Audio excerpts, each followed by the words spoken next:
Yeah, well, here's another rant video on Dolby trash moss, garbage, and all that. I've just seen something here that I find rather offensive. What does this? Who's this? Who's this other dork with Shane Lee? I don't like the way they're dressed up with this fake um outfits with like what is that like they look like they're dressed up like ICE agents. And the way things are going in that crappy garbage trash United States of America, I can tell Shane Lee he's a Trump voter, and this other guy he's a Trump voter, and I can tell Youth Man and most of all the other shills are all Trump voters. So they probably all think, oh yeah, they're all for this ICE and all that. I find that the way they're dressed up there, though it's not really dressed up, it's fake. It's a little bit of AI, using bullshit, and I don't like that. That's offensive. Way things are going. Yeah, I think Shane Lee should be deported back to his country. He's a bit of a snob, and frankly, I don't like that guy. I can't stand him. And whoever this other, For 2026, welcome bullshit. everyone and welcome Kellen. Yeah, look at them. Look at them wearing their stupid baseball hats. Huh? Well, they all going bald, because if you wear baseball caps and shit, you'll lose your hair. Usually, it's mostly the case because you're not letting unnatural light that's indoors or even natural light get to you, and that's why I got a good head of hair. I couldn't care. I don't mind. I like the white. I like it, because it's original. Mousy brown sort of color. My hair, original color. Well, that's yeah, but it's what changes that, But I just don't like these guys. I can't stand them. They're absolute shills. What they trying to bullshit and try and sell people crap audio for your crap home theater, SVS and SVS crap subs and anything else. What Ascendo crap and IMAX crap. No, that's not IMAX. Get it right, Shane Lee. It's not IMAX. It's Limax. I don't see an 80 foot by 60 foot high screen in anyone's home. it's Limax. Oh dear. Oh, look at this. Atmos rubbish. God dear. Bloody hell. Let chicken consume you. Oh no, see, you get a The chicken double with deal. For deal with $5.99. Shane Lee Get the deal. for Believe in chicken. $5.99. 12 by 12 or something, 12 by 13. Yeah. The brain. Could decode up to 20 channels. Oh, look. The Tide 16. See, like everyone's talking about this crap mini DSP sort of thing. Like, oh dear, I wouldn't. Oh, it's not worth buying. It doesn't have any 8-channel inputs on it. Oh dear, worthless piece of rubbish. Oh look. Oh, so what? Like these creeps, they hang around on Audio Science Review. Do these creeps? Yeah. Oh dear. That's why you can't. That's why I can't tell how many creeps of Trump voters are on ASR. Oh dear, really. Look at these shills. Oh, what's the crap they're trying to say? Oh bloody hell! Trying to market Tron on your bloody channel and bloody that crap sinner crap. Okay, now some of the crap that I listened to in the last week from Skywalker Sound. Oh my goodness, what a load of crap! Honestly, I think Skywalker Sound's gone from something great back back when it was in the 20th century. Now it's gone into the crappy 21st. Woke AI garbage trash atmos. Fucking hell. Please let atmos, let Dolby Labs and their crappy atmos just die slowly. Oh, I want Dolby Atmos to slowly die of cancer and just fade away from the market. Good riddance. It is not a 3D or object sound format. It's fake. It's bullshit. It's bollocks. The amount of bad sound continuity that I listen to when listening to the overhead speakers and thinking, does it make any coherent sense and continuity sense to what I'm seeing visually? No.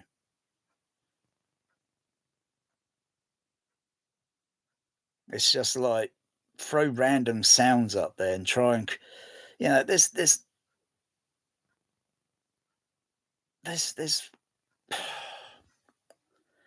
there's no below surround. It's just up here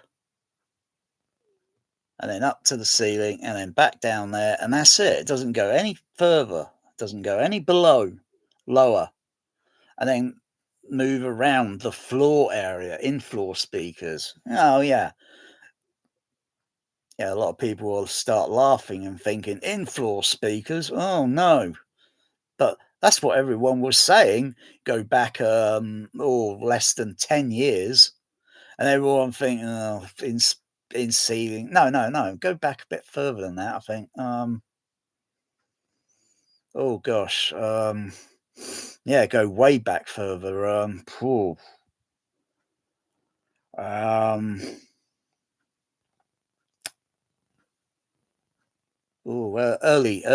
Early 2000s, and I was doing it. I was even doing a little bit of it as far back as late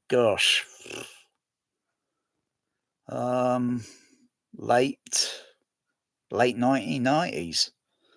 I did a few things where I fitted speakers on the ceiling, because that's how I remember it from my UCI days at Tower Park, and all the Electro Voice sound system speakers were for the surrounds were fitted on the ceiling to experiment, and basically you get a better sound uniform coverage because they're higher up. They're way high up than, say, when the speakers are located on the sidewalls and the back wall, and that's more numbers of speakers to go round in that configuration, and providing everything's all tuned and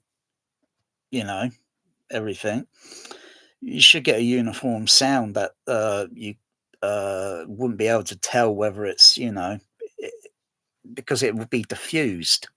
But that's a great number of speakers usually, so minimize it, look at the room, and then you look at how high the audience is when either seated or standing, and then to the height of the ceiling, and then you think, right, the further the speakers are up away, sound on certain frequencies is going to have a uniform coverage over so much seating area.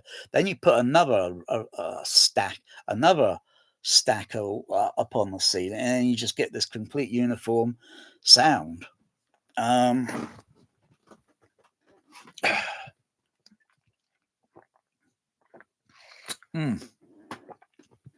Usually, sometimes, depending on what mood I'm in, I sometimes may switch off the all the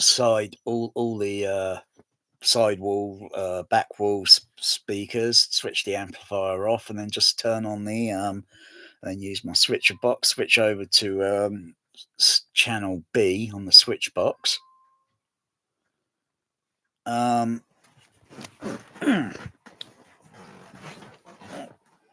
got cat alert.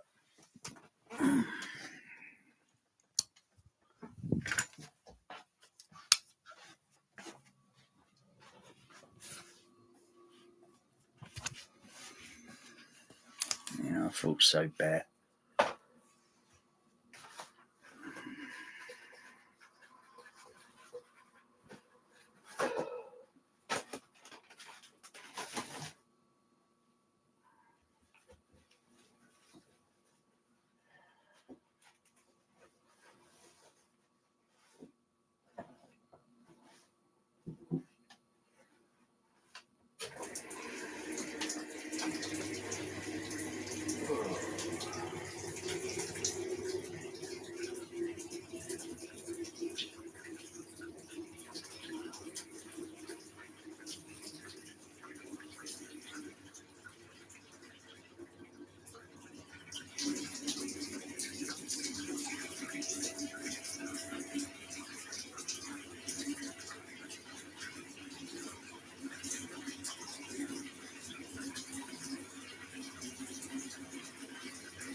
Not bother with the feeder.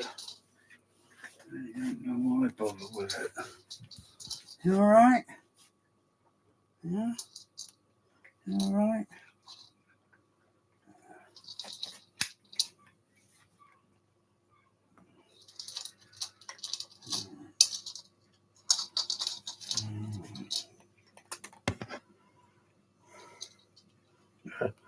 You're a big female cat, but you're still a bit smaller. Yeah, you're a fully grown female. Single black female cat. Once. Homemade kitty. Yes. She's a bit like the single white female in that movie. She's a bit what's it sometimes, aren't you, Mel? Oh, I know. She's a lovely girl.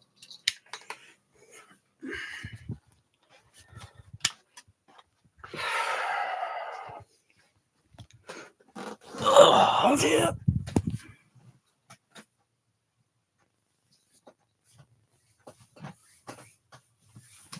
Yeah. So with the speakers just, being high up on the ceiling.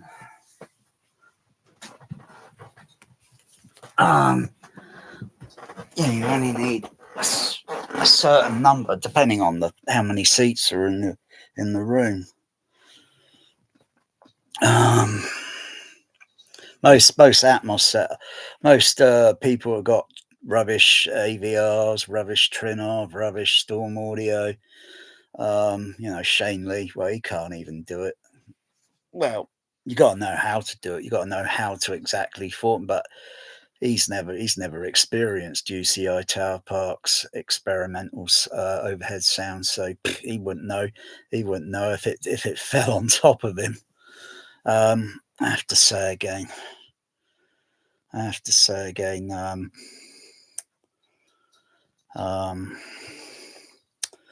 This image That picture is very offensive. It's very offensive, that is. Like they're dressed up bloody like ICE agents. That is extremely offensive.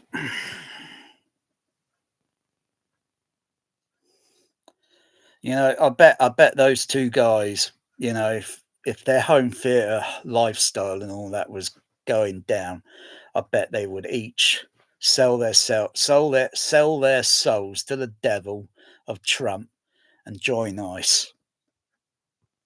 I bet they would go around with thugs wearing masks and carrying firearms, thinking they're hard and tough. No, only cowards dress up like that. And I'm just getting that picture out of my face because it's bloody offensive. Now look at all this trinnov garbage. Look at it, all the rubbish, bloody trailer rubbish. Oh my goodness.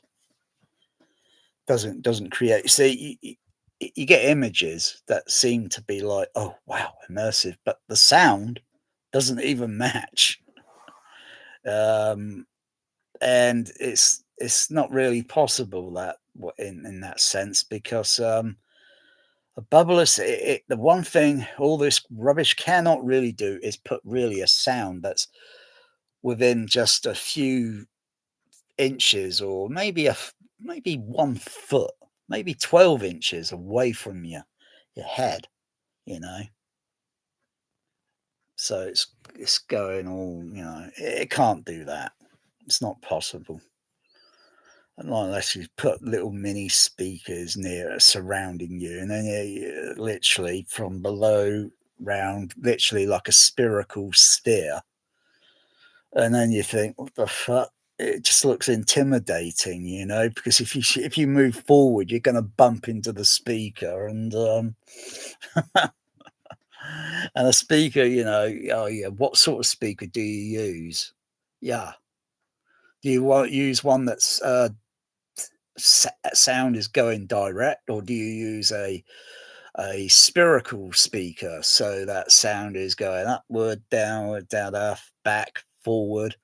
And then you place all this bush in a spherical sphere, you know, and then you listen to it again and you think, fucking hell, what is this bollocks? I'll tell you what, it's like I don't really, I was saying the other day, I was thinking getting some more JBL 83 series and thinking, I've calmed down since. I couldn't really care less to adding more, because it just sounds the same as, you know, speakers on the wall, speakers in behind the screen and on the walls, ceiling, or some on the floor. Where's this going? Where is this all going? Nowhere. In 15 years, Dolby trash Atmos labs and their garbage Atmos dumpster fire moss is the worst sound I have heard in 15 years. It's the worst sound I have heard in, well, probably since day one. Star Wars 1978 down at the local cinema. Bloody hell, at least I heard fucking that movie with overhead speakers on day one. How many could brag they heard Star Wars with that Star Destroyer sounding like it sounded like it was overhead up on the bloody ceiling, but you couldn't see the speakers because they were well disguised and hidden. So it's like and the way the Dolby Stereo played back, wow. You wouldn't, you know, if you start listening to each channel one at a time, then you notice, oh, right, yeah. But when it's all playing as a whole, it's like, wow, how do they make that? How did they make that work like that?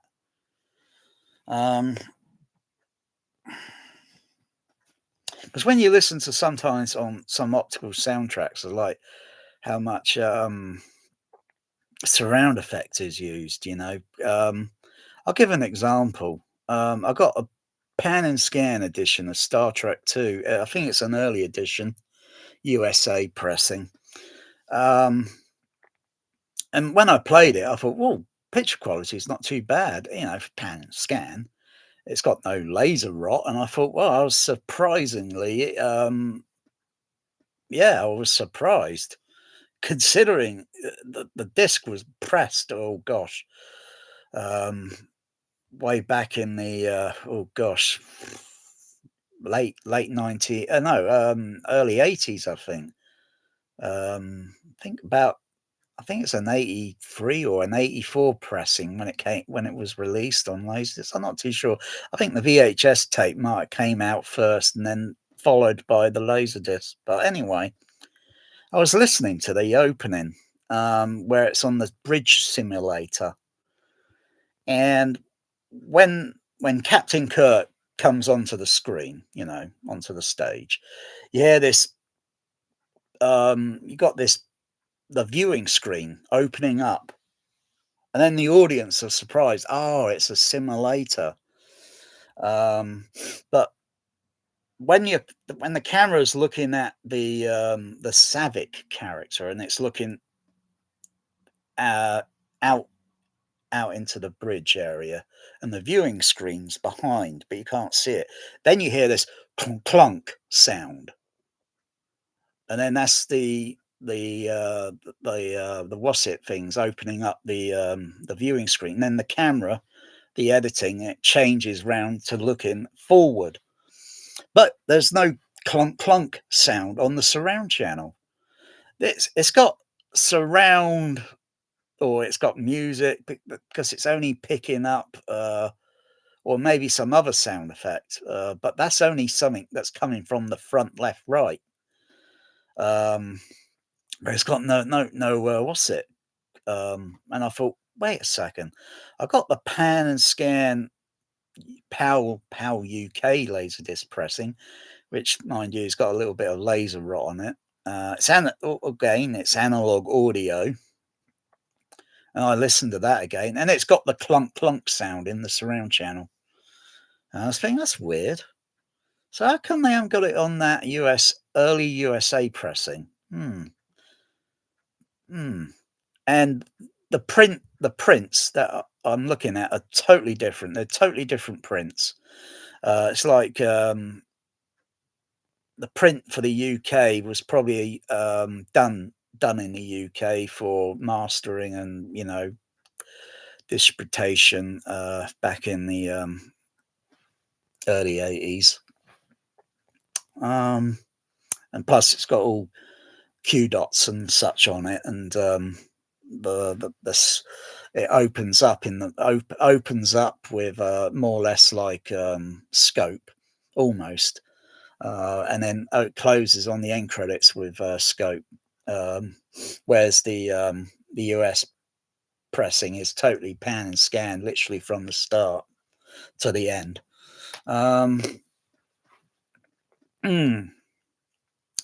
So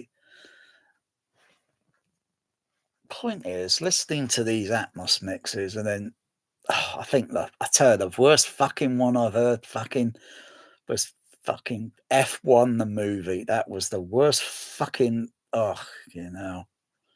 think Skywalker Sound should just quit what they're doing, go and work for Burger King, because you're a waste of time, you're a waste of talent. United States garbage sound mixers.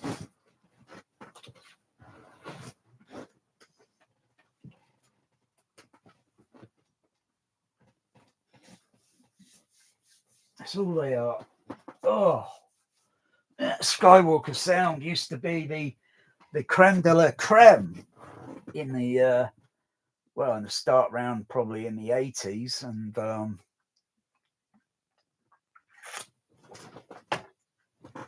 then I think they probably were confident there, with some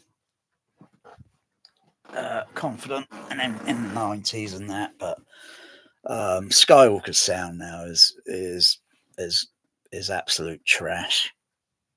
I mean, they are really behind some mixing woke garbage movies with trashy directors. Oh my goodness. I can tell you, if F1 was to be awarded to that garbage trash director of that Top Gun Part 2 garbage trash, I would say that I would say it's rigged. Totally rigged. Oh, for God's sake, I've got cat issues. I've got some cat issues here. Can you two stop this? There. Stop it.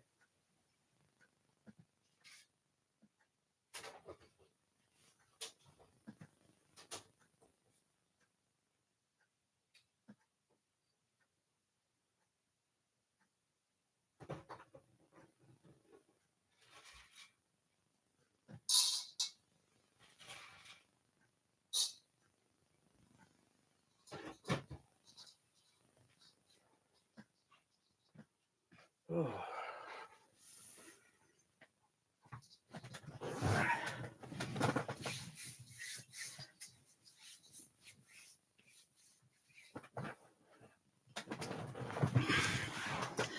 Yeah, my two cats are on a rebellion. I'm gonna have a siege. I'm gonna have a siege any moment. They're throwing things around in the kitchen. They're breaking it up. They're throwing the microwave oven around, and my goodness, so I've got to pick it up and put it all back together again. I've got to feed them again. Oh, yeah. I should have only had just one cat. That's plenty enough. When you got two, yeah. Yeah, I think it's the female. I think it's Melanie. She, yeah.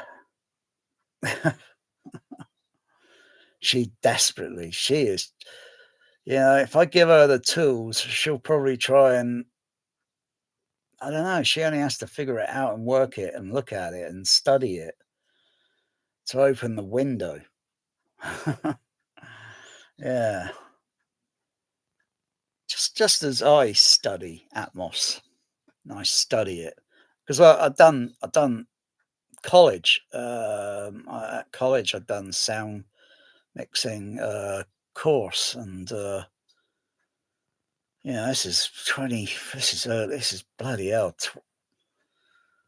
26, 23, 20.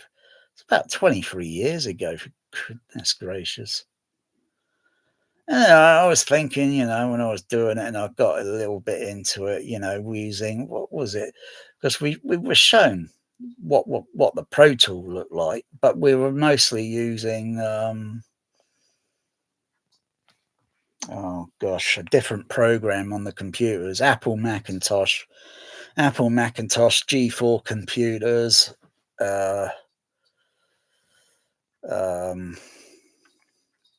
you got the CRT screens and all that. There were no flat screens.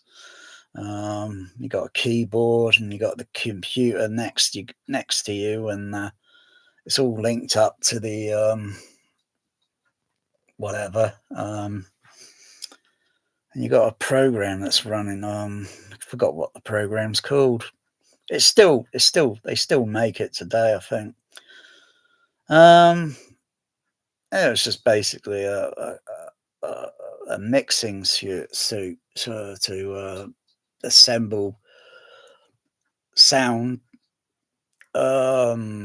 musical elements, or sound effects, or whatever. I couldn't care less about music. I didn't like music. I mean, I like music. There's such creativity in it if it is done in a spherical, real, with below surround, a real true below surround, and you can do something with, but there's only so far you can do things. You get an illusion like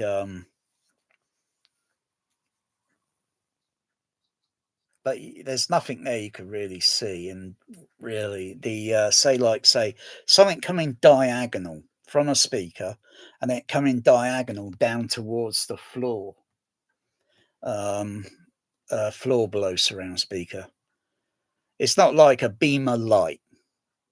You put some smoke in the room, and you can get very narrow. You could get different types of lighting, white light, where you can beam it like a laser almost, or you could use a laser. It's not like that. It's not going to it's going to beam down, whoosh like that, because the way the sound just propagates out from the speaker, it's not like a beam of light. That's horse shit. It's total horse. It's going to spread out at certain frequencies. And then when you get up to the very high frequencies, it gets narrow. So it's wide or it's long wavelength on extremely low frequencies, longer than your neighborhood. So what the fucking point of playing fucking infrasonic frequency? It doesn't belong in the room. It belongs outside. And then you've got to see how much fucking speakers you need to move that air. And then you got to move it. I wouldn't say naturally, because unless, not many people are going to be hanging around waiting for a natural event to take place with a volcano erupting. I think you'd be hauling your ass very fast, to get away from the plume, until that fucking ash fucking crap fucking drops on top of you. But yeah, that's going to give so many different frequencies. And if you're monitoring it carefully, and now you probably see an infrasonic wave. But do you really notice it, or do you just feel it? I think just feel it. But our frequency range on our hearing will hear just everything else, unless, of course, that infrasonic was incredibly amplified. And then we'll feel this probably excruciating pain on our ears. And it might be the last fucking thing you ever hear, and then until you're fucking fucked up by the volcano. But earthquakes, no. All that shit is miles under the ground. But when I generate an infrasonic in the room, generate it through the Room EQ Wizard, I can generate it so I don't have to see the cone doing all this stupid shit. I could just turn down the amplitude. I could still see the SPL level, whether it's at 60 dB. But I noticed this weird something I can just about feel, but it's not like that. And to do that, you don't have to have your stupid sub-bass speaker doing that shit, because you're going to hear the cone action. You're going to hear something that doesn't sound right, because this is supposed to be infrasonic. So it shouldn't be making that noise. That cone. I'll bet that Ascendo sub is a piece of shit. Overrated, priced piece of shit marketing. Because if you get close enough and you listen, you think, why is the cone making that noise? This is supposed to be infrasonic. They were selling me something infrasonic. And why is it making that crappy noise? Any speaker's going to do that. You turn the amplitude up and it's going to make some crappy. And you think, And you look at your SBL and you think, look at that. 150 dB. Big deal. You want to try doing it so it's everything like you don't see harmonic frequencies. You don't hear any cone flapping noise, because a volcano is a natural sort of thing, that events that have been going on long before we even existed on this planet. Those sort of things have been going on and off over a long time. But, you know, we're the only ones that are nosy and curious and all this sort of thing. And sometimes when we're a little bit too curious, that's where the shit can ruin everyone else's lifestyle and fucking day, because you've got some fucking idiot creating an atomic bomb. You know, Americans, you know, sometimes, you know, they just like that play their movie home theater. Oh, this one's got an atomic bomb, kaboom, and oh, did you feel that? Oh, it was 128 dB. No, I don't think I don't think even your neighborhood even noticed it. You know, if you were to take that thing outside and play it at the same level as you know, it'd be like, what the fuck was that I just heard? It sounded like someone's crappy home theater down the road. Oh, I tell you, I just don't give a fuck about home theater and all this crap anymore.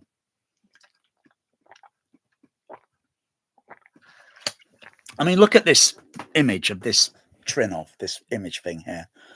You know, like it's got water bubbles, you know, and then you got the microphone. Boom, the crappy. I've not even used that microphone to map. Why the fuck? Fucking hell!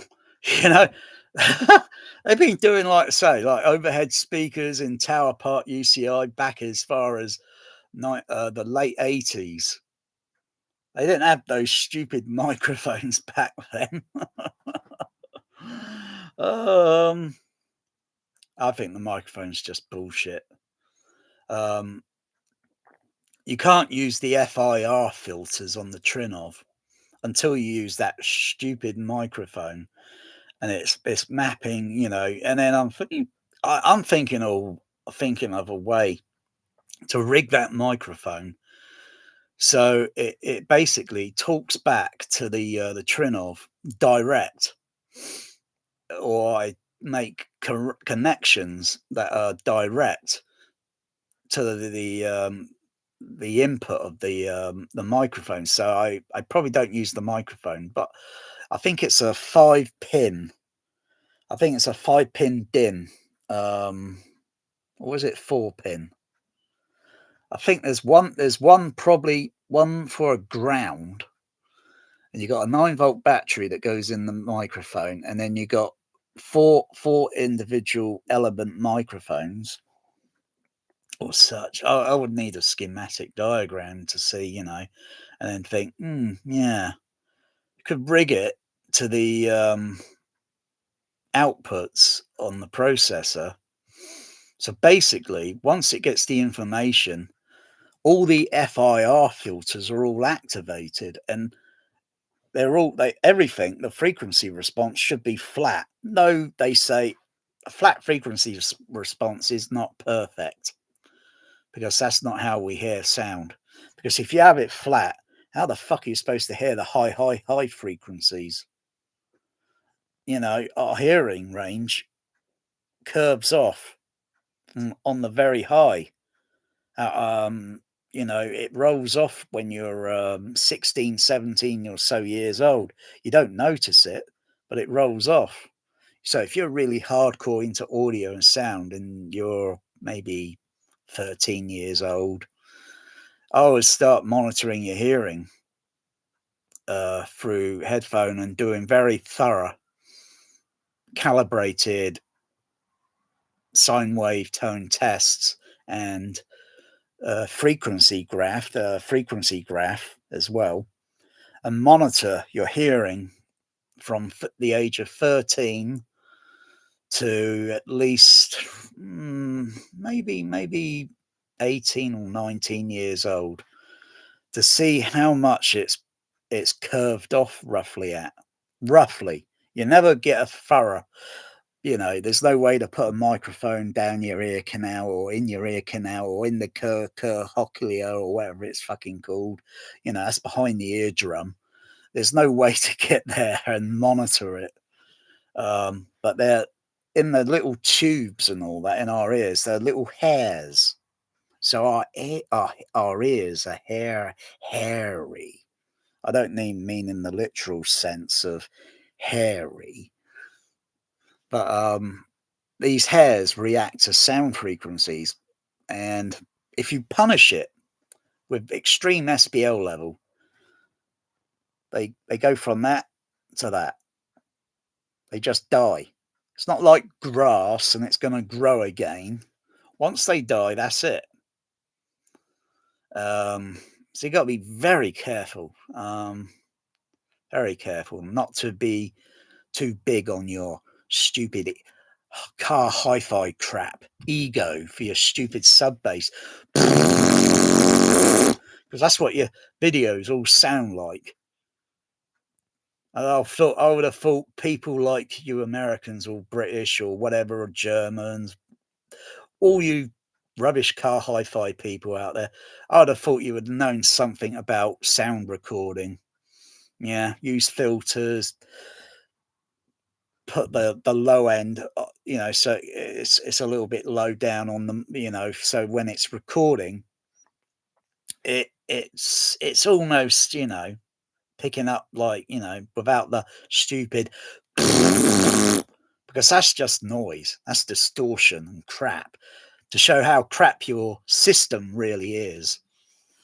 I don't even like it when it booms in my room, because the way the rooms are shaped, they're shaped like that.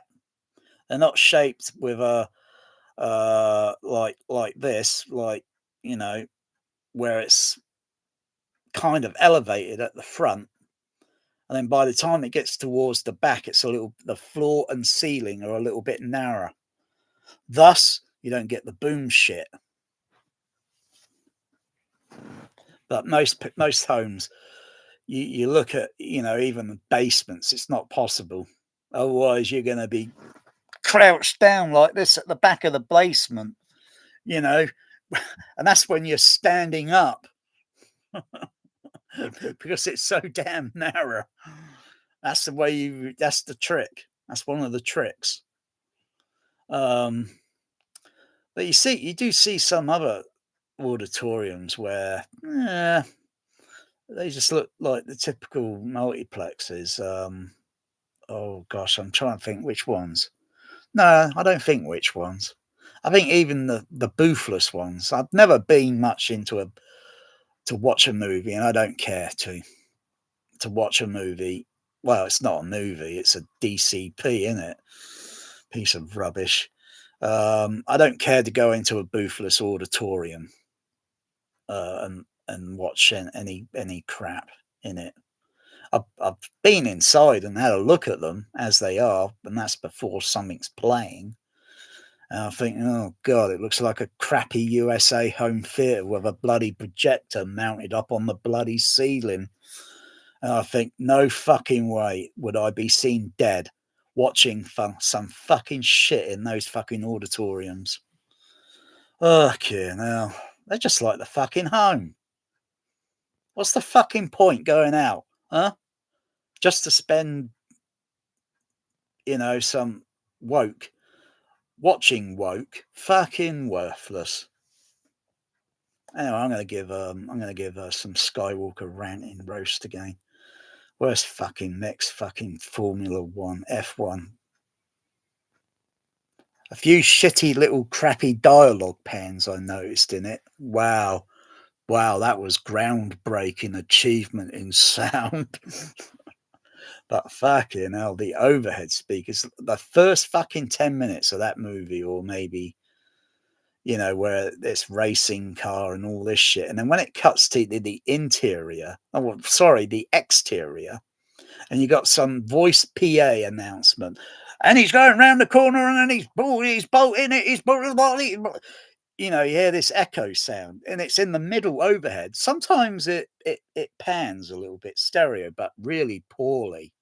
I mean, really poorly. But mostly it's mono fucking sound in the middle overhead. But I get true pinpoint sound.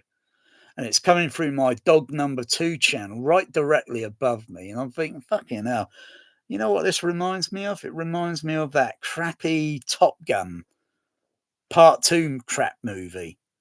It's the same fucking director, isn't it? It was like, and then when it cuts to the interior of the shitty racing car, you still got the echo sound. It doesn't change content. It doesn't change any texture and frequency, or you wouldn't hear it. He wouldn't hear it. He's got the only communication you've got when you're racing is to your team. That's the only communication you got, and you got a helmet on that's they're trying to mask or eliminate the fucking noise of the vehicle, and you just trying to race some shitty car around just to win points. I don't see the logic. It's a waste of petrol. It's a waste of fucking fuel. And you wonder why they're fucking fuel crisis. Because they're shitty fucking sports wasting fucking fuel for some fucking shitty sport fucking racing car crap. Honestly. And shitty and wasting the electric and all that shit on horse racing. That's a cruel sport. It's fucking mean. It's fucking nasty. People only give a shit about the jockey. They don't give a shit about the fucking horse. Poor bloody thing. No, there's some real fucked up things on there. And fucking home cinema entertainment. Wasting electric on that shit.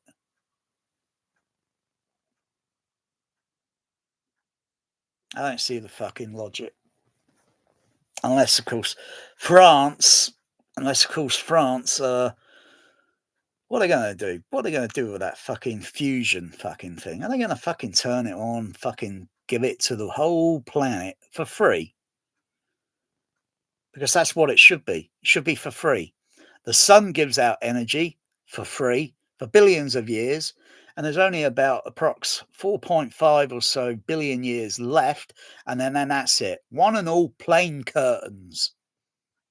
No fucking Disneyland, no fucking Coca-Cola, no fucking home theatre in a billion years future from now. One and all just plain fuck off fucking curtains. And it saddens me that all the animal and marine life are going to suffer. They don't know what's fucking coming. They got no fucking idea what's fucking coming.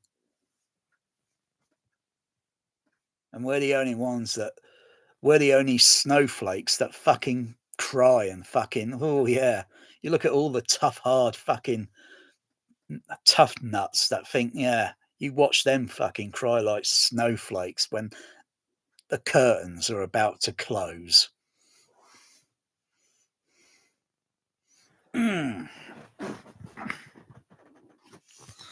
Yeah.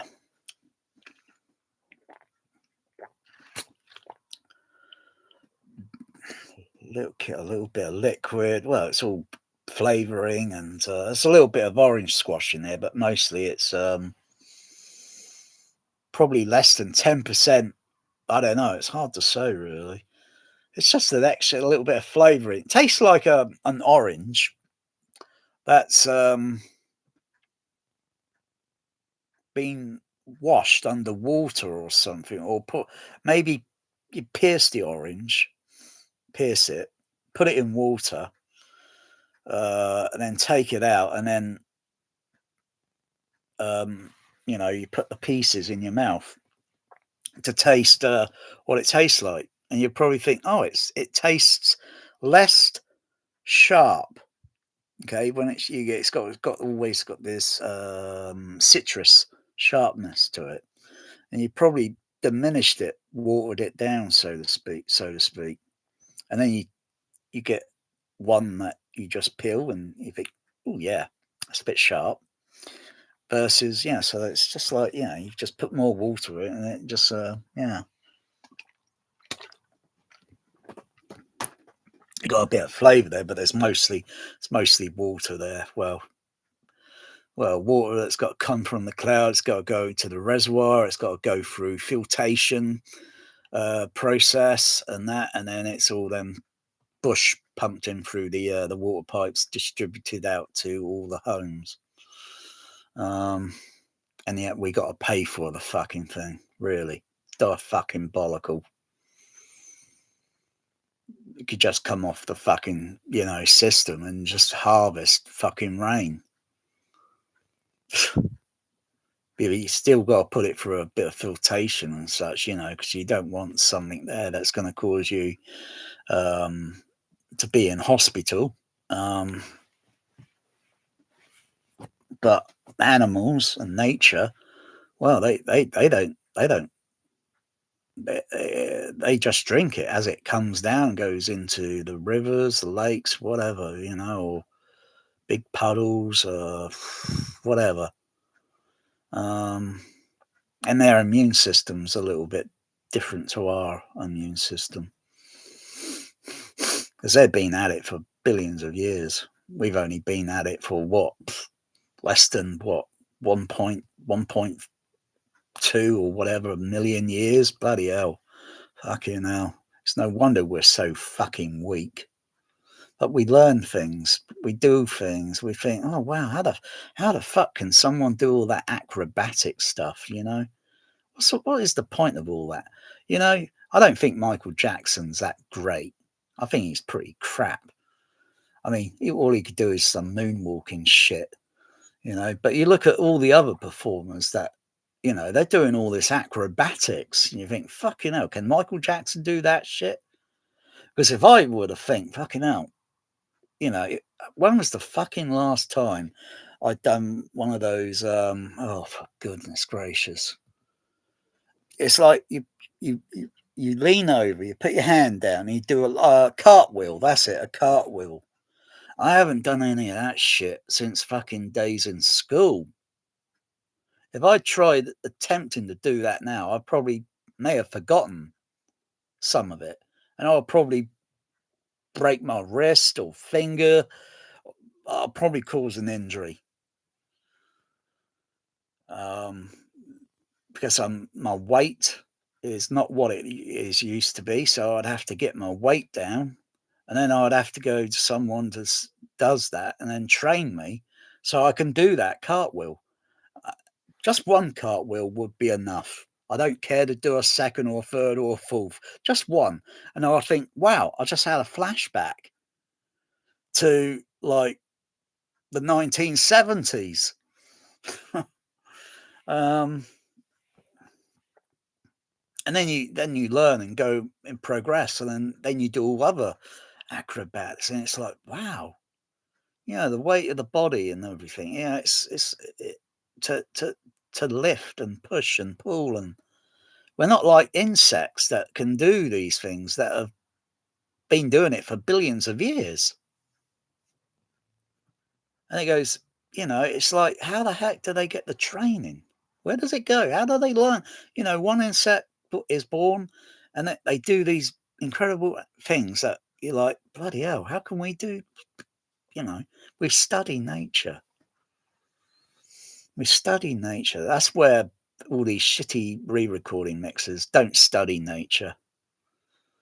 All this film and all this sound recording is sound editors going out there trying to make a living on free sound, and they think that's their bread and butter on their table. Oh my goodness, it's free sound. Doesn't matter what the fuck it is. You can't copyright it.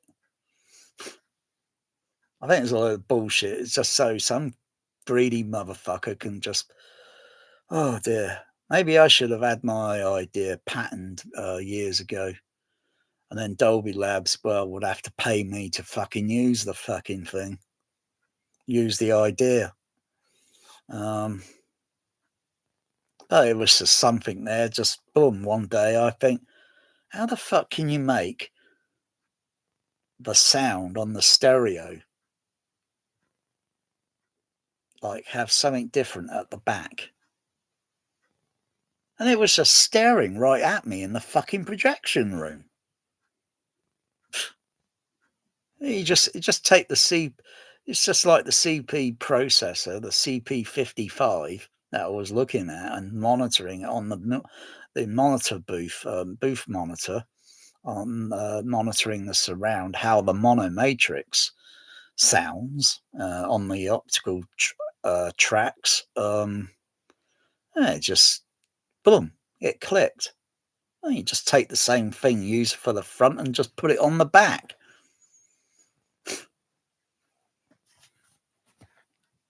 Oh dear, they could have done, if Dolby Labs had a fucking half of a fucking brain, they could have had like an extra decoder for the 70mm stereo split surround, because that was the only format available up until before digital cinema digital sound and SRD, DDS crap and SDDS crap. They could have had that for 70mm way back. And then what I would have been thinking would have been totally different. I wouldn't even be I wouldn't even care about it. Maybe I might be monitoring and listening and thinking there's still something missing in this, There's nothing down here. There's nothing going on. There's nothing to draw or excite me in all this bollocks,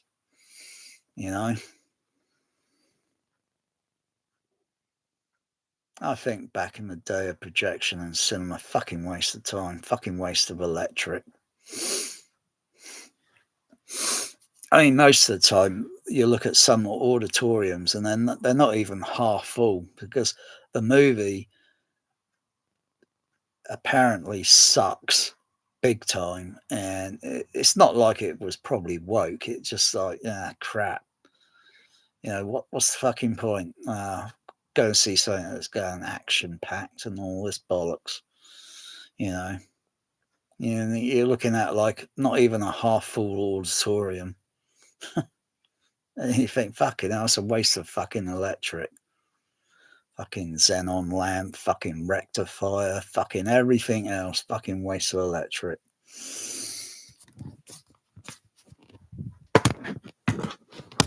That's why I hardly go in my shitty home cinema now. I only go in there a little bit because I really don't care for it much anymore.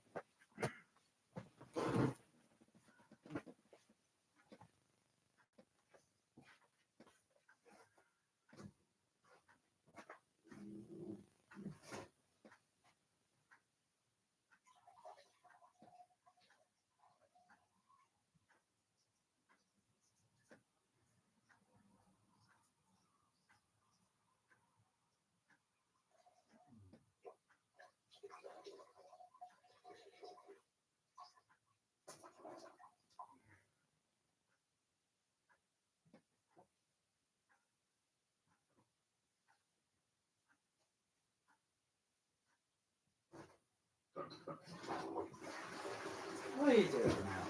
What are you doing, girl?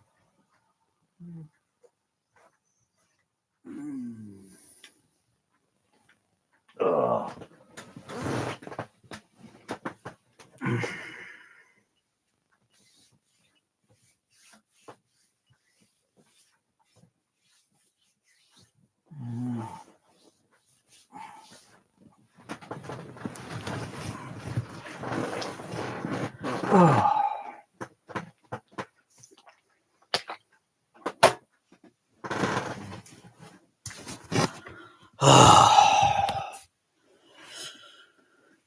Yeah. Everybody's got a crap home theatre. Everyone's got a crap home theatre. If you got things that are like wooden floors and all that, I would exploit that wooden floor. Just think, well, what you can do for it, to make your crappy home theatre more sounding crap, with all the wokey, crappy dubbing stages pumping out all the crap woke atmos shit. I've never heard so much crap sound in all my years.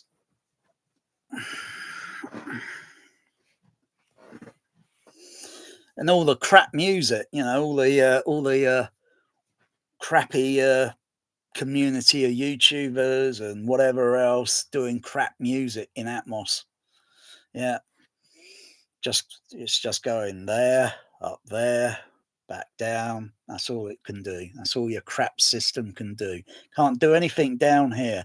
Not unless, of course, you rewire a few of those overhead surround speakers and then place them in the floor. And then use a Matrix Pro Logic 2X to expand it a little bit wider, because I don't think the renderer or anything, I don't know if it's capable, and I don't really give a fuck. I mean, I don't give a fuck. I wouldn't put Atmos on top of my dick to fuck it. Don't give a fuck about it. Worst fucking idea to ever fucking come out. Bullshit fucking bollocks of immersive bullshit scamming fucking audio. It is a fucking scam, really. It's like buying some dodgy fucking bread that says, "Oh, it's high in it's going to make you super strong," on the packing, on the fucking in the words. Oh yeah, right, sure. You eat that shit for a week and you don't notice fuck all. That's like giving kryptonite fucking bread to fucking Superman.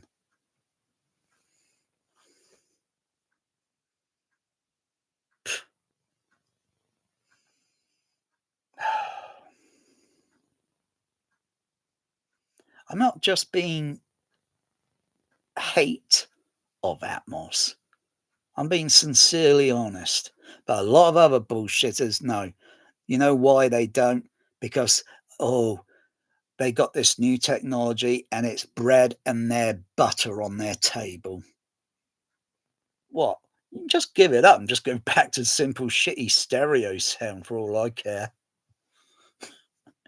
You don't need shitty. Oh wow, listen to that on the fucking ceiling. Oh fuck, that's like taking a stereo, simple stereo. So you put one speaker directly in front of you in the room, in the middle. So it's in the middle.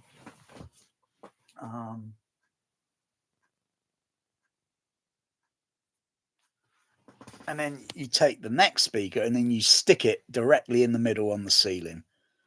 And that's a weird way to listen to 2-channel stereo, because the way it'd be going from the front and then going up there and then coming down to the middle again, and or basically when it's playing.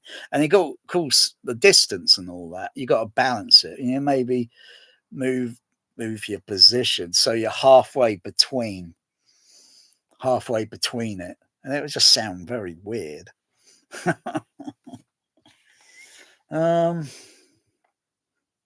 See, that's the way I think, and most other home theatre people and all that. You wouldn't need, but I could do that. You can rig. I could rig a trinnov to do that. I could make a theatre mode, so I use the center channel and use one of the middle overhead speakers, and when it goes through the decoder, the other extra decoders in the kitchen, it will come out in the middle speaker. It won't go unless, of course, I switch the decoder off in the kitchen. Then it'll go to 2 speakers, but it'll only be a mono signal of the stereo. You know, the two. You know, when you put them together, it sounds like stereo. But when you subtract and turn one off, it just sounds like mono. But if you listen to a difference between a mono mix and a stereo mix, and the way other instruments sound a little different, and then you listen to a mono mix and it sounds a bit more compacted, and you got to do the balancing very carefully. So you know, you get all the instruments and everything, or everything blended nicely, mono. Yeah, yeah, I could do that on a trinnov. I don't care to, because I know what it's going to sound like.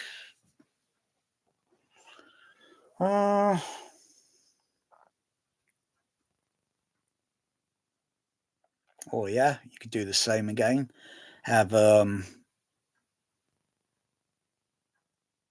it playing in the center front, and then have the other channel playing on the center, middle, back surround. Just two channel, and so it's just sort of going from there and then going back and then going there, and doing that. And of course I'll be in the middle, and it'll be like, oh, that's different. But the vocals, or any vocals, are going to be more or less, yeah, they're going to sound a little bit weirdish. I don't really give a shit. Yeah, you could do that on a trinnov. You can even put a trinnov into a toilet and flush it down and see if you can flush that shit away. It's the worst fucking thing ever made. Dolby Atmos.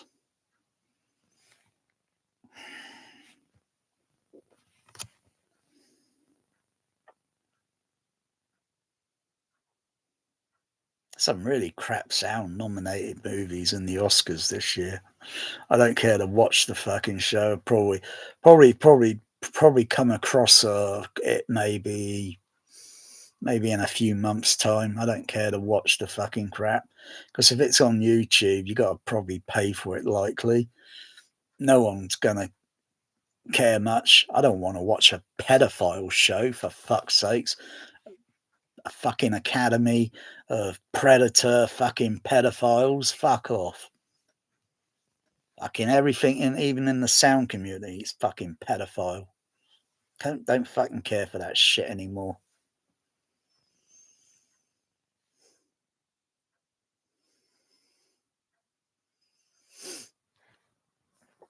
Yeah.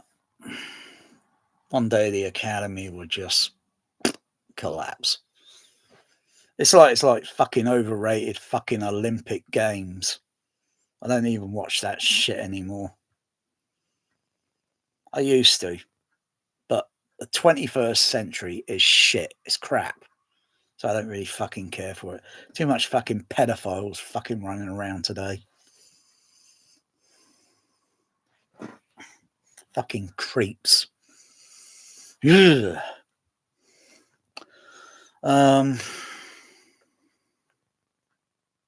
There's not much really to talk about. Well, it's just roast it. Just roast the Atmos. Roast this immersive spatial bullshit. You go to a website. Fucking, they're fucking. They hard. Yeah, every video here, mostly. All these, where they do all these, they're mostly sound cheap wannabe fucking music mixers or shit, or mostly they're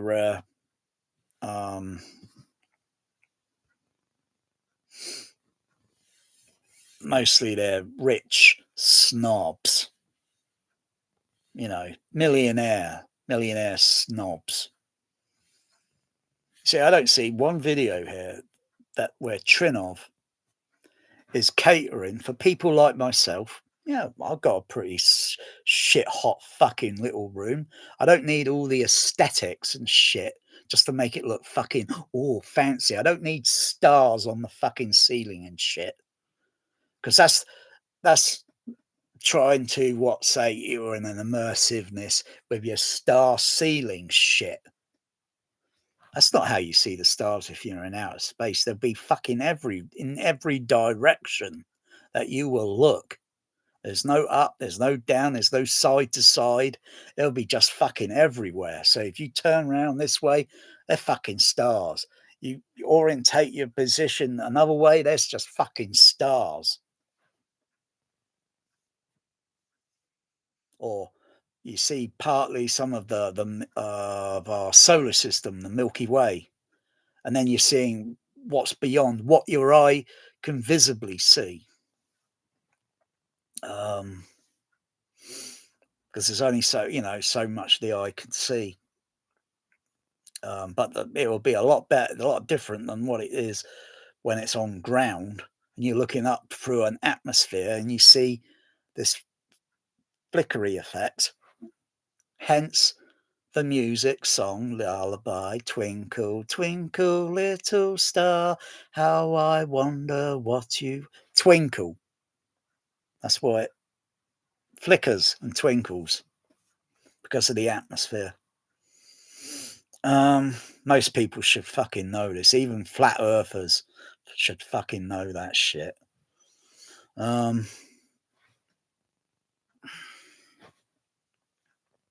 Yeah, if I was going to do a star thing, fuck it, I would have the fucking stars. So they're on the ceiling, on the sidewalls, back wall. Ooh, it'd be very tricky to do it for a projection screen, but I wouldn't say impossible, just tricky. Okay. Well, very tricky. Even if you put lights behind a projection screen, it's going to light up as a white, what's it? So I would say give it a pass. I would have it all going in the floor. So when everything's you just fucking look around, you see these fucking star effect. But yeah, you got a map or you get the geometry of an actual what it actually looks like. You know, I don't give a shit. Fucking hell, it's just fucking fiber optics, for crying out loud.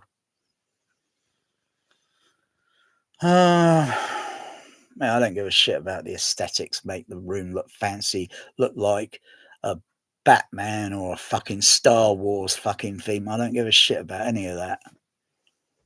I'd rather have it look neutral. I'd rather have the fucking sound system have its potential to do something. Because I look at these shitty home theaters and I think, I hope the fucking sound system measures up to that fucking the fucking way that room looks. Oh dear, because I've been to some real crap cinemas in the past and some real state of the fucking art ones that why they just don't exist anymore. I just don't understand. Because I go to these shitty Atmos ones and it's like, is that all it can do? Fuck you now. I've just wasted 15 fucking pounds when I could have gone to a THX one back in the 80s or the 90s. Well, for about like £4. Yeah, £4. I know the prices were slowly creeping up. Bullshit. I think there's very few cinemas in the UK probably still doing tickets for about £1. Well, that kind of brings back the 1980s, just about the 1980s for a child. For a child price, I can't understand the bollocks with cinemas. A child price versus an adult price, they should be the same price. You know, you never know, that child might be shit hot sophisticated in sound listening. So they should be paying an adult price, not a fucking child fucking. Yeah, it's a load of bollocks. It's a load of bollocks. That's why these movies are making shit box office. You take it back to, and then you look at crowds that are queuing up outside versus today. No, they just walk into the fucking cinema, using their shitty phone with a shitty app for a ticket.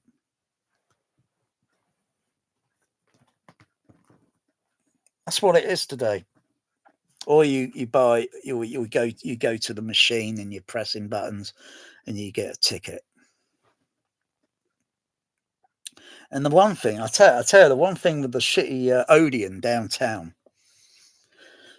they check your tickets in the lobby or the foyer, which is downstairs on the ground level, and then you go up an escalator, or if you go in a lift, if you are if you got wheelchair disabled, you go up in the lift or such.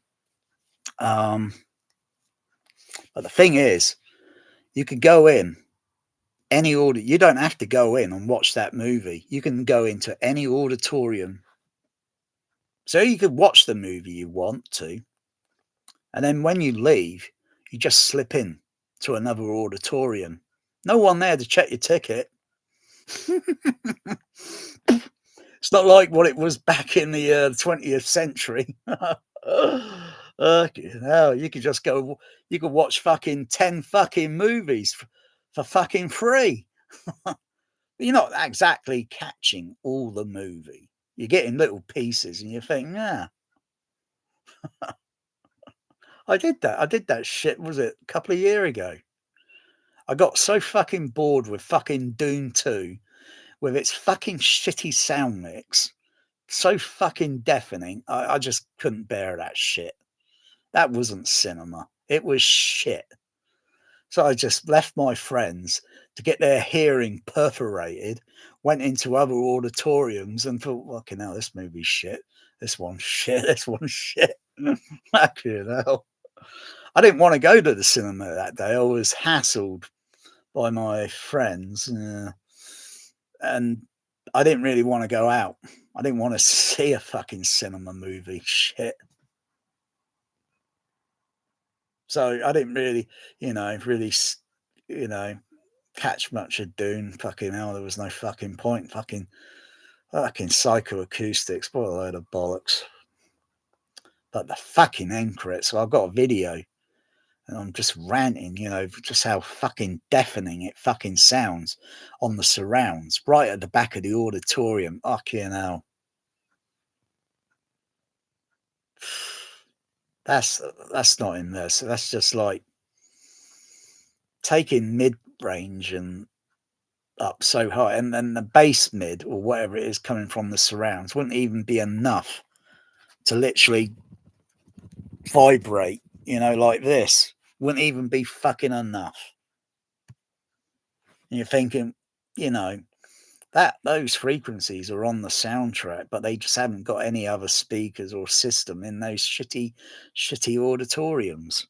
So it's not going to do anything much else other than it just sounds fucking painfully fucking deafening.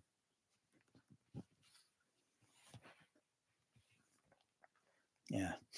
So Trinnov, they only cater for fucking rich people. Same with stormaudio.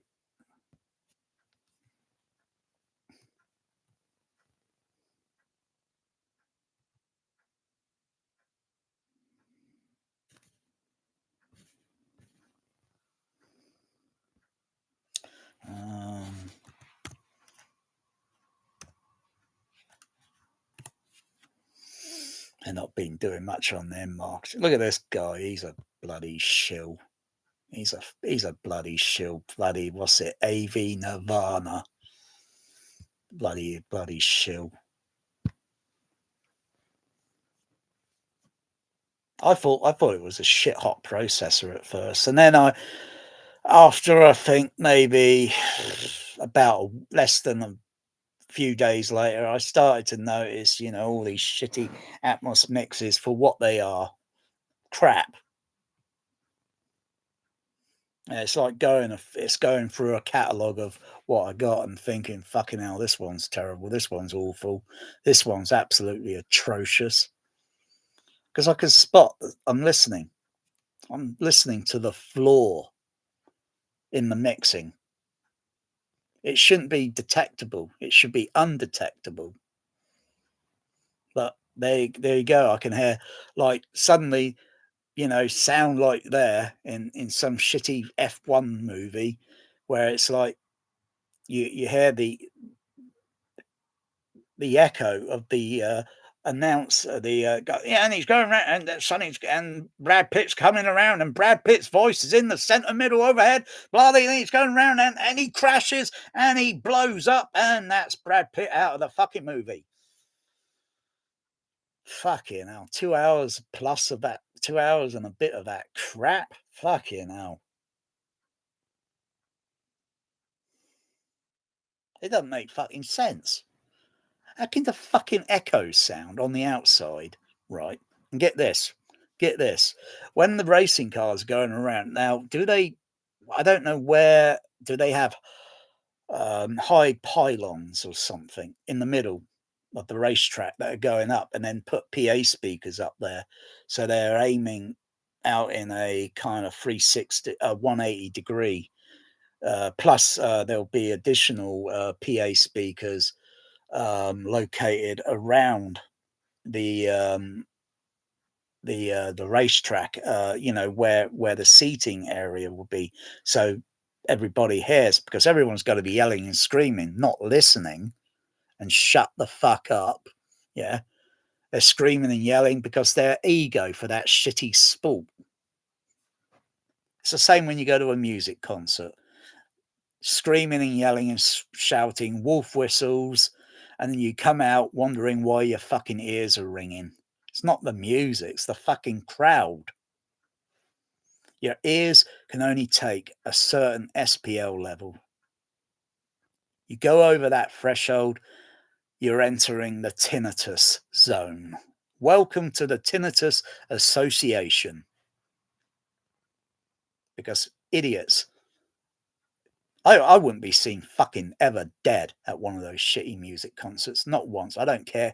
I don't care if it's John fucking Williams or dead fucking Jerry Goldsmith playing shit music. I couldn't care fucking what. Some fucking, people go to those shitty Star Wars, Raiders of the Lost Ark projection thing with an orchestra. That's not even the original orchestra. Why? You might as well use the original music tracks. Put it on the fucking DVD as an isolated 5.1, and wow, listen to that at home without the shitty acoustics on those fucking halls where it's echoing and all that. Oh yeah, it gives a bit of reverberation, or gives a bit of liveliness to the music.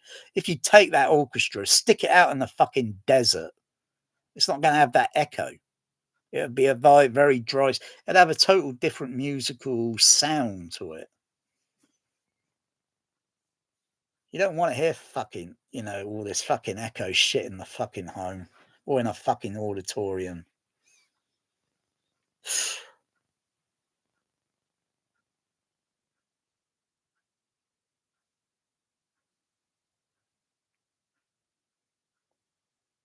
Fuck's sakes.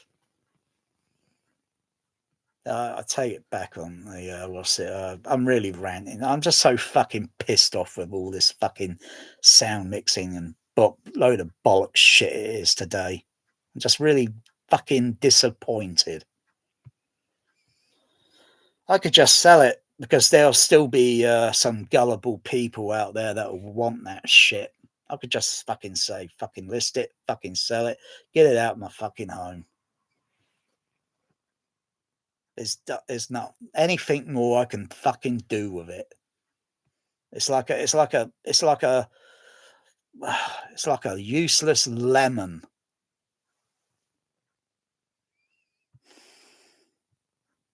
Look at all these snobs. Fucking can't stand them. Hang on. What was this? This is even snobby. Where is it? This bollocks here.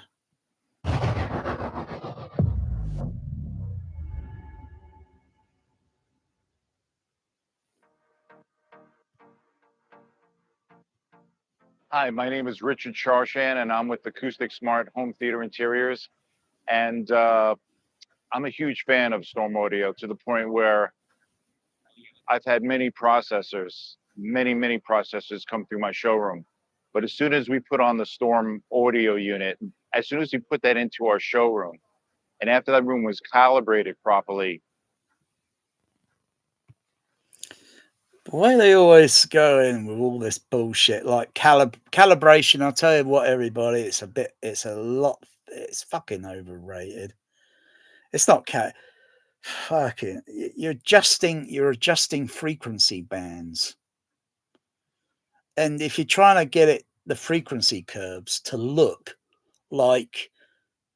So you do say like you do the center channel, you get that frequency curve like, oh wow, Then you try and get the left, the right, but do they sound? You got to listen to the bass channel on its own, the bass driver on its own. But most of these crappy home theaters, this guy with his crappy home theater and his he probably doesn't even use a DSP for his screen speakers. Typically, that's what they usually are. If you want to go a bit extreme, I think Empire Leicester Square did it on the their last well, it wasn't a brilliant THX sound system. It was pretty crap, actually. Unlike the original THX sound system, that was, wow, brilliant. Why fuck it up? Why strip it out? Leave it as it is. Oh, but then that lost and that came out, and then the Martin audio system went in and it sounded crap. And then they put a JBL system in a few years later, THX certified. They call it THX certified now. It's not Lucasfilm Limited anymore because it's sold privately in the early 2000s. So it was crap. But as far as I know, all the surround speakers were using, I think they had all DSP on there. I don't think they were generally using separate amplification to go into the bass driver and to the HF horn, where you could do maybe a little bit more extra management control. But if you were to check all the bass, to try and get the bass, the sound the same on the surround, so the bass that sounds on the center channel sound the same on one of a single side wall speaker, and then you got another side one and another and another and another. You got to get that tonally, that takes a lot of effort. That would take, you're not looking at days, you're probably looking at weeks to tune it, because you're going to notice something, it's failing there. How do I solve it? But and then you do the same. You turn off all the bass ones, and then you check out all the, well, I don't know.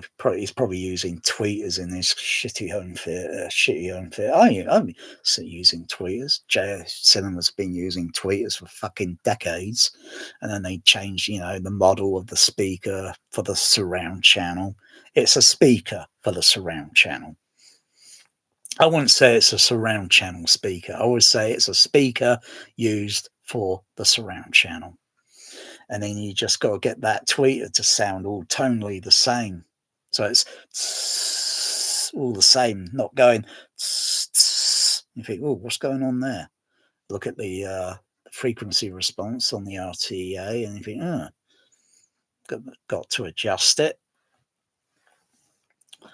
But it's a load of bollocks at the end of the day. It doesn't sound like fuck, It's like, nah, But it's not immersive.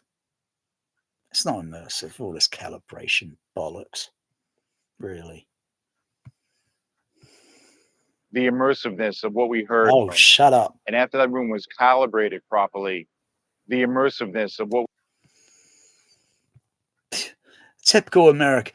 They just can't stop yapping that word, immersiveness.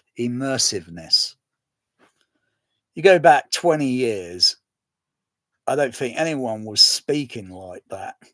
Who talks like that? He doesn't know what the fuck he's babbling on about. Immersiveness. That's like you're sat in the bath having a wash. Yeah, you're relaxed, you're calm, you're in the bath. Yeah, the water goes very still. You just relax in there. And, temperature's gradually going down, and then you got to get your toe up there, turn the tap, put a bit more warm water in it, because you're immersed, almost immersed, and then you go under it. Then you're submersed. You're submersed. You feel the pressure on your ears and think, ooh, and hear how muffled the sound is because you're submersed under the water. And then you come up and you think, oh, that's refreshing. You know, when you're in the shower, it's just little sprinkles of water coming down. You might as well save the water and wait for it to rain. When it pisses down with rain, get your bar of soap, go out in the garden and have a shower. For free. You wouldn't have to pay for it, apart from the soap. Unless, of course, you've got the balls to go into a shop and shoplift the soap and shoplift everything, which we should be doing. We should be mass shoplifting. Mass global shoplifting. I nominate Monday. No, I nominate next week to be National Global Shoplifting Day. Just walk in there and, you know, hundreds of people. What the fuck, you know, what are they going to call the police? You only see a few pig cars turning up outside and there are hundreds of people coming out. What, are they going to arrest them all? I got the balls to do it. I say, get rid of the fucking money. Fucking get rid of it. If someone likes to enjoy making something, that's their prerogative, you know. There'll always be food, you know. Think about it. All the animals and insects that are billions of years, they don't need money.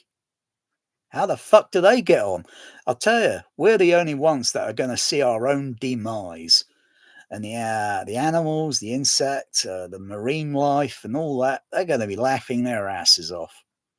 Because they say, fucking hell, they caused their own demise because of money and greed and fucking dividing and religion.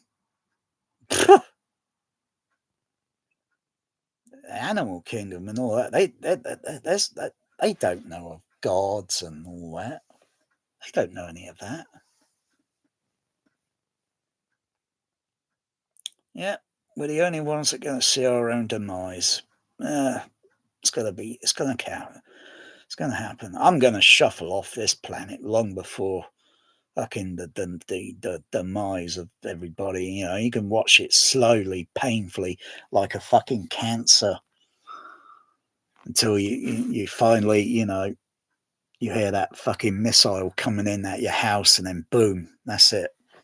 That's how it's going to be. Grisly, miserable in decades, or wherever it's going to be, or it could be avoided, you know.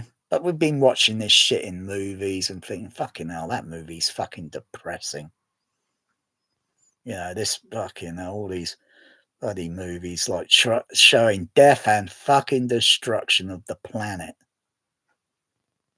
And, oh dear, what's the point of that rubbish? It's always typical rubbish, you know, whether it's God fucking Zilla zapping fucking people to fucking roasted fucking toast with its heat ray, or like fucking Martians coming down from green planets and fucking zapping us with fucking heat rays. Oh dear. Same sort of cliche shit, you know. I mean, when you look at it, it's like, fucking hell, these Martians are like fucking Godzillas. They got their heat ray and they're zapping everybody.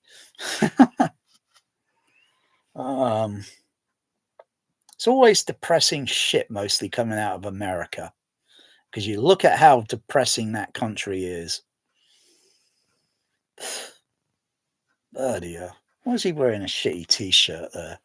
Really?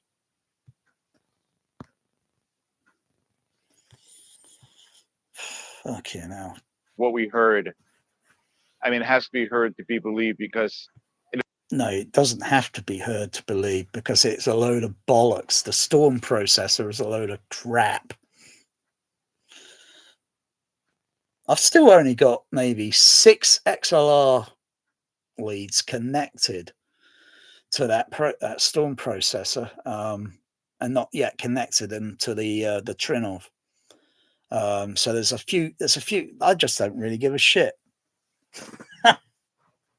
I'd never thought I would see the day where I wouldn't give a shit. Why?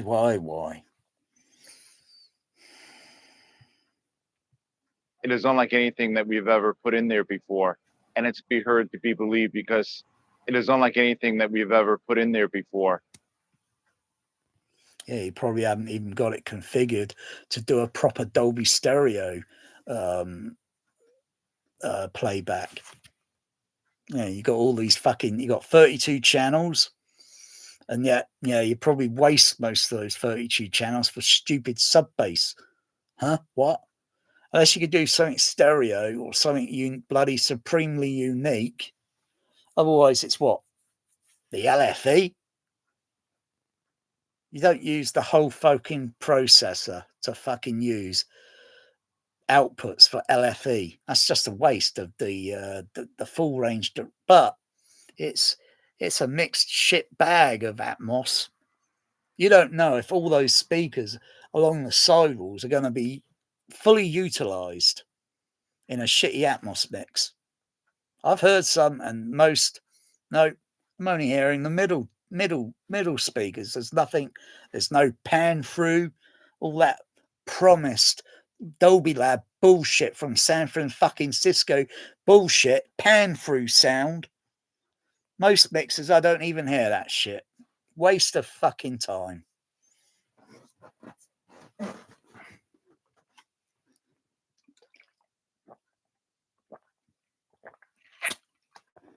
If you got the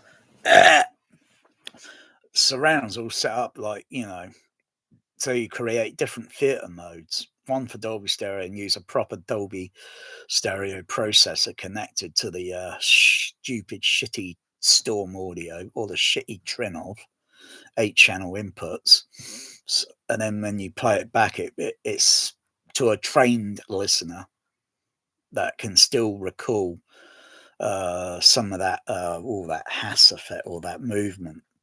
It seemed like the speakers were individually moving with sound going in and out from, but they're not. It's just an illusion. But most home theaters not even geared up with that. Got shitty 2 speakers on the side wall. They can't utilize the back ones because they're only active if it's 7.1 or if it's 6.1, maybe. I'm not even sure if a stormaudio or trinnov can do 6.1. Can it do EX? And I mean the EX professional, not the shitty home version where it's only 3 speakers. The professional one is 4 outputs, basically a matrix decoder. Can it do that? No, it can't do that. And it certainly can't do prospectus stereo. Bloody hell, fucking, and it can't even do fucking sensor round. If you got to do sensor round, you got to have one sub located on the floor in front of the screen. That's how it was done. It wasn't behind the screen, and it was in front. And then 2 more speakers located in the corners. That was sensor round. Can it do that? I don't know. I just don't know. Because I don't know exactly how the outputs on that mod 2, and I think they did a mod 2, mod 3. I don't know what the schematic is like for the outputs, because the sensor round that I can recall had a forward and backward sort of bass pressure motion, like, So there was either some trickery with the a single signal sending to maybe the front and the back. The 2 speakers at the back were just basically doing the same signal, and the one at the front doing this, but doing it slightly. So it's kind of like tilting the. So you get this, if you had a tilt thing, so you get a forward backward sort of motion. The only way I could figure to do a trick on that is by using the variable phase. Have one sub playing at the front, one at the back, and then adjusting the variable phase, and then add a sort of forward backward, add a not real sense of, oh, it's totally at the back, isolated discreetly, and then the one at the front is totally isolated, and it's, you know, it just had this. But if you adjust the time delay, no, time delay doesn't work. Just doesn't work. The phase ones seem to. So it's like tilting the phase forward and back.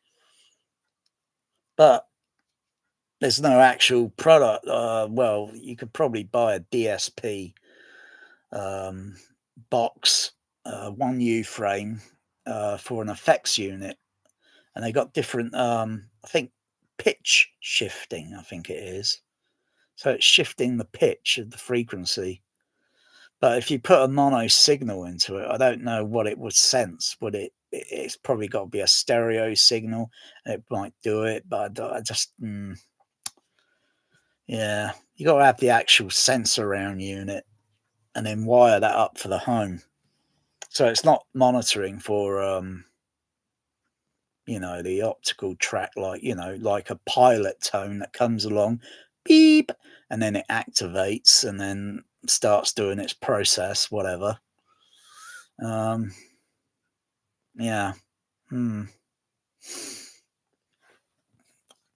were the tones that generated 25, 44, and no, 25, 35, and 44 hertz. 3 tones. That's what's on that crappy Blu-ray 4K disc. You got tones, sine wave tones that are gradually amplituding occasionally in level. But it's like just playing a series of, it's like going on using Room EQ Wizard and using one of the multi-tone outputs, and you assemble 3 or 4, depending on what, you know, you generate, and you keep the one tone down here, another tone up here, another tone up here, and another tone up there, and you know, you have something to amplify or amplitude the levels up and down now and then. Is that what an earthquake sounds like? A sine wave?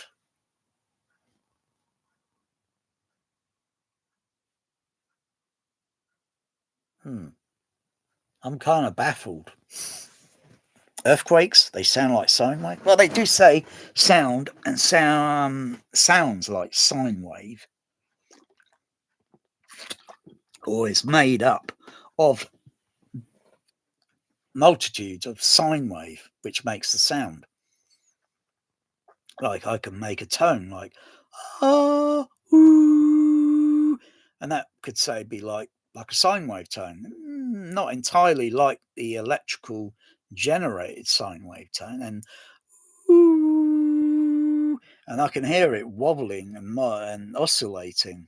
I can hear it's not totally smooth. It's wobbling because I can't maintain, you know, a tone indefinitely. I'll need to breathe, and you know, and then that tone changes its pitch and moves up a little higher or down a bit, you know. I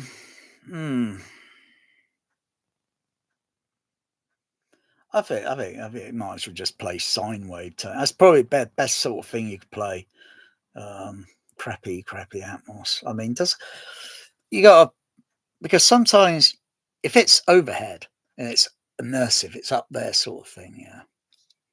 Sound waves, in reality, if they're speakers, like I listen to speakers on the bus, you know, they put them sometimes on you know, on the ceiling in the bus, you know, to announce buses coming up to certain bus stop, etc. location. Occasionally I look up. Sometimes I was in between 2 speakers and it sounded diffused. It's only a mono signal, not doing stereo shit, you know. And then there's everything else that's moving around the bus, the vibration that's moving around like this. Not like a shitty home theater where it's just the bass is just doing that sort of shit. It's doing this. That's a little bit more complicated, a lot more complexities than shitty home theatre shit stuff. Oh dear. Try and get a fucking LFE to go from that to doing that. You need a few more LFE signals. See, they not thought it out, Dolby Labs. They haven't got good scientists at Dolby Labs. They're just fucking woke over fucking paid. Just so they can market their shit to masses and keep it relevant. What a fucking scam.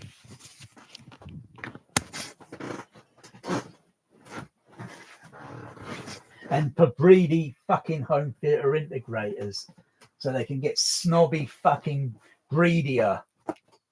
Fucking shame.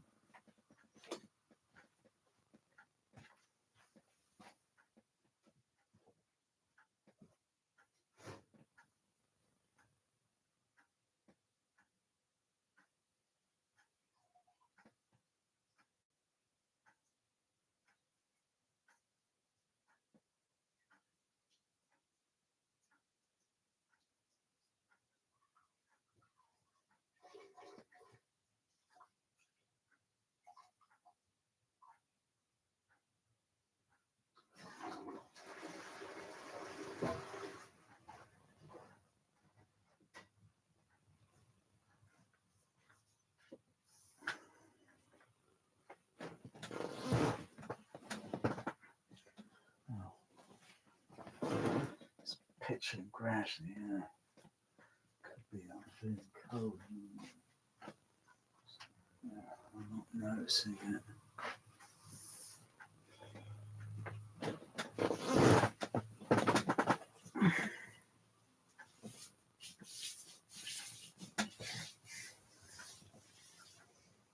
Yeah. It was early. Medicate. I'm just kind of curious.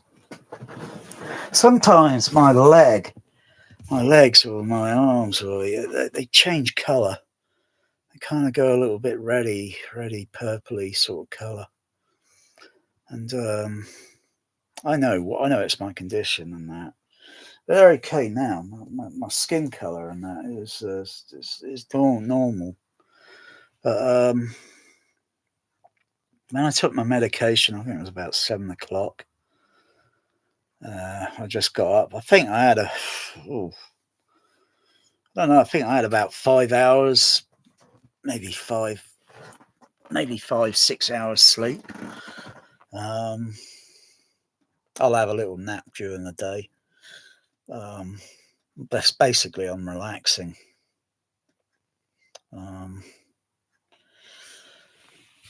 Yeah, not sure if it's the diabetes or if it's the afibrillation. But yeah, the skin tone colour changed, and I thought, why is it always? All right, so I've taken my medication. I've looked at my skin tone colour. Okay, it's a few hours now after the medication, so yeah, I'm trying to get an idea on it. Anyway, looking at all this bullshit. Can you believe it? And it's been flawless. Never had an issue. I tell you, I got an issue with this bloody sound recording. I got my volume up at full maximum. It sounds like the recording level is so bloody low.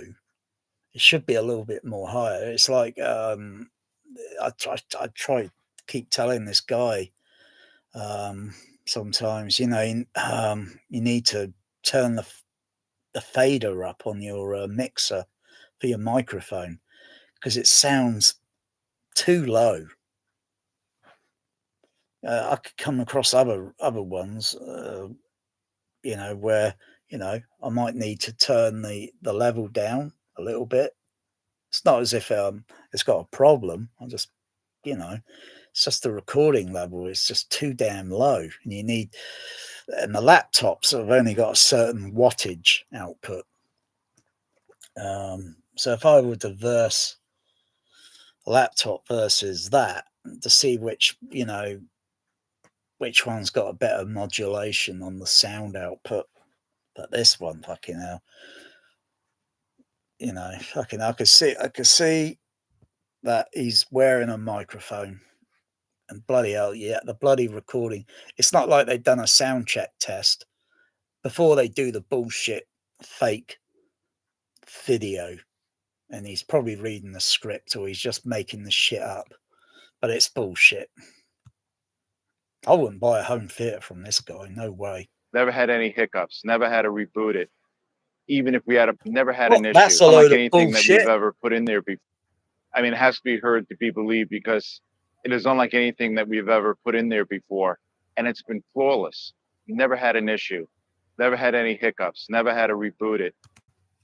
That is total fucking lies. Never had a hiccup. Never had to reboot it. The fucking times I've been... Oh, fuck. The amount of fucking... when using Laserdisc with stormaudio, shitty codec, sound decoder, the fucking sound was... It always took about 1.5 seconds to get a sound lock. Oh, they might have improved it with their new shitty update recently. I don't know, because I haven't got that. I'm not going to buy that stupid thing, because it's very unlikely I'm going to use that processor ever again. It's going to be sold eventually. It's up for sale, but it's not listed for sale on, but it is for sale if anyone wants to be immersed in bullshit. But that is a load of fucking bollocks that he's just fucking said. The fucking time sometimes I had to fucking turn that processor off and then turn it back on again.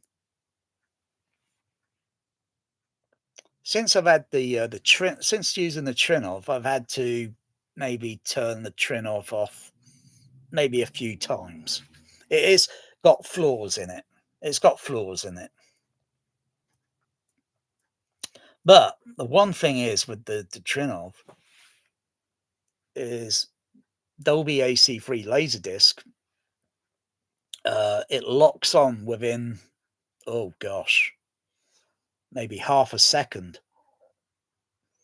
It really locks on pretty fast compared to stormaudio or Denon or any other past AVR that I've used, where it takes about 1.5 seconds until you got a signal lock. DTS, PCM, that's almost instantaneous. You don't notice any issues on any decoder, past or present. It's because it's on PCM and it's instantaneous. If you shuttle back on a scene, back and forth, like he played this, he played this, he played this, he played this, he played this, he played, and it just kept doing that. You could do that on PCM, Dolby Stereo. It just, boom. You could do it on the analog track. It's instantaneous. But when it goes through AC3 and into any of the past decoders, it takes 1.5 seconds until it gets a signal lock. But if you shuffle it too much, like say on DTS, I used to have it in the rack, but I hardly used it. I mean, really. It would come up with a DTS fault and indicate red light, but the DTS signal is still playing. And then you got to go into the menu on it and then just clear the fault issue. But it's not like I think something legit where it's caused a sound dropout. Never noticed that on the DTS CAD 5.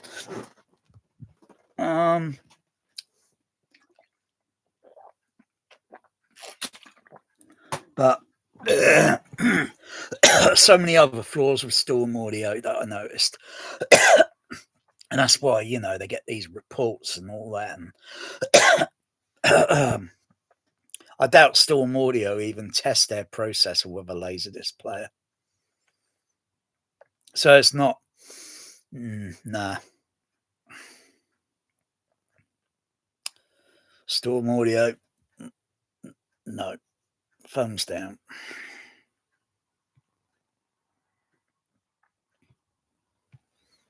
Even if we had a power outage, it always lasted. But the main thing is, it sounds great for audio. It sounds great for music, which is very difficult to do. It sounds great for audio. It sounds great for music. Oh, fucking what a load of bullshit. You can get a load of. It's like audio science view. I can't stand that synad bullshit. You know? Fucking hell. You know, like this processor here, it's got a great signal noise ratio. Anything fucking below fucking 80 or fucking 100, you're not going to notice shit. You ain't going to notice it unless you turn all the gain levels up, and then you notice, oh, what's that noise I'm hearing? So what? If there's a little ground hum or something, then you just look around to see where something's maybe not fully grounded or isolated to be fully grounded. Or if it's something that's buzzing or something, it might be some actual electronical fault that's buzzing through the positive and the negative on the XLR. Who gives a shit about the XLR? The point of the XLR, positive and negative, is to reduce noise. That's all. So, you know, most other things that, like, I mean, the Denon was, it was okay. It was okay, you know, unbalanced audio or whatever, and whatever. It played fucking loud. It bassed the fucking room, the fucking nobody's fucking business. Fucking hell. Nothing wrong with that. Don't need a fucking trinnov or a storm. Just because it's aim at the snobs. Doing a processor, and it also sounds all great these for people movies. in this. So these when you're watching even a concert shows in Dolby Atmos, around. is literally, which is very difficult to do in a processor, and it also sounds great for movies. Oh, is that the what's it guy there with the beard? You see, you get people now growing long beards because they want to be like these YouTubers, like the guy down in Australia, or that dude guy. They're growing their beards. It's a cult. It's a cult. they're lookalikes. It's like the Elvis convention. Oh, look, Elvis. Movies. So when you're watching even a concert in Dolby Atmos, is literally like you're at. So when you're watching even a concert in Dolby Atmos, great for movies. So when you're watching even a concert in Dolby Atmos, is literally like you're at the concert. You heard that guy say, when you listen to a concert music in Dolby Atmos, it's literally like you're there. That's a load of bullshit. That's a load of bullshit. So you can make the cinema seats sound like a speaker. It's not impossible. So, and then you do the mixing and that to create the sound like it's moving, or someone's whistling, like, oh fucking hell, that sort of shit. Can it do that? No. It just sounds like you're listening to an echo reflection shit, crappy sound of an audience, and it just sounds like they're distant. It's not going to sound like, you know, lots of individual voices yelling, screaming, whistling, and all that. It's just going to sound like this, like closing up my fingers, and that's what your shitty Atmos with a crowd of audience concert is going to. It's not going to be like that, all individual. So he's talking a load of horse shit to try and market it.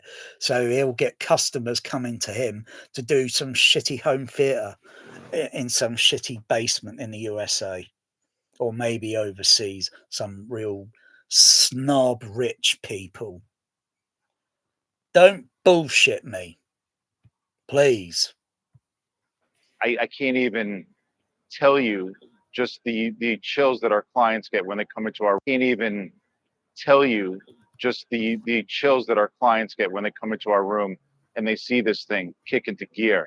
It's just that our clients get when they come into our room and they see this thing kick into gear. It's just amazing when they come into our room and they see this thing kick into gear. If that guy went to High Wycombe, UCI back in the day, he'd think, what the fuck did he just listen to? Bass? Where the fuck is all that bass fucking energy coming from? Fucking hell, you feel it literally fucking on your fucking feet, your legs, your tummy, your chest, your face, even the fucking hair. Fucking hell. And yet it never hurt your ears. How the fuck did that? Was definitely Thomason fucking alien George Lucas encounter fucking THX. That wasn't fucking Earth fucking, that was fucking the aliens, and they probed their fucking mind, and they got the discovery of their new fucking sound system. Yeah, fucking hell, it was out of this fucking world. I thought this guy that I met years ago,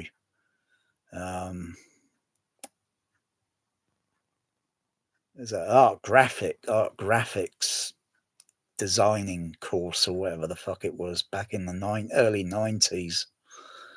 And then I was doing a THX logo because I was so into the fucking thing, I was like, fucking hell, game change. And that was early 90s, shit. And then this guy walked past me, and then he started going, and then doing all this. I thought, is this guy on drugs? And he said, THX. I said, yeah. And he just happened to be living in Bournemouth, and he came from High Wycombe or Buckinghamshire. And he says he'd been to this cinema so many freaking times, and the bass, it just does this. It's just pounding on your chest. One day he said, hey, I said to the guy, I've been to London one, and then one day he said, do you want to go up to High Wycombe? See what movie they got playing in THX. We had no idea, so we went up there. I've already seen the movie at the Alert Morning Show back in December downtown, Arachnophobia. And then, I look at the complex and it's nice. Yeah, it's nice. I was into that sort of shit back then. I wasn't cynical like I am now. You get older, you get wiser, you get maybe a little cynical about all this shit, and you realize it's all a load of bullshit. I should have realized that back then. I could have saved myself the trouble over the fucking last few decades with all this audio shit. I don't really give a fuck about it anymore. It's all dressed up, but it's got no soundware place to go with it. So yeah, I'm looking at this THX poster outside of screen number 1. I think, fucking hell, look at that, fucking, because they didn't have a THX poster at the Empire Leicester Square. They didn't have a poster on the outside of the auditorium. And I was just looking at it and thinking, wow, that black background with the chrome silver letterheads. It's like the essence of the universe. I think I'm gonna step in and just see if it's playing or see what it sounds like, Well, more or less what it feels like, because you go through the first door and then you go through the second door. The first doors and the second door, the distance, to isolate, keep the, so you don't notice the sound much. I think it was about 6.5 foot distance until you basically, when you go through the first door and then you reach out with your arm and then you're going forward and then you just open it. So, and then you step in. I step in and it's like, what the fuck? I mean, literally, what the fuck? It was, what the wow fuck? What the wow fuck? Okay, now, I recognised the scene instantly. I thought, right, it's probably about 15 minutes through the movie or so. And they're in the jungle and it's got the I don't know. I think there are 2 music composers on that movie, or it might have been it might have been Last of the Mohicans I'm thinking of. Trevor Jones Music School. And it was just, what the fuck? I could just feel it all over my body. I think, where the fuck's this coming from? And it sounded so natural. It sounded like, whoa. I mean, not maybe total natural because it's artificial, it's recorded and played back, and so, but it was, in the sense, there was nothing like hair rattling or distorting. I think the auditorium, when I looked at it, I think it was about half full, maybe just a fraction less. But I think when we, and I thought, wow, that's brilliant. I just feel that, where they're looking at the spider, and you got this low bass music play. It was just completely uniform, up and down, all over my body, movement. What the fuck? And I was right at the back of the auditorium. No, it wasn't that typical shitty home theatre boom sound that you would typically get in a basement or any other typical room. It wasn't any of that shit. Fuck you now. I thought, wow, I'm sold. I can't wait to come back on the second show because we missed it by about 15 minutes. So they don't really let the audience or go in because you're going to miss the. So we went touring around. I don't know. He wanted to see old friends, I guess, in around Buckinghamshire or such. And we came back a few hours later. And it was when that THX fucking trailer fucking thing started. Fucking hell, that got the hook. That got the fucking hook, that did. The fucking instant that fucking trailer started, you're feeling it all over your body. That's a sound system. That is a sound system that, and given all the signal noise ratios and all this other shit, fucking hell. Didn't notice any other flaw. You don't need some shitty audio science review showing some Amir with some fucking shit review on fucking what product's got this signal noise ratio and this and all that. Fucking hell.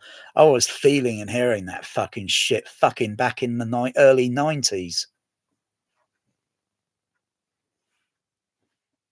And it knocked my fucking socks off. And it's like, whoa, then you get the typical home cinemas back then, it's like fucking small speakers and shit. They're not gonna do that. They're not gonna get anywhere fucking near or close. You gotta have the actual fucking things. You gotta have the actual sized fucking room.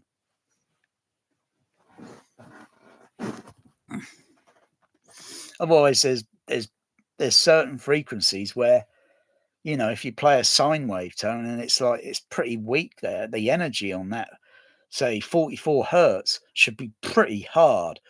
If you put a speaker pretty close to you,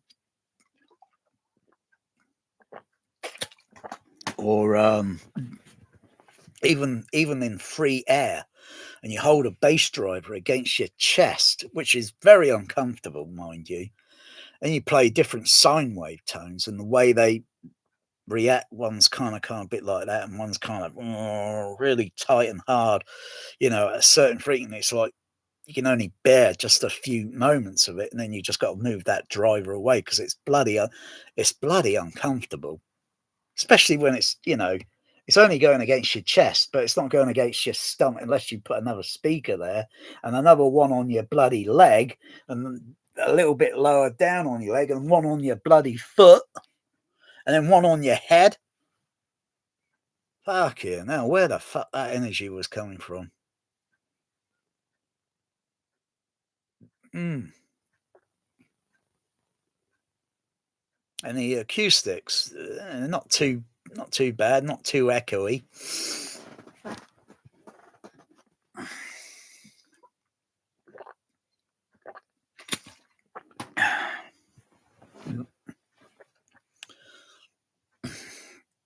Yeah.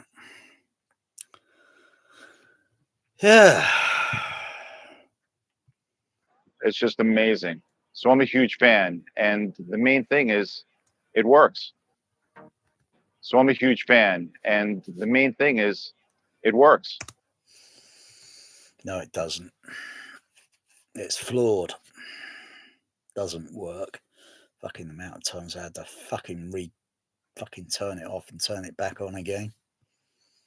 Oh, so I got probably a botched fucking Storm processor, have I? Yeah, right, sure I have.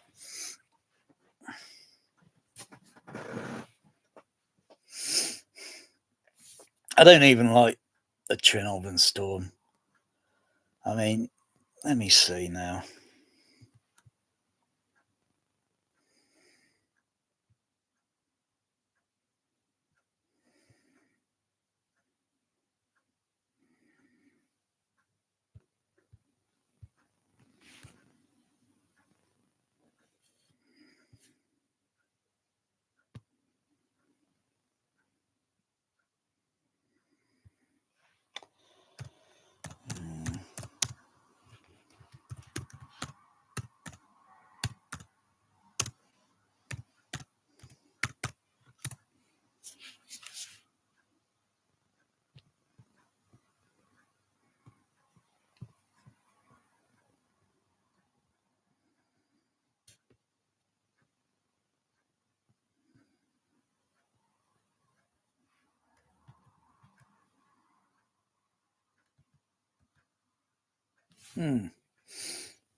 I mean, the CP200, the way all the let's zoom in a little bit on that.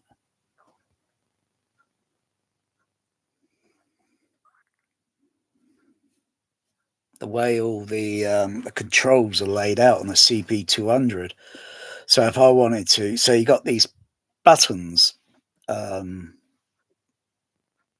the middle, and then above it you got the format select to select a specific sound format. 05, 43, 01, 66. 66 is the generated tone or reference tone. When loaded with A cards, fitted with A cards, it generates a tone that goes not kind of like that, but a kind of a gurgly, a kind of like a gurgly sound that's kind of oscillating. Replace the A-type cards with Dolby SR cards, and then go to format 66, generates pink noise. Format 01 is basically mono, and it uses the Academy filter. So it's rolling off. It's using the Academy filter. Can a trinnov do that? No. Can a Storm do that? No. Can any other AVR on the market do that? I don't think so. I don't think so. Anyway, format 43. Well, everybody knows format 43. You know, it's usually associated with split stereo surround or what.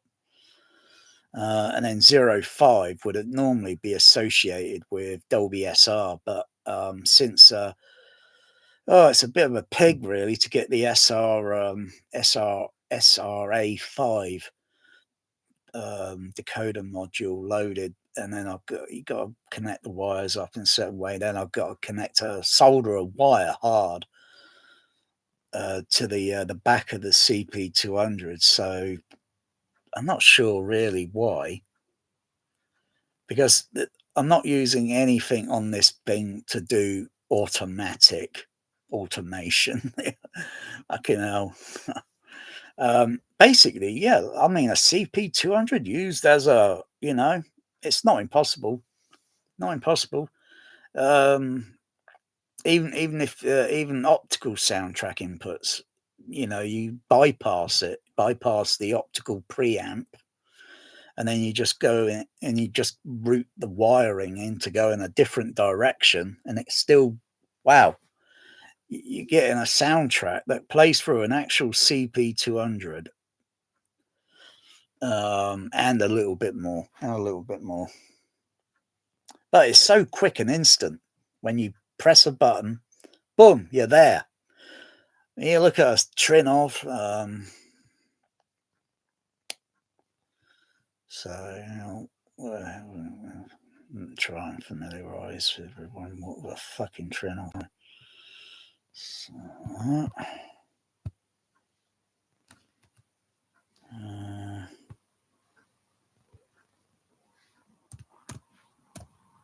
most people probably forgot what a trinnov looks like. I think I'll use that picture where I've got it fitted in.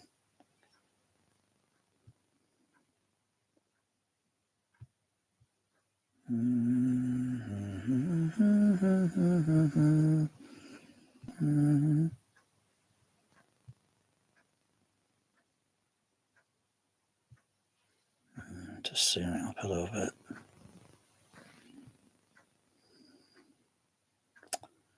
That's all the trinnov is.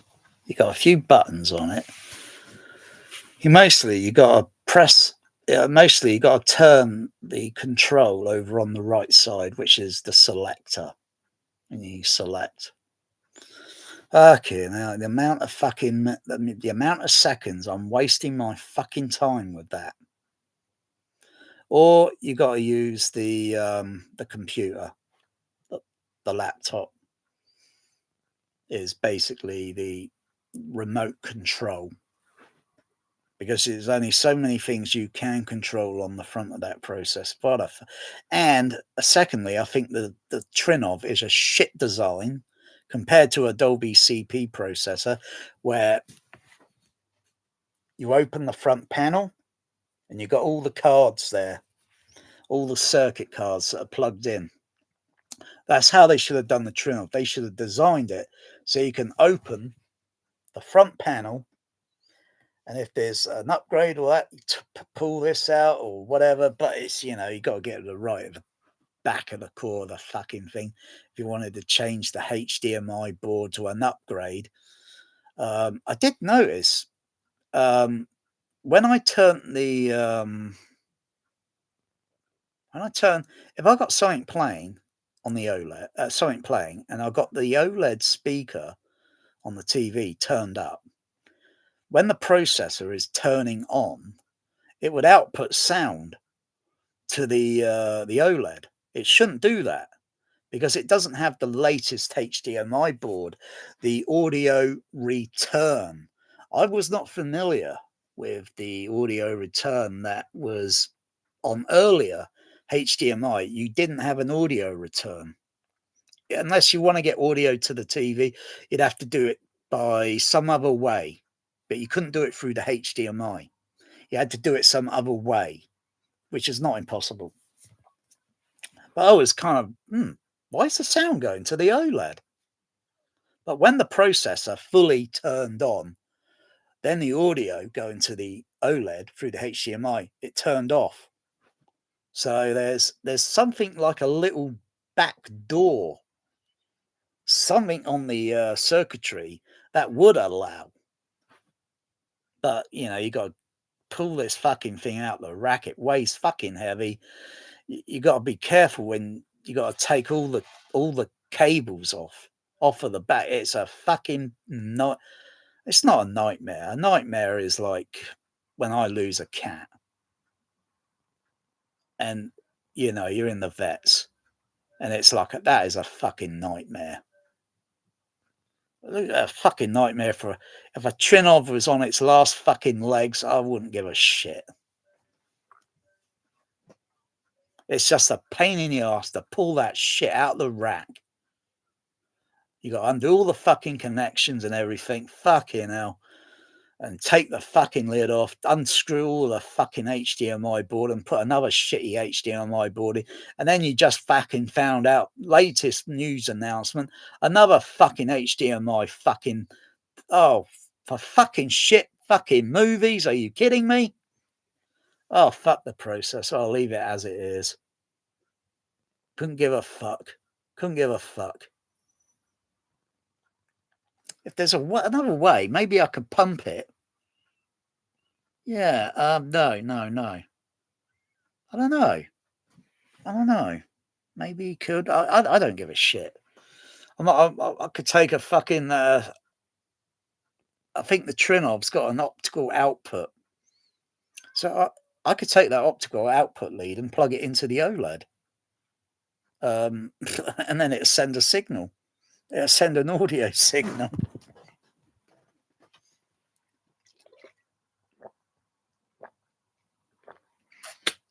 But I don't care. I don't care because I don't really listen to fucking OLED speaker sound.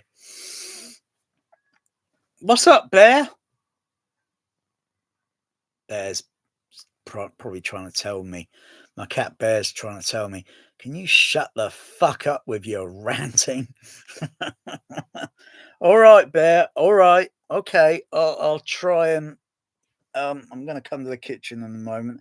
You probably want a little bit more feeding because I'm almost down. I'm down very low on my liquid fluid for purifying my bodily fluids. Oh dear. You know what it tastes like? It tastes like fucking. Oh, all right. I'm coming now. He's really meowing me. I'll be back. I'm gonna keep this rant fucking going on for a few more hours because I'm really fucking pissed off with fucking Skywalker's sound. I've had enough of their bullshit. I don't give a fuck about their fucking sound mixers anymore. Fucking had a fucking enough of it. I'm gonna be roasting. Fucking roasting.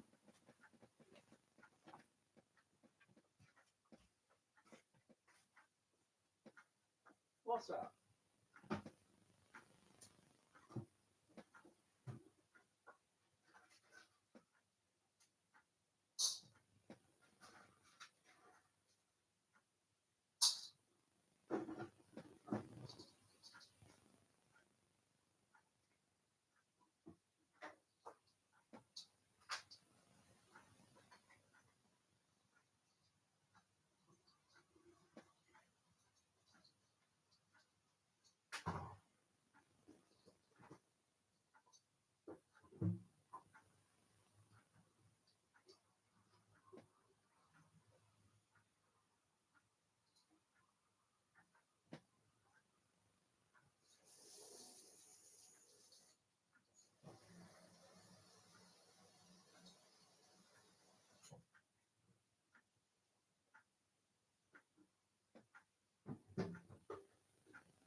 Oh, what the fuck? Give it a fucking wash. Slope orange there. Oh, there's a fucking shit. I don't give a fuck.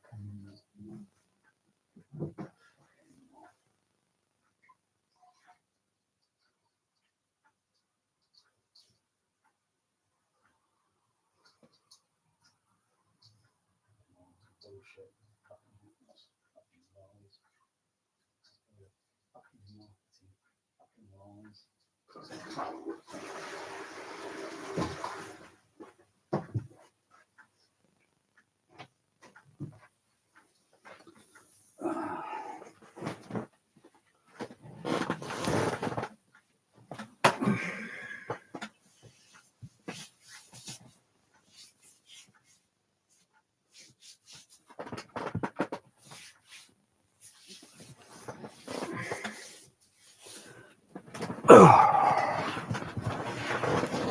Oh dear.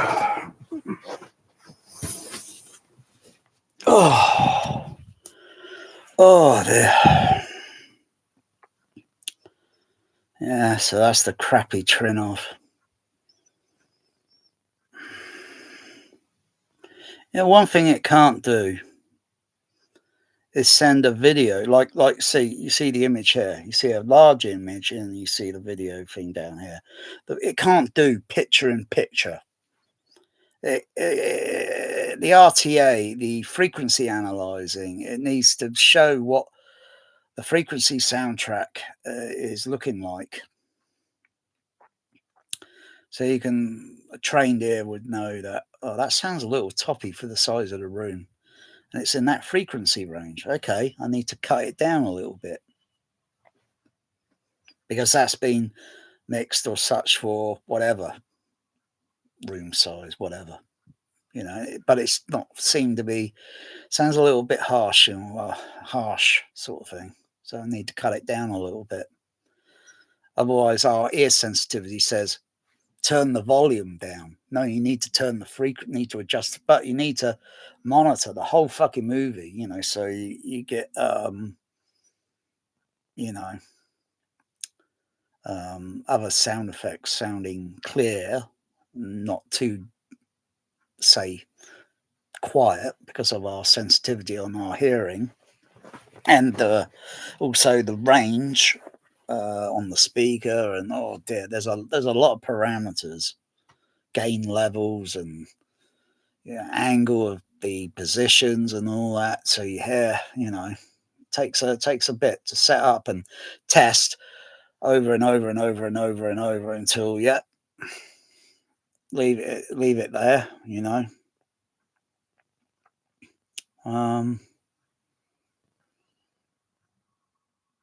You know, when we yell, you know, really, I'm not going to do a yell because I'm just not into it at the moment. Does it sound like what that is on a fucking movie soundtrack? I mean, firstly, you got to do a good recording, so it's got no distortions, no whatever, this and that, and then you got to mix it in, you know. So, like, Born on the 4th of July, big fucking erect penis. Don't say penis in this house.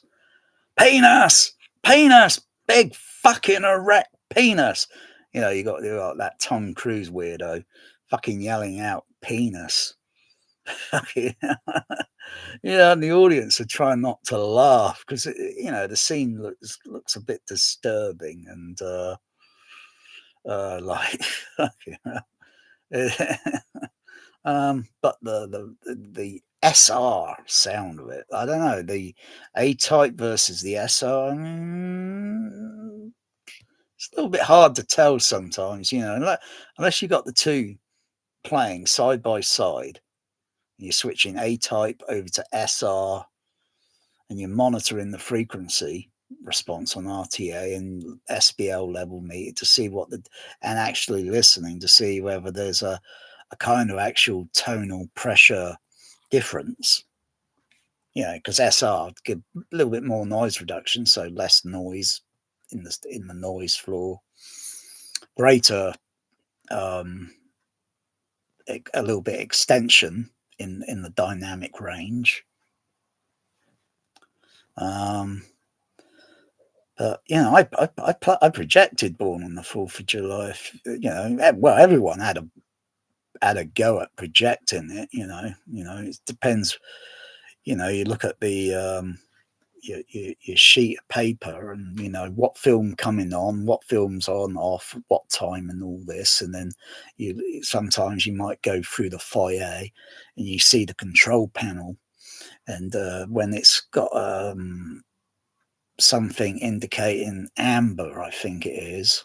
I think that film has come off or something. When it's green, I think it's showing the movie, and when it's red, means there's a fault that's occurred. You probably go in the projection room, and find the fucking cake plate is a fucking brain feed, or brain wrap. That's it, brain wrap.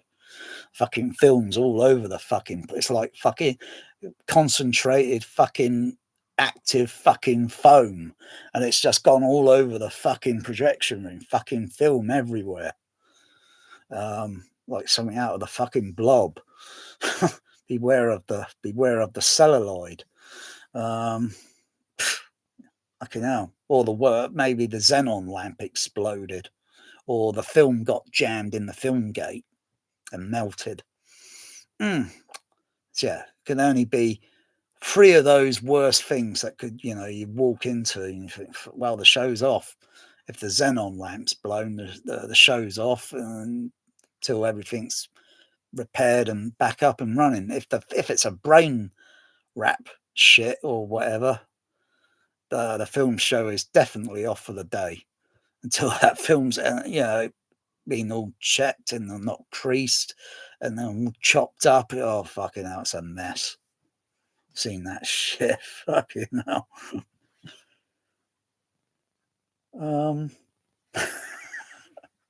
And there's a ton of well, it's not a ton of it. It weighs what it weighs. And it's like, fucking hell. Yeah, you get these hard drives today, don't you?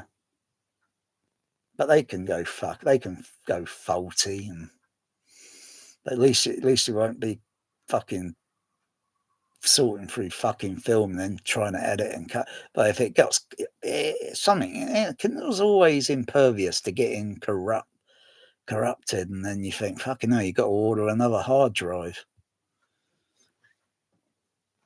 or maybe a download. And that's the thing.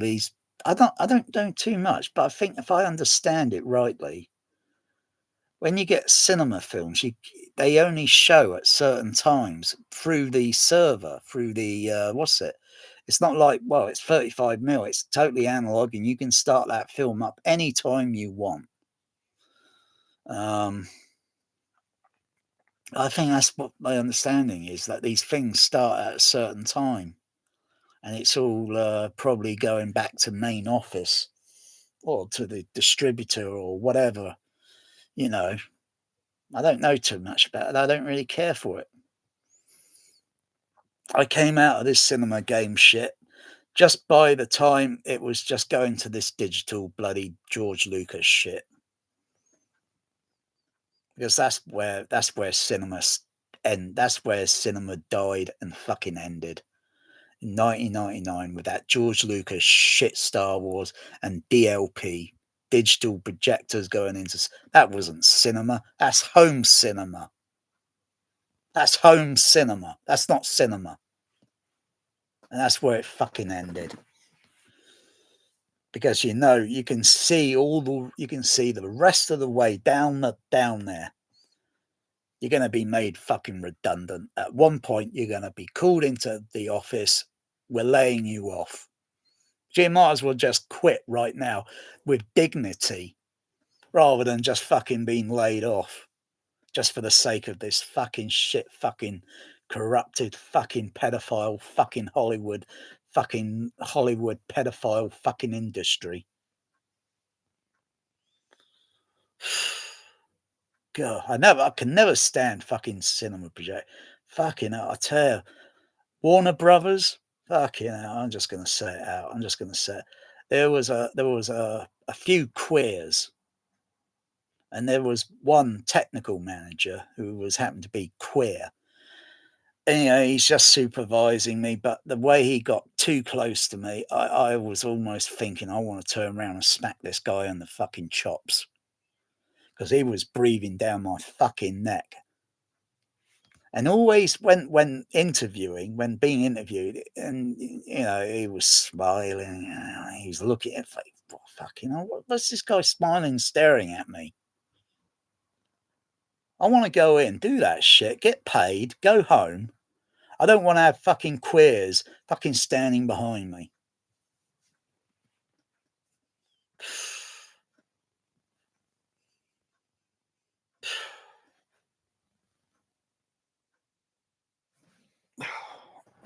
Queers should definitely keep themselves to themselves and keep themselves in a closet.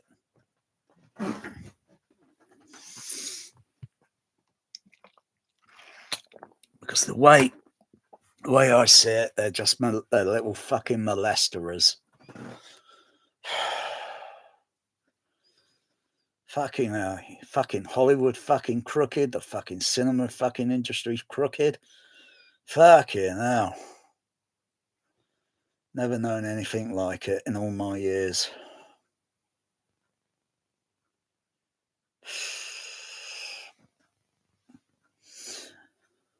Yeah, I think the Trinnov is a fucking queer processor. Is that all it can fucking do? Fucking hell, like I say, it's got so many fucking flaws on it. Let me see a way.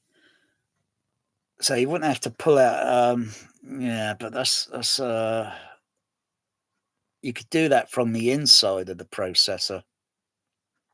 So like I say, the HDMI, all the screws mostly on the on any product are all on the back panel. You got to take the fucking thing out and then unscrew. But still, you got even if I think of the other way round it, you still got to undo all those fucking HDMI leads and everything else. Anything, you still got to undo all that shit.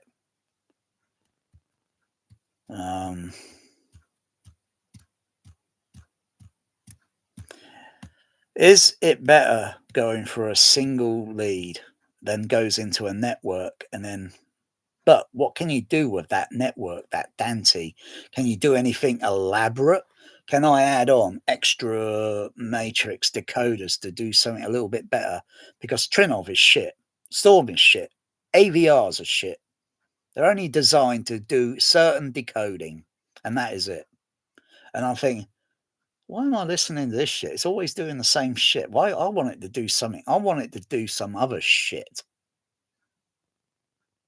Not the same shit that is, marketing and bullshitting. I want it to do something a little bit elaborate. At least. Can Dante do that? I have no idea. I've got no fucking clue. As far as I know, Dante costs a fucking arm and a leg. Just to have a single output, and then you got to buy all this other shit amplifiers to fucking, But any signal at the end of the day going through an amplifier to a speaker is going to be fucking out. It's not digital. That's like saying we hear sound in the natural world in digital. That's just a made up fucking word. It's something other than that. Otherwise, it's just still going out like typical. But it got to go through all this other bullshit, and you think how much that fucking costs. Boom. And then you go back to something that's like, oh, conventionally cheaper. Do I notice the fucking difference? Not really. I'm go with this. Fucking hell. I don't need this Dante shit. Oh. But when you do verse it and the way the pros and cons, like I got a shitload of XLR leads going through to the amplifiers, a fucking shitload, more than just what the trinnov is got. Plus, there are other connections in the rack, and then there is if I were to take all those XLR leads, boom, roll them up, and then hold it in my, it would weigh fucking heavy. It would weigh, honestly, it would weigh heavy. And then I would be thinking, well, you got this Dante shit, but it costs this amount, and all my XLR leads and everything connected to it is about that cost versus Dante's shit for a single fucking lead just to pump that shit through to these shitty amplifiers. I don't give a shit what their signal noise ratio is. I'm not paying those stupid prices for fucking amplifiers. What they think it is, the fucking Empire Leicester, fuck JBL, fuck it. Oh, I like those JBL 6290 amplifiers. That's another key to the flashback. But those amplifiers are about 5U frame, or is it 6U frame? They're too fucking large. I'd need a fucking large fucking. I would need to make this bedroom clear and have fucking 30 or, well, more than 30 amplifiers of JBL 6290 amplifiers. They sounded fucking stellar at the fucking Empire. Probably most likely they were used at High Wycombe. They were typically the most common amplifier being used in premium cinemas back in the 1890s. And but their cost brand new, I think, was about £1,000 or so, just a little over 1,000. Today you probably see them on eBay for about 400. Sometimes, they've seen better days. I saw one that was, I was thinking about buying it, but what am I going to use it for? I'll probably use it for a sub bass, since I can't really use it for stereo left and right. It wouldn't be fair because the other and would it? Oh, what does it sound like? Or what does its frequency response look like, etc. You do a frequency sweep of the amplifier to see whether it's got a flat response or if it's rolling off the high range or the low range a little bit. You just do a sweep and see what it looks like. If it's flat, it's good. Means less compensation you would have to do to elevate the high frequency a little bit. Since the Behringer the Behringer amplifiers, they got a bit of a roll off, and so electronically you got to add a filter, high pass filter, to bring it up so it looks flat. Then you need to raise it up a little bit more at a certain. So you dial the frequency, so you elevate it up a little bit, so you make the high frequencies sound a little bit more clearer, rather than you're struggling to hear it. And then it's also sometimes on the lousy film mix, because sometimes they might be emphasizing too much boost, and it sounds a little toppy. It sounds a bit too harsh, and you just back it down a little bit. That's all. You need to take that filter and dial it down again. It takes a lot to check, monitor SPL level, RTA, monitoring the speaker itself electronically. Oh, it takes a heck of a lot of fucking. Most home theaters don't even go through that process. They don't do those check procedures. They're just thinking and, oh yeah, the art and the Genesis and all the other Dirac and all that bullshit.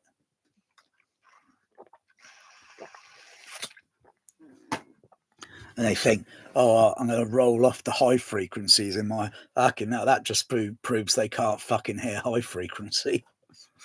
And they elevate in their bass channel, whoa, too much. you got to calculate it correctly. I mean, that Fletcher Munson curve, what was it really designed for? What size rooms and all the testing? Because don't forget, every frequency that you generate for a sine wave in a room to where the speakers are positioned, you're going to get room gain. And if speakers are not halfway positioned, you've got to really, ideally, the speakers have got to be positioned halfway so that theoretically the sine wave tone of, say, 1 kilohertz reaches the ceiling and the floor at the same distance. You put the speaker too high near to the ceiling, it's going to, where I had my HFs, so my HFs are still a little bit too close to the ceiling, you know. But then if I lowered the bass, the stage down, the bass cabs are going to be a little bit too close then to the floor. They're not going to be equal distance. But there is not a real equal distance. Even in a cinema, there is still the distancing between. But if you get it relatively halfway, you know, so the sine wave reaches the ceiling and then the floor at more or less the same time, and doesn't change the frequency. Because if you put the speaker too close to the ceiling, behind the screen, too close, it changes the modulation of the frequency. It could either go a little bit louder or a bit softer or whatever. It changes the modulation of the frequencies. It's not going to do much on the high frequency, you know, obviously, you know, because it's a very narrow wavelength. So really, you got to measure the wavelength of the, you know, and the calculation and where the speakers are really realistically got to be positioned. Test it to see whether that theory is valid, and it's not, you know. Otherwise, you find yourself always kind of shifting, moving this way a little bit, because to pick up on the sound, on the frequency of the sine wave, that microphone, that bullshit trinnov, you know, even a single microphone. I could do multiple microphones if I want to. I could set up 24 microphones. I need a few more, mind you. Set the mixing console up. Yeah, here we go. Go. Some pictures, eh? Pictures. If you haven't got a picture, it never happened. So I'll stop sharing that. I'll go to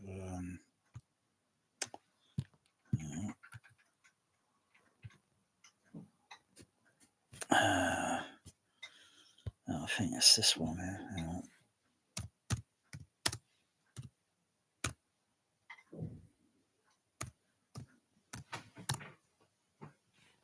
Oh, is that my cat Melanie?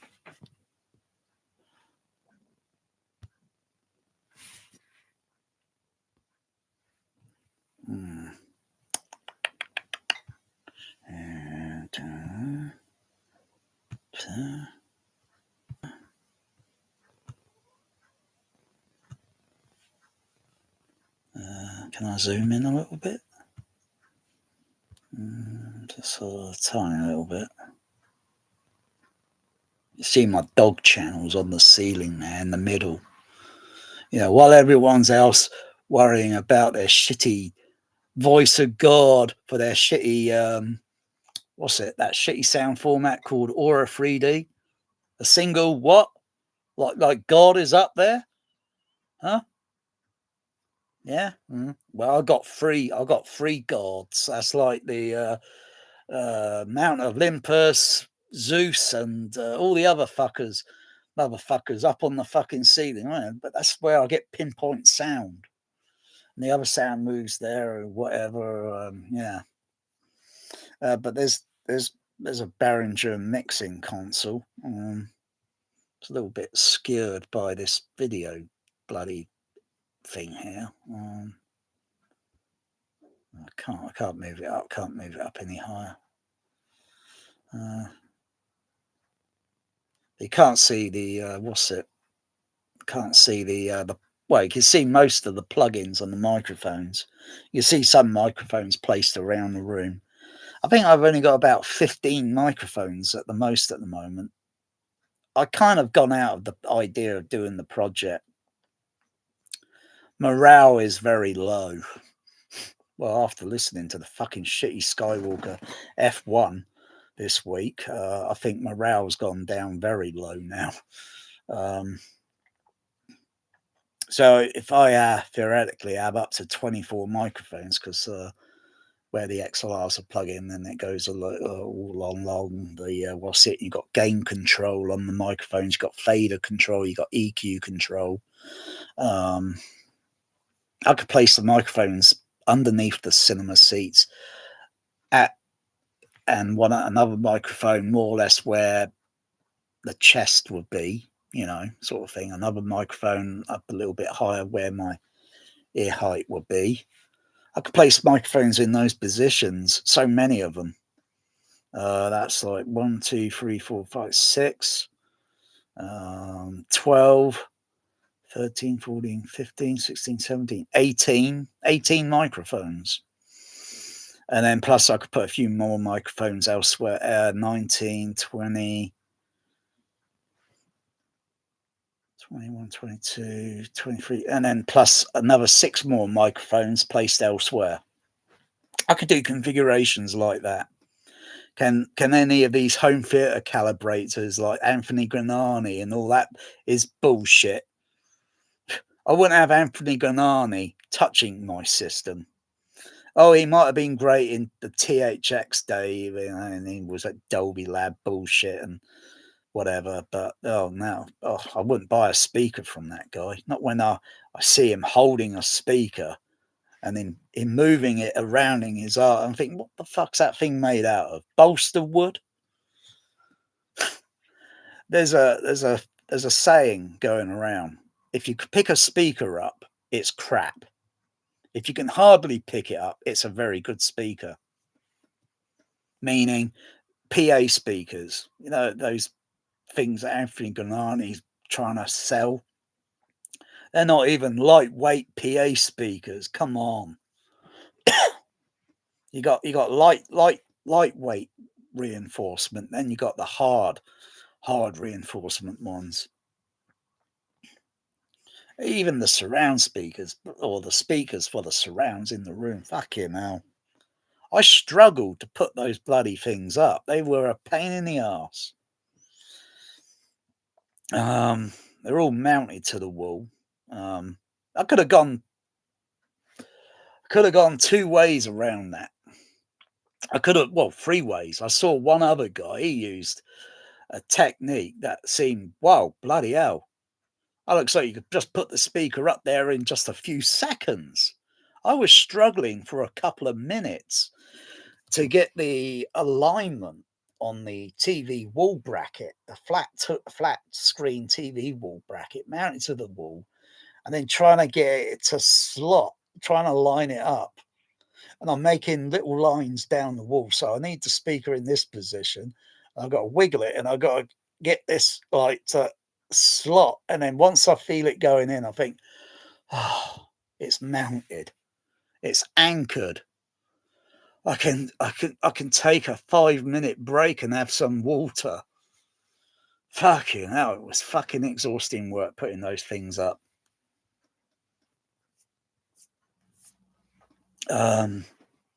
Taking them down's easy. Putting them back up is it's a struggle. But there's 2 ways to do it. Another way is to take all the speakers out of the box. And it's a 2-person, so one holds it in position. Then you drill.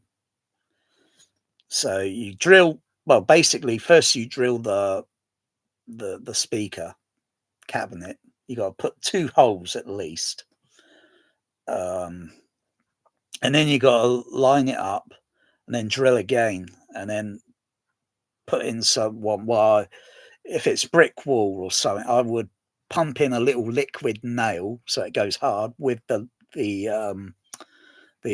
wall plug. So when you tap in the wall plug, and then you know, when then you screw it all up, it'll all, you know, it gives a little weight because you don't know what's behind that brick. Sometimes it might just go through and it crumbles, and you think, well, fucking hell, that's useless. That's going to be a problem. Which I noticed, which was when I was putting these things up, I was noticing, oh, fuck, I've kind of gone into the mortar, not the brick. You know, and it just made it, it's going to make it very tricky because those things, I don't want them falling down. And they've been up there now for, when did I get these? They've been up for about 10 years or so now. Fucking 10 years I've had these speakers. Fucking hell. What have I been doing with my life? When a guy came round and helped to put the overheads up, because that was going to be tricky. That was not going to be easy. Something you can do on your own because of the size and weight of the blood. Even if you take all the speakers out, it's still a 2-person job.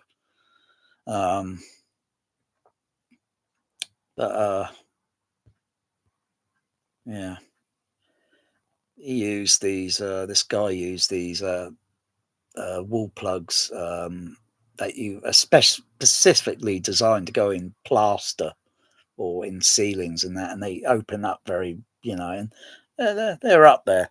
They're up there. Personally, I just want them. I think I might have gone a little, jumped the gun a little bit on the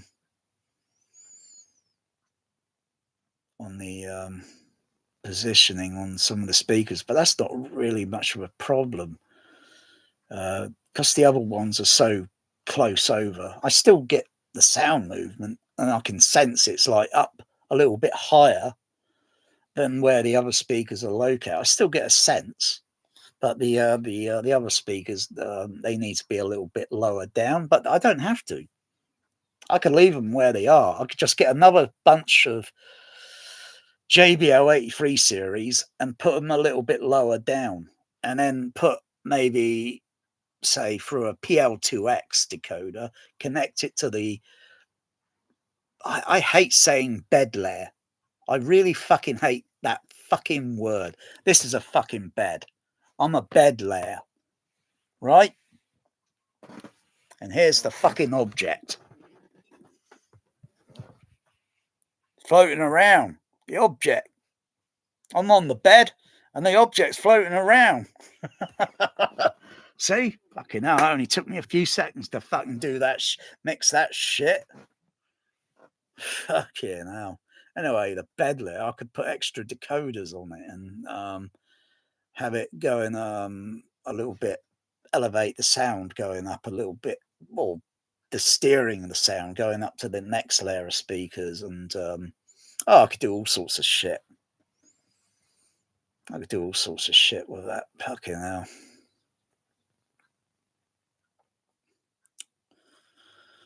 Yeah.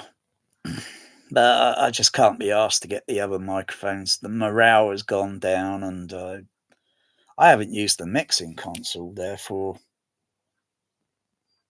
Crikey, I haven't used it in months. But it's there if I want to. It's also cheap because Behringer make small little preamplifiers that go with, say, if you want to use a microphone. If I'd used the small preamplifiers along with the transformers that have got to go with those preamplifiers, it would cost more than that mixing console. Actually, that was pretty good buy. That was, yeah. And so if one day, if I give a shit and I think I want to get a computer, Cubase, that's it, Cubase.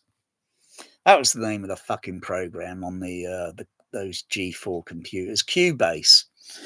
They still do that software, but different. You probably still get the old one, the old software one. I think I've got a CD-ROM or a disc or a copy of it. But yeah. Anyway, I don't really give a fuck. Get back into that and sort of do what I've got. A field recorder, digital recorder. Those things are pretty common. I'm surprised they're pretty cheap. You know, it could go out and you could rig it up with other external microphones with a battery powered thing and microphones and go out, capture the sound of nature.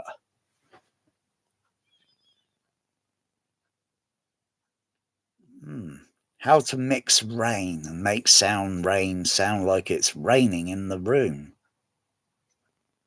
Given the, so if there's no synchronized image, so it's non-sync, so there's no synchronized image, got to have in-floor speakers, and then it's, let me see now, trying to capture, because capturing sound in nature, it's gonna, anything else that microphone is going to pick it up. So it's like you got to do it artificially.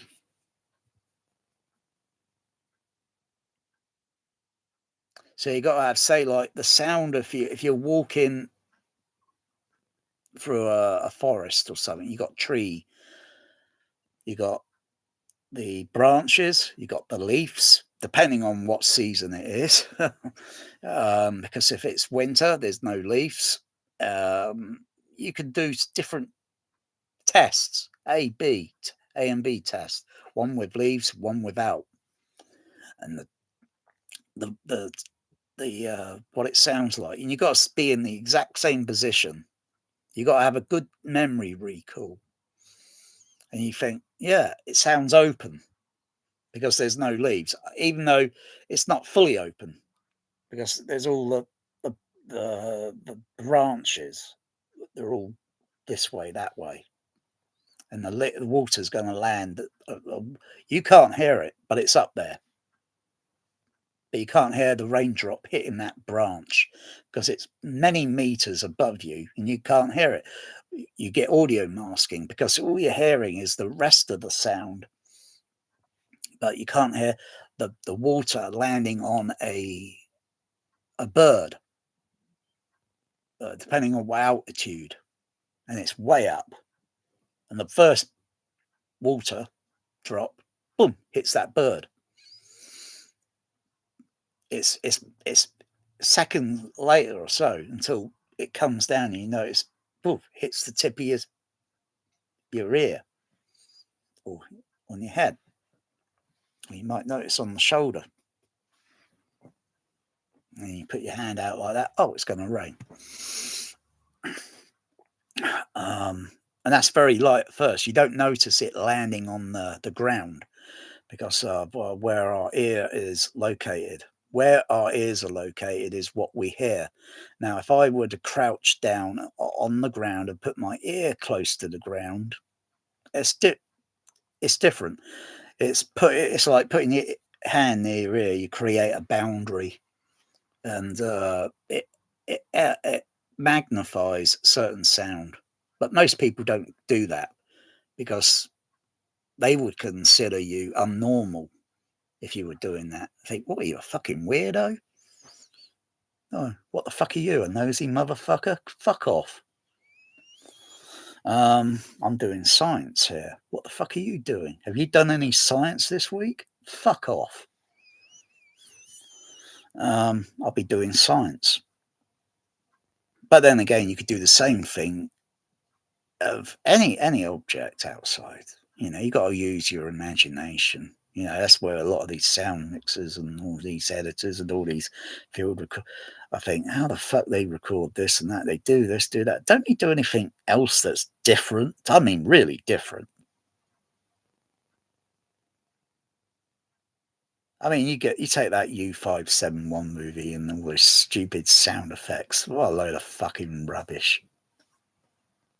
Is that all it's a it's at the maximum, an 8-channel SDDS. Is that all that shit can do? Fuck you know. You think when depth charges are going off and you see a wide shot under the water and the depth charge goes off in that position and then it drops down here and it goes off in that position. It's always the same sound going on. in the middle speakers, typically behind the screen. There's no movement whatsoever. Oh dear. And when you get those explosions on the surface and all the water going upward, you know, yeah, that's the thing. Coming back to the rain. So I'd have to record it. I would have to record it artificially so that it sounds like it's on landing on leaves and branches, not the ground surface. And then I do another recording that is the ground surface.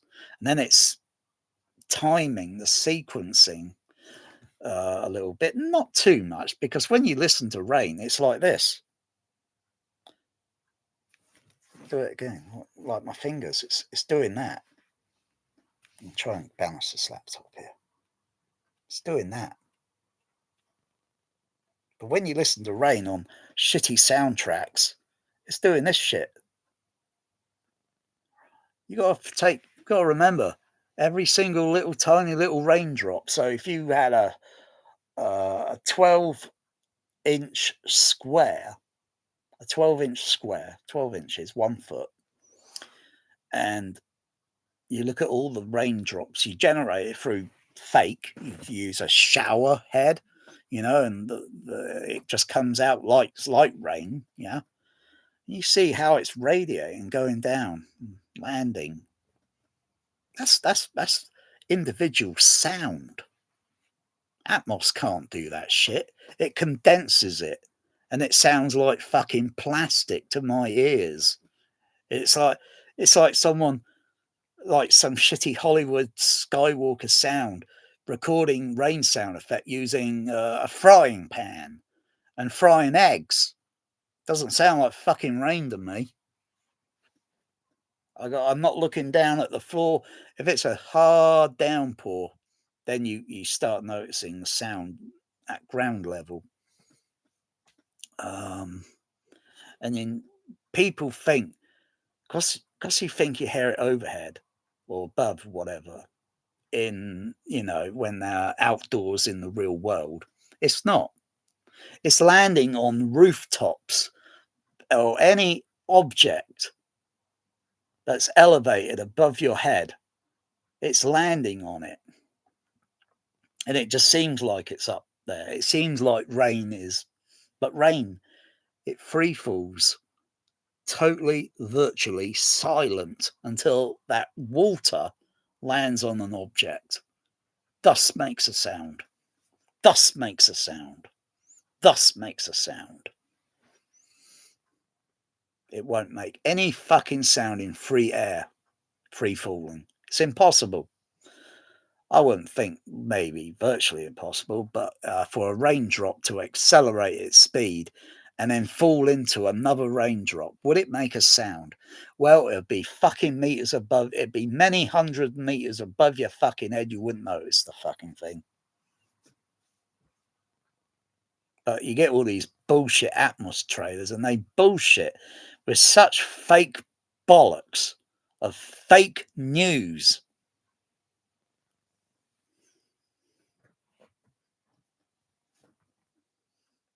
Can't stand fucking Atmos.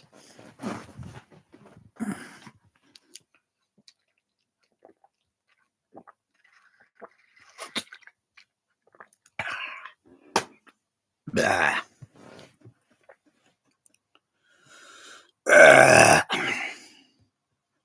Can't even stand fucking binaural fucking sound. Oh, fucking hell.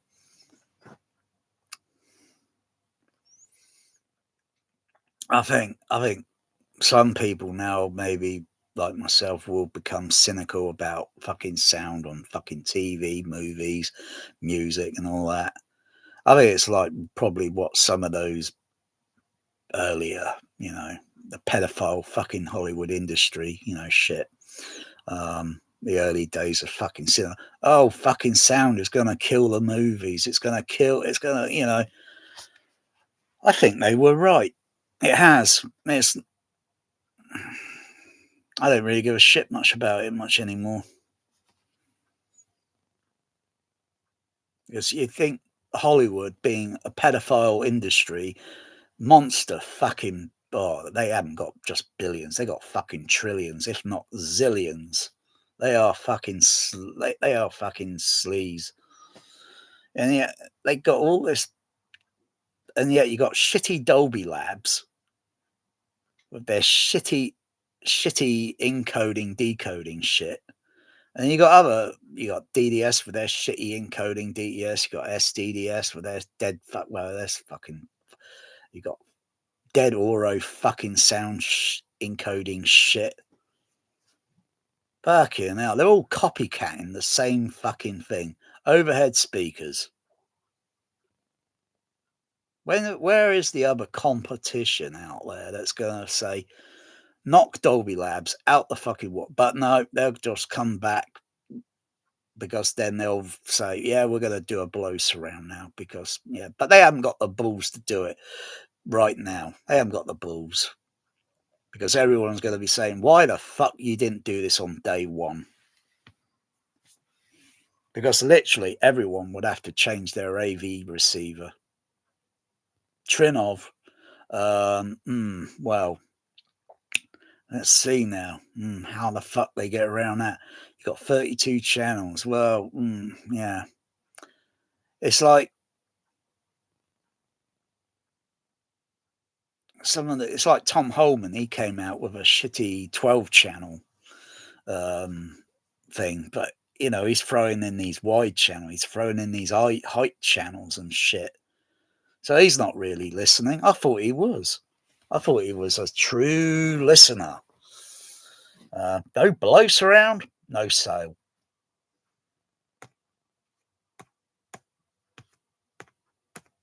And it can't be just below surround. It's got to be utilizing the cinema seats as a speaker itself. So you get sound not just on the outside, but you get it in the middle. But it's like, say, if you do a room laid out like speaker ceiling, floor, and they're all parallel. All the speakers are parallel, but it's not like when you turn a torch on and you get a beam of light when you got some smoke in the room and you can see a beam of light going upward. With a laser, you would just see a thin line of laser going straight up. Sound waves don't work that way, unfortunately. Like I say, when they radiate out from the speaker, the bass sound is going to go over that side, that way. That it's just going to radiate until you get up to, say, maybe, well, even if you listen to, say, some middle range sound, it'd be a little bit more, you know, directional. You'd still hear it anywhere else in the room.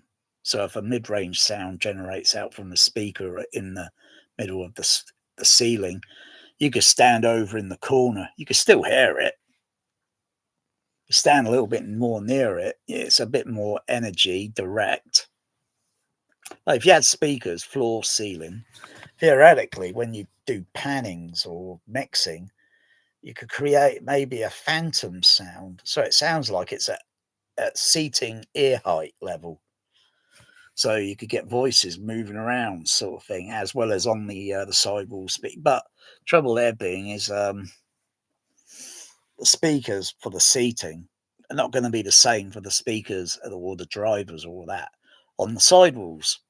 It's not like real life, you know, like you've got a crowd of people and they're all yapping and that. It's not like that. When it comes to speakers, you're going to have problems. You know, I've heard a lot of fucking shit mixes over the years of thinking, why the fuck is it in a restaurant and it sounds like everyone sounds fucking distant?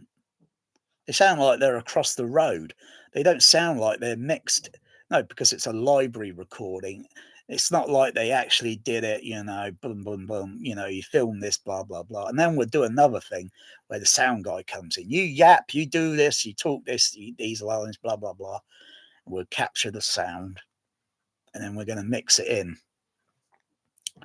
So when you got the two principal characters in the shitty movie, like say Star Trek 4, it doesn't sound like their voices are like this fucking level. It's going to sound like that level, versus with all the other chatting going on around, and it sounds like you're struggling sometimes.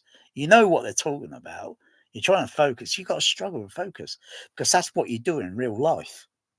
You think, I can hear some interesting conversation on that fish and chip table across the about 10 feet away from me. It's interesting.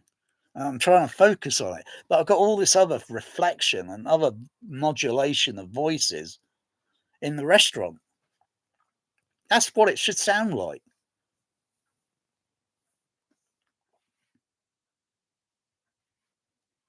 It's like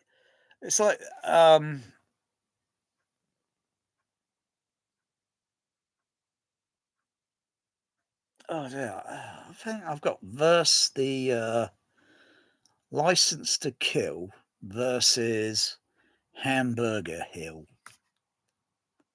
Is there a scene in Hamburger Hill where they're in a helicopter and, you got the loudness of the helicopter on the interior and you got this dialogue, and it seemed 50-50, sort of like, yeah. I think there's a little, I'm not too sure how much difference there is in License to Kill when they get inside a helicopter and there's a bit of dialogue. There's a video showing a demonstration on, what you could do with the variable tracks, the dialogue track, Foley, effects, music, etc., etc., etc., and then just using the fader sliders to raise the dialogue level up, or maybe lower the effects down, or maybe tweak it with a little EQ, a little bit of this, that, blah, blah, blah, blah. So many things you can mess around with, just so you make it clear. But really, realistically, you'd be kind of raising your voice up, trying to, because it's going to be pretty loud in a helicopter. On a commercial jet airliner, it's quiet. On earlier days or such, very early days, it would have been pretty noisy.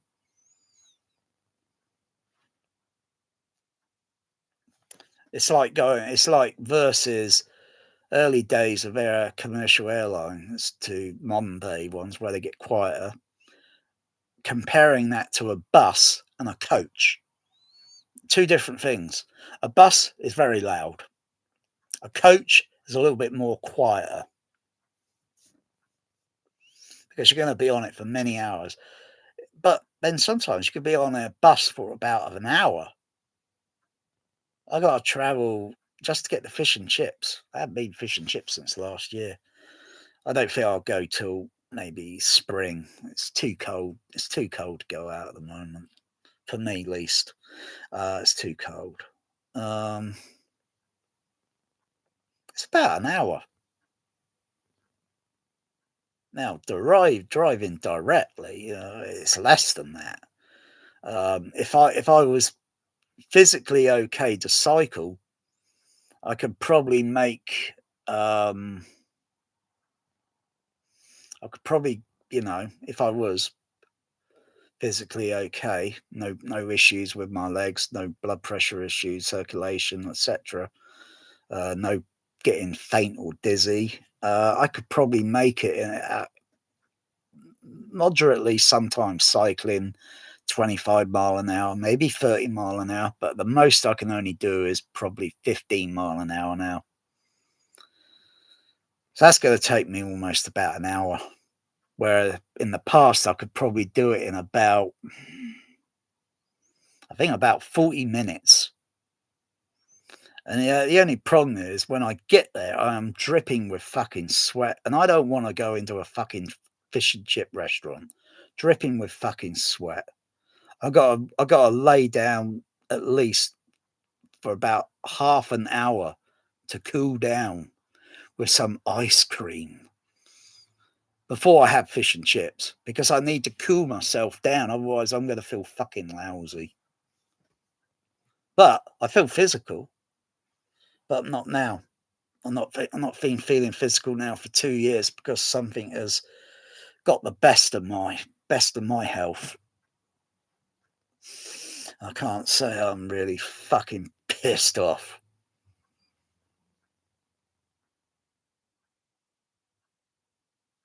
"40 minutes roughly, and it takes about a fucking hour now if it was all up. Because I got to go up hills. And I don't have the blood circulation, and that's got to go to the upper part of my legs. And if you haven't got that percentage correct, you ain't going to make it.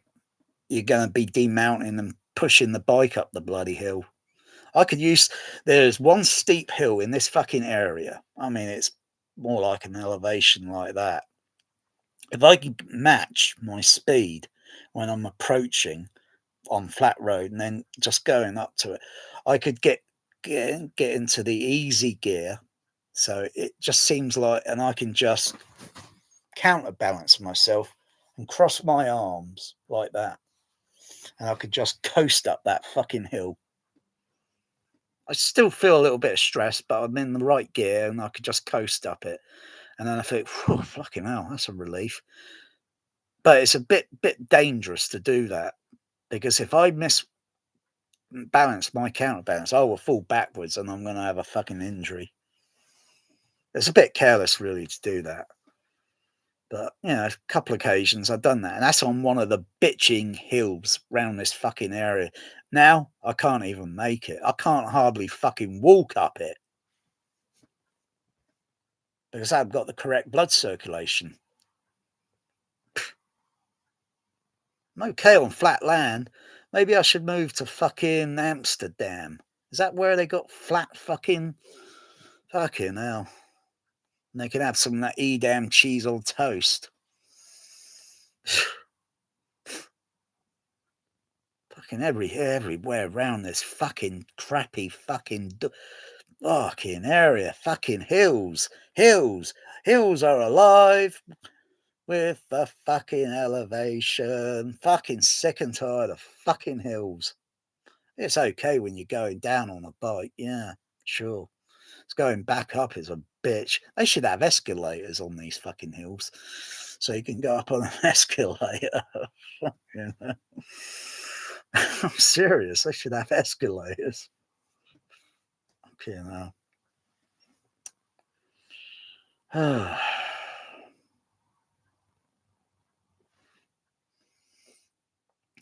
Everybody's talking about shit home theatre for their shitty atmos. Like, you're going to miss something. You don't need atmos to hear shitty Tron Aries.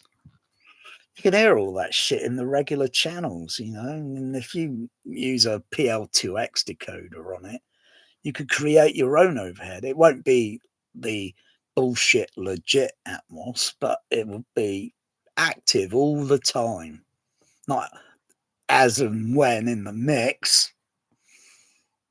A load of bollocks. I thought about just routing maybe one of the overheads to the putting it on the floor so the discrete signal would go down to the floor. But I've got to then put it through a matrix decoder so I can expand it a little bit wider.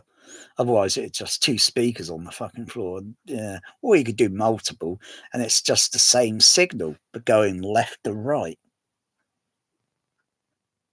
It just, you got this move, but continuity. When you see something on screen happening, and then you think, well, that sound looked like they were mixing it and shifting it upward.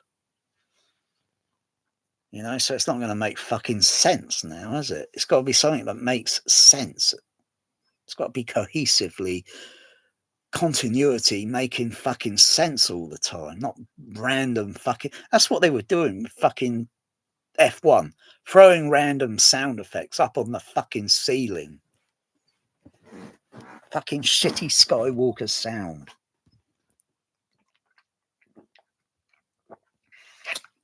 I've never thought the day I would be calling Skywalker sound shitty sound. They used to be great. They used to be. But they're shit sound now. They are shit. They're over fucking shit rated George Lucas shit sound at the fucking ranch. They should all quit their job and go work for Burger King. Oh, fucking invest in all this time, money, and you just get shit sound.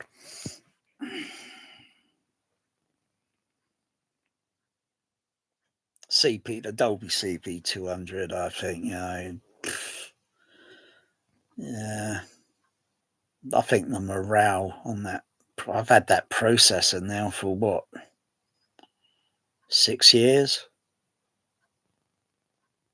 No, 7, I think 8 years I've had that processor. Yeah.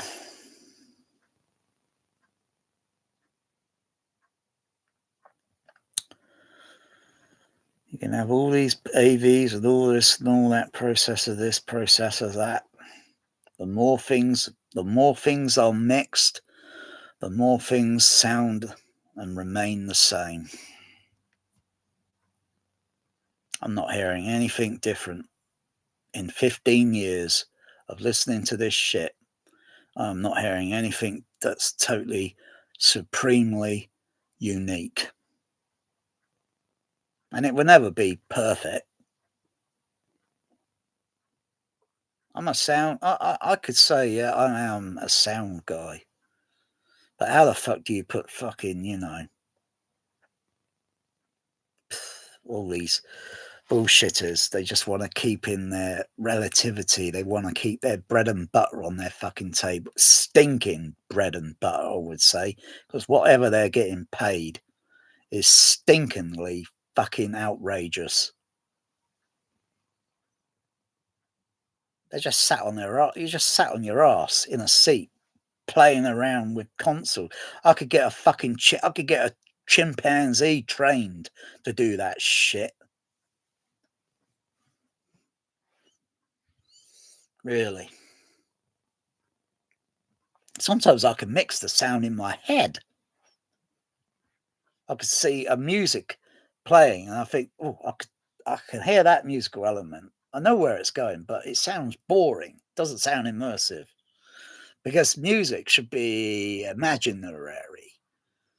You go to a concert or what, you see where the orchestra is located. You can see clap your hand, you can hear how fucking echo and shit bad it fucking sounds. If it were placed outside or an orchestra in a way so that it's elevated or certain things or on scaffolding or such, so you can have certain instruments up here, other instruments down here and such. Yeah, what would it sound like in the desert? Very dry, so it's not going to have echo reflection. And you got to be you'll be very clear from mountains. So even if you got even if it's out in, say, like something like that alien encounter place, the Nevada desert or something, where the alien encounters are roaming around with their invisible shield.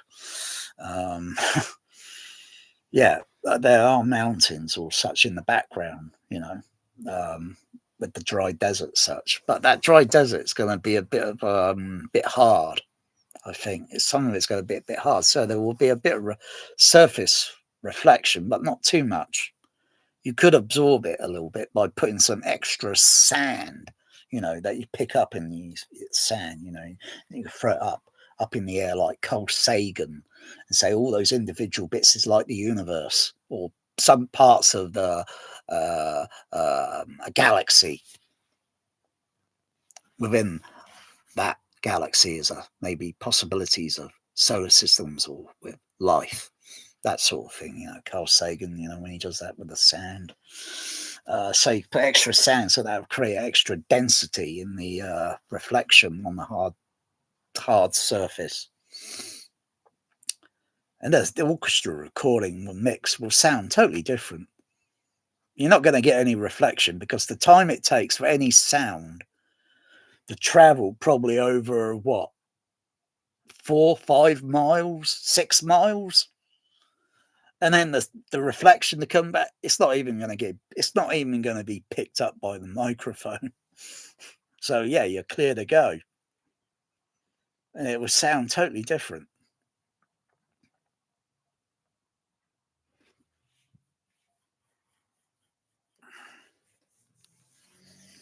And so when you hear a recording of whatever, that's the thing. That's the one thing they don't usually put on the end credits. What orchestra is being used. You got to look that shit up on the internet to know what orchestra is being used. Sometimes you might see it in the maybe publicized in the end credits, like London Symphony Orchestra, like Star Wars or such or whatever. But other orchestras, and you think, which orchestra? You know, where around the world? You know, you got to look that shit up on the internet, and then you become a fan. You know, well, yeah, an LSO fan because it's fucking Star Wars, John Williams shit. He's only used the LSO so many times. And then John Williams, when Disney Star Wars shit came out, oh no, John Williams betrayed. He become a traitor. He was using USA Orchestra. He wasn't using the LSO. There was some bullshit excuse that he had a health problem. Bullshit. Because once he got over his health problem, or whatever that was, with the first one, he didn't use the LSO for the second or the third one. No, he became a traitor. That's why then I stopped listening to his any new music from John Williams. I stopped listening to it because no, the LSO became synonymously famous. It was like the dog's bollocks, you know, and the dog's bollocks are huge, you know, your hand, you know, not like tiny little bollocks. They're big, huge bollocks, the dog's bollocks. No, that's when it all went shit.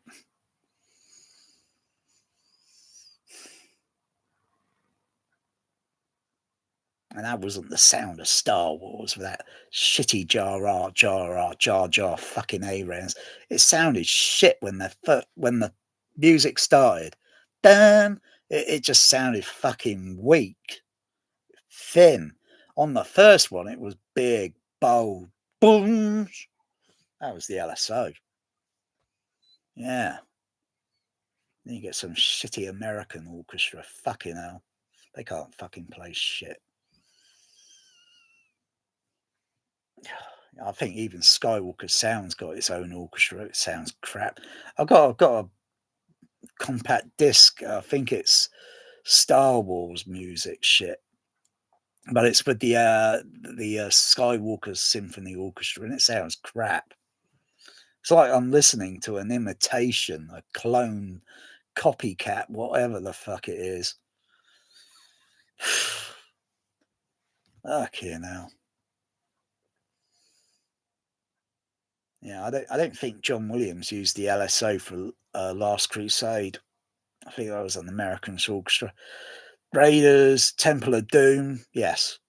Temple of Doom, I think. Yeah.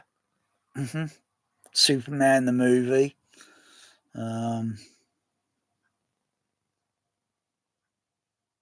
But Saving Private Ryan, no, that's not the LSO. Star Wars.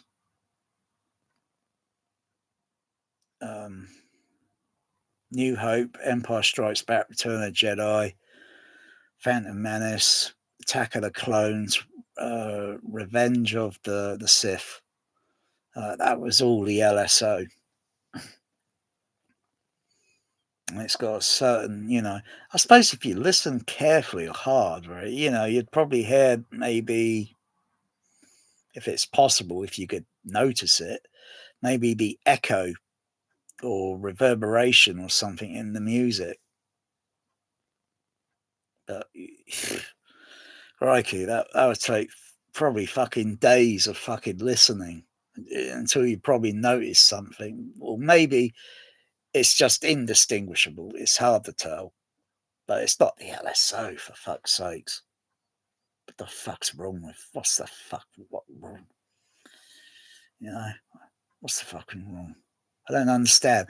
That Star Wars Disney shit. They come over to the UK, use the UK, yeah, for sets and all this shit.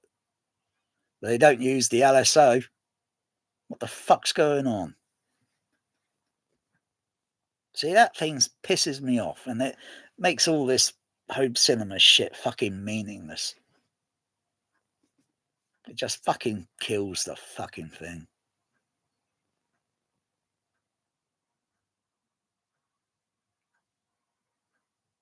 Yeah.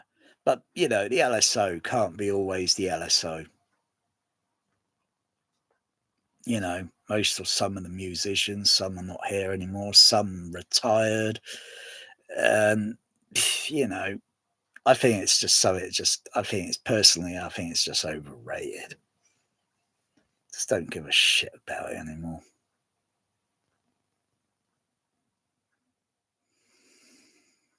Because when you listen to all those musical instruments, most of them are all condensed into, say, a center channel, or a left channel, or a right channel. Surround sounds fucking confusing and sounds like a mess. There's no individuality going on in the mix or such. So when it's all playing together as a 6-channel whole, it's interesting. But there's only 6 channels. Or really, there's only 5 channels. Because what are you going to do with the LF? What are you going to do with the LFE, the sub-bass LFE? Use it maybe for some timpani, or filter some of the orchestra string movement and filter it, and so it gives a little bit more rhythmic feel.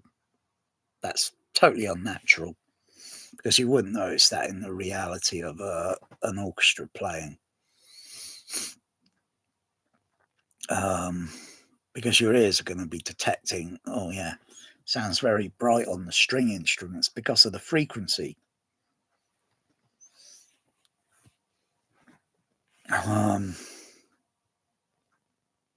But you got so many. So why aren't there so many speakers behind the screen? Can't just have 5. You got to look at do the calculation, and then you got to think, well, this is roughly the calculation of roughly, and so we got to have at least 20 speakers going behind the screen, just in one horizontal plane, and maybe another 20 above, maybe another 20 below, and maybe you still got some gaps, maybe another 20 there and another 20 there. So yeah, 20, 40, 50, 60, 70, 80, 90, 100, 120 speakers. Wouldn't be too bad. Depending on what it is, with the imagination, you can have it musically moving, rather than just being in the middle all the time. And you got to scale the speaker size down for the room. You can't put small homes with large cinema PA speakers, there won't be enough. Well, actually, the decodering for it will mix it down, sort of thing. Depending on what size the HF horn are, or maybe a coaxial. Yeah, bass coaxial speaker with a HF horn on it. Would it sound confusing? Kind of, yeah. But, just like when you listen to something that's real, and you just hear, like, unless you started, say, telling everyone else, don't play your instruments there. You play in the middle with the violin or viola. Yeah, okay. Now, you're going to hear reflections in the hall. But if it was outdoors, like, say, in the desert, it's going to be pretty neutral. And I'll say then, next one play. And then the next one. The timings are going to be milliseconds, sort of like. So they sound stereo-ish. And depending on what distance away you are from them. So if you started walking back further and further and further, that kind of musical sound like that would kind of end up going like this. Becomes kind of mono-ish because of how far back you are. And then the closer you get, because of the timings, it's like if you electronically, I would say, play a violin electronically through a computer. So it'd be like playing like mono. And then you assemble another one that's playing at the same time on the so you got one in the center and then one play on over on the right, and then you bring up another one on the left. They sound mono-ish. They're all doing the same. Then you change the time delay slightly on the left and the right. The left and right should be different time delays. Leave the center one alone. You don't change the time delay. And so when they're all the three of them, it sounds like they're stereo. And then you do some, maybe a pan. So one fades out and then the other one is like playing solo on one side and then fade out and then the other, do those sort of bullshit. Yeah, but that's something, It's like if you play, the mono surround, sorry, not the mono surround, the surround array down one side of the wall. So I've got 3 speakers going down the side walls. And I changed the time delay on 2 speakers. I leave one speaker, I leave it alone. And I just changed the time delay on the other 2. It should, when listening to, say, like mono matrix surround or mono discrete surround, or even if it's stereo surround, but I'm only listening to one side. I'm not listening to the other side. The other side's muted, or I'm soloing the speakers or whatever on the other side. And I just purposely just changed 2 speakers with their time delay. And then when I play it, it should sound kind of musical-ish. That's an effect, a trick I used on when I was playing Alien, because it's got mono surround, and I changed the time delay on the speakers on one side of the room. I just used the same time delay. I didn't have it individually, but when playing it with the other speakers on it sounded like stereo, but there was no panning. It just sounded like stereo.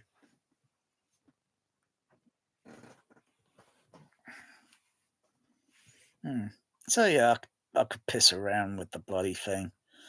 everyone's following all this other bullshit. But if I want it, if I want one side to sound like it's kind of doing that, but it's not really. It's just time delay. You got to add quite a few millisecond time delay to notice it. You got to add quite a lot of over 50 milliseconds, 60 maybe, going up to 100, maybe a little bit too much. But you can't just add 10 milliseconds. You don't notice it the two way. You got to add quite a bit until you notice, like, oh yeah, it's kind of doing that effect. It's kind of what's pretty speak. It's kind of doing this, rather than just doing that shit all the time. Okay, of course you want that to do that, but you can't really do that with sub bass.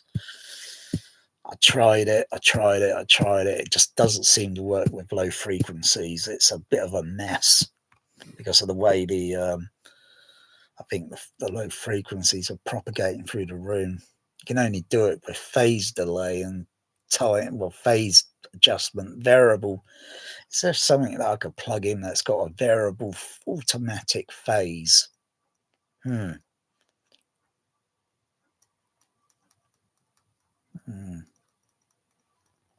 Yeah, this other thing, you go on Audio Science Review and you read some of these posts.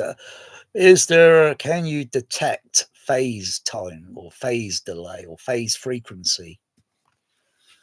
Yes, you can. It's very easy, but it's hardly noticeable, but it is there. If you put two microphones on, or multiple microphones on the speakers pretty close up, and you're checking the HF horns, only the HF, no bass playing, whatever. They should ideally be all the same, but they're not. They're always going to be a little bit different. You got to shape it and adjust it, and then when you adjusting the phase variably, the way it's kind of tilted some of the frequency down, and then you turn it the other way and it tilts it upward.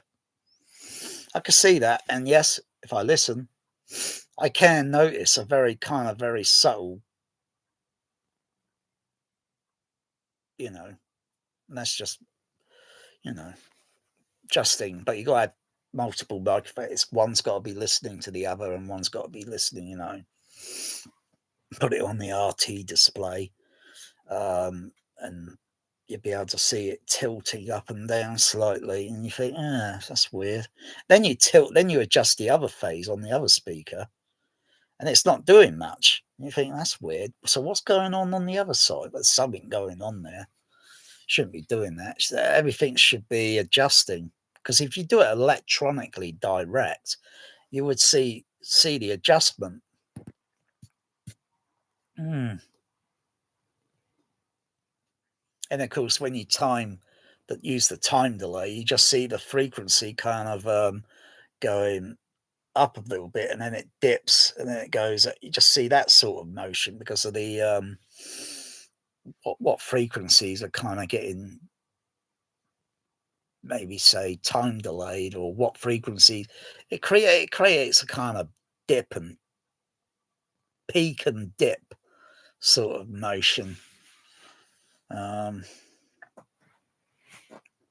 Because those frequencies have got to travel throughout the room. Whatever they're going to hit or impact against in the room is going to, affect the, so all this bullshit of spending millions of dollars and shit on stupid home theaters. Oh dear, it's a load of bollocks. I've got so many fucking, everywhere in the room. I can see the way the speakers are on the sidewall and hanging out from the sidewall.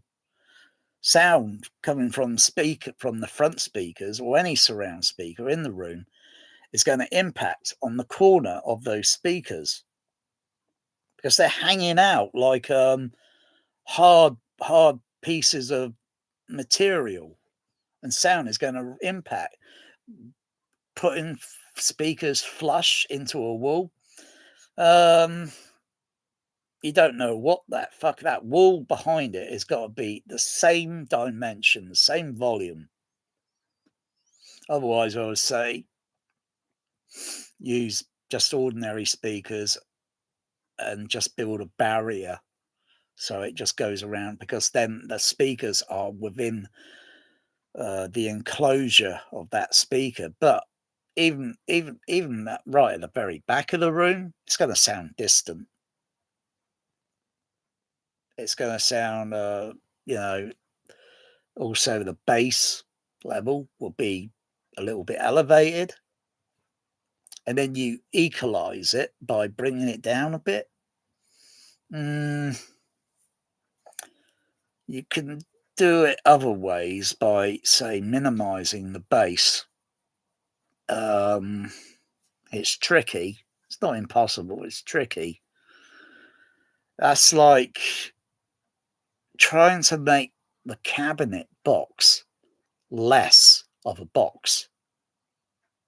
So it's got, say, maybe put a few extra portholes or holes, so it can vent, or lower the bass down a bit because it's in a corner. And what happens when you walk into a corner and start talking, you monitor it with a microphone, you can repeat the same word, or just do a verbal sound, or a verbal ooh, bass, ooh, and you just keep repeating that, and then you move away from the wall, and then you see the frequency response dropping down, because you're going into two parallel corners. And then when the speakers, where my surround speaker is located, it's more or less free ceiling, sidewalls, so the bass sound is going to be a little bit louderish, elevated, and the ones on the rest of the sidewalls are a little bit less, because they're only against one. Well, they're near two boundary surface, the wall and partly the ceiling almost. Bring the speakers down a little bit, the frequency bass response changes. But if you got multi-cluster, you wouldn't notice it. It would just seem completely uniform. There's not enough. All these so-called whatever home theaters out there in the land of the great nation USA, with all the ice running around. Fucking hell. What a nightmare country. That's like Nazi Germany over there. Seriously, it's like the Gestapo. Anyway, poor Americans. Yeah, you want to build something that's fucking stellar, I would just build the fucking thing like a cluster. A cluster! On the floor, walls, ceiling.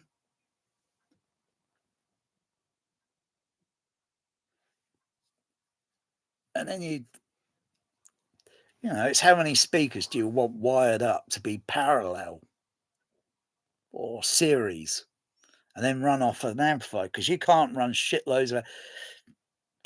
It's not worth it. But to have a cluster of speakers, because unless you could put speakers in a room and diffuse the sound, so it absolutely makes you look like a fool. You couldn't even tell where the fuck it's coming from just by using a few speakers. And you can walk around the room, but no, it's just like it's like I'll tell you a little story. When I heard home THX in a demo room, back in the early 90s, and you got to be in the seating is set where it is between those dipolar speakers. The moment you stand up and walk around, that sound thing collapsed. It didn't work.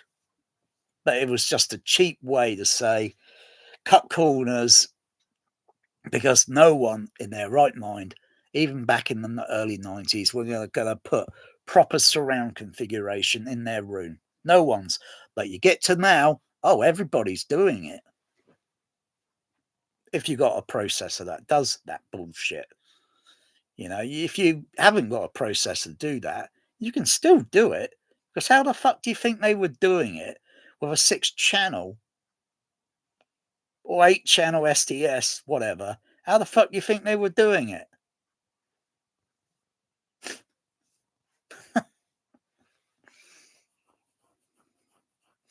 See, that's shit you won't get on Shane Lee's shitty channel or Audio X Bollocks channel. You won't get information like that. They're just trying to sell you fucking shit all the time that you don't need. Useless, worthless shit of electronics. Yeah, but that's the only way you can get it to, you know, because in reality, natural atmospheric sound, it's absolutely uniform. But when you listen to it in a room on shitty atmos, you walk up to the speaker, it sounds like a speaker. It doesn't sound like, oh, I get down to close to the floor. It still sounds uniform, you know.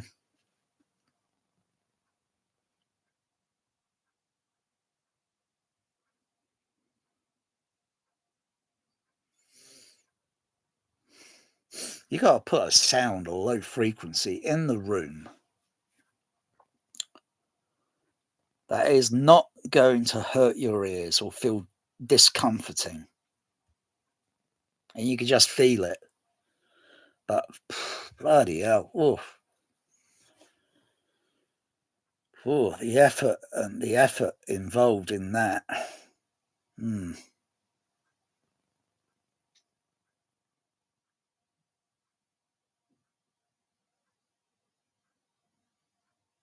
Go get it like that high Wickham, I swear they must have been using bass shakers. The something like early day bass shakers must have been fitted in those seats, but they couldn't have been. Because I was standing at the back of that auditorium, Arachnophobia, checking it out before I went in the second show with this guy. I was fucking feeling that from my fucking shoes, legs, tummy, chest, face. Fucking, it was even fucking with my hair. Fuck, where the fuck was all that energy coming from? Area 51, I think. Thomas and Holman Alien Encounters with George Lucas. That's where the fucking thing was coming from. But I think it was just down to physics and the engineering on the what's they called? Sound acoustic? No. Bloody hell, I've forgotten the name of the bloody that company sound. Started up by Dolby consultant Max Bell. Bell Theatres, that's it, Bell Theatres. They did one of the first UK's THX installations, and it was state of the art. If it still existed today, it would put that guy with his 150 dB in his basement. Well, he hasn't got 150 in his basement anymore. He hasn't got those JTRs. It would put his home theatre in the dust. Because what he was doing was a little bit overkill. And everyone's putting ear defenders on and shit, you know. Just so you can feel some bass. Huh? I mean bass. Really, that's sadism. I mean, there's something wrong there, the physics. Because whatever was done with High Wycombe, wow. To me, it's still. I could probably ask them, probably call them and say, hey, what was the deal with that? That's, of course, providing they got anyone that's there that still knows about that and, you know, ain't retired. Because that's going back to the late 1980s when that THX cinema was done. I'm not sure if it was the first or the second one. I'm not sure if the Warner Brothers was the first one, and then High Wycombe was the second one, and then Empire, and then a few others popping up now and here and there.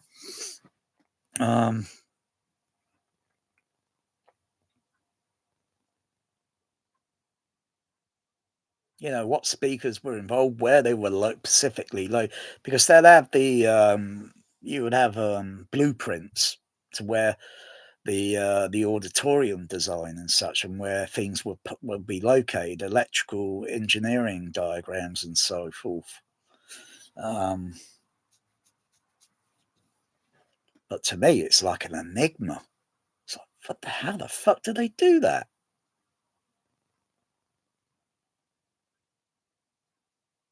Yeah, it's just like, I suppose, any other PA system. You go into a nightclub. But you go into a nightclub, you often, it hurts your ears. See, coming out of a nightclub with, like, you know, yeah. So you got to calculate positions and such, and because when you play a sine wave tone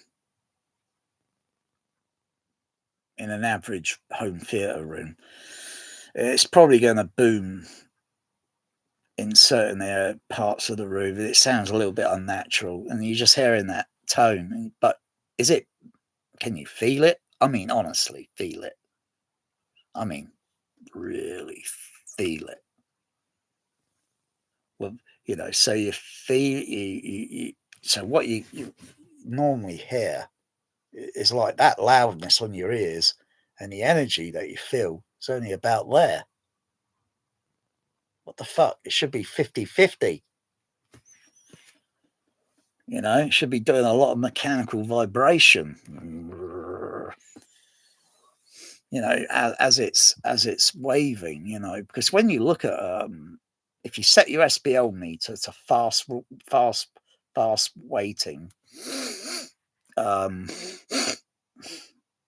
the needle will move a little bit, and when you play it on low frequency, say when you go down onto infrasonic 10 hertz, something, you can see the needle kind of more or less reacting to the same way as the cone is moving.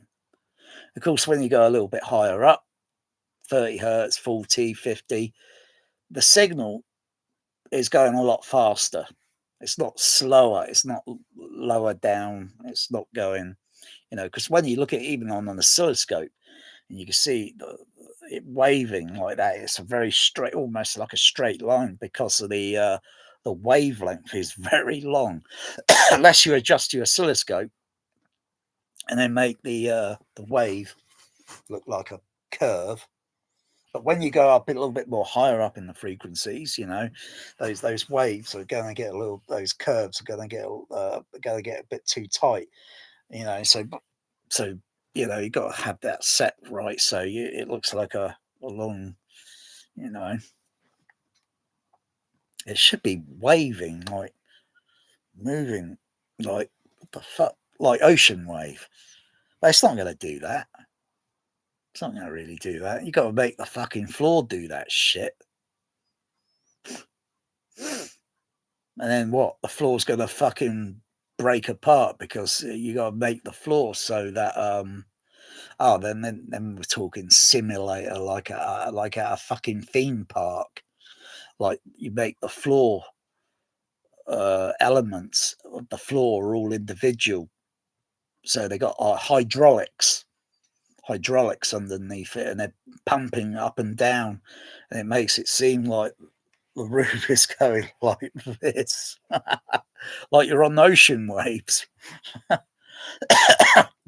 And they spray, and then the seat in front of you starts spraying fucking water in your face. Oh dear, you might as well just go out on a real boat. It's a lot simpler. Because, you know, what happens when you're going to create the You got to hold on to your hat when you're on a boat. You're going through some of those waves and you hit it and it goes up a little bit and then comes down and you get a fucking jolt.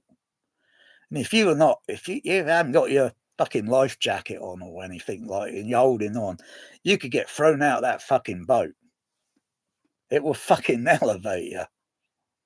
So what they're going to do, that shit in the cinema? I don't think so. No thanks.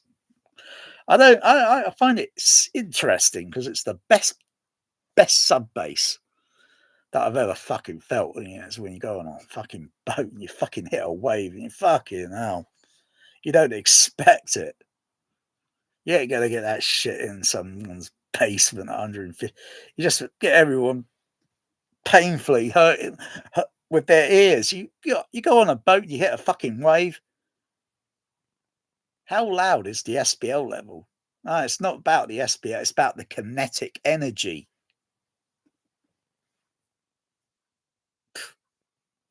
What's that guy doing with his home theatre now? What's he trying to sell? JER speakers? What are they? Just trash rubbish? Bloody hell, that's like selling speakers out of a white van. Oh dear. How much are they? Fucking hell. Have they been used on dub stages? Cinemas? No.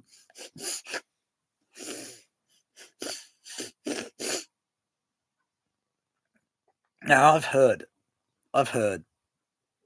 Electro voice speakers. If there was another speaker I would want to get, I'd probably want to get Electro voice. Though I haven't heard them in a THX cinema because nearly all THX installation cinemas, I don't know, there must have been some deal going on, some sort of marketing deal because it was mostly JBL. And there's this YouTuber, he's the nighttime, the nighttime talker or whatever. He only comes out on early parts of the week, Monday or Tuesdays or something, in his little shed. I think we've seen a recent video of this guy in his home. Or is it his home? Because I'm kind of skeptical about whether he's got a real home theatre.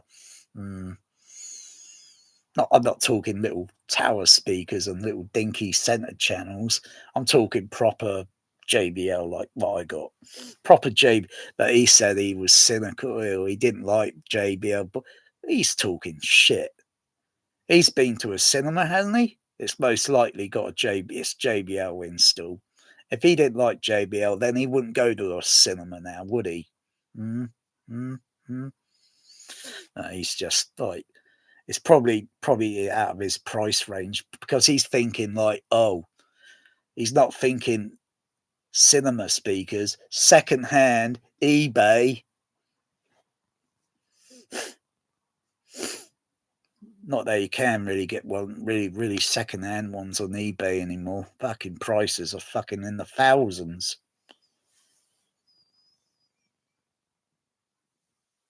Oh dear, you gotta have a time machine to go back at least 10 years. And you'll probably pick up some good deals. But now, oh dear, you gotta maybe say like wait for a cinema to go kaput and they'll be selling everything. Pop, everything.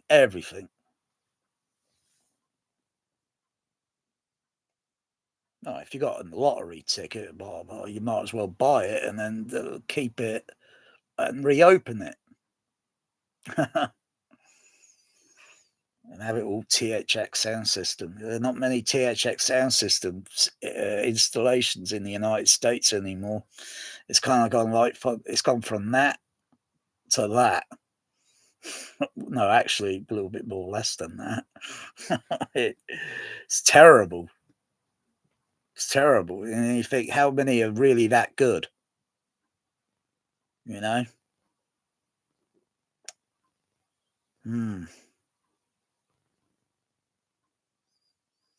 Because I don't think it's like what it was, like what it was. It's not. I don't think it's much of an experiment anymore. Yeah, I've seen some shocking, terrible ones. Australia? Bloody hell. God, mate. How's the nectar? I mean, this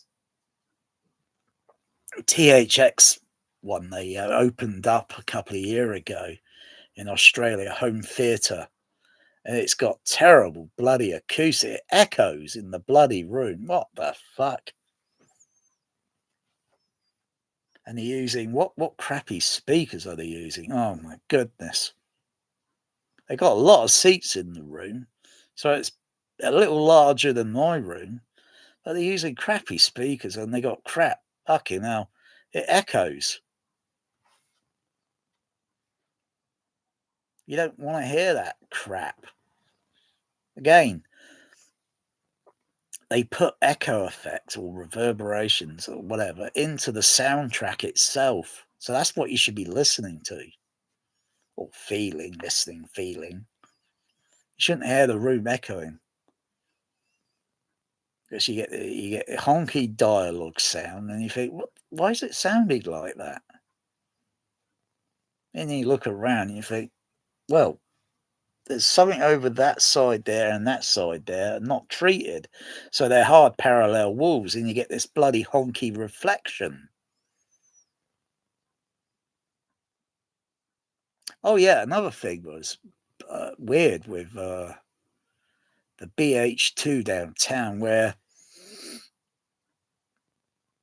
behind the screen, when you lift the mask, the fabric, the black fabric up, and then you can see, or if you can lift it up, or you peer between.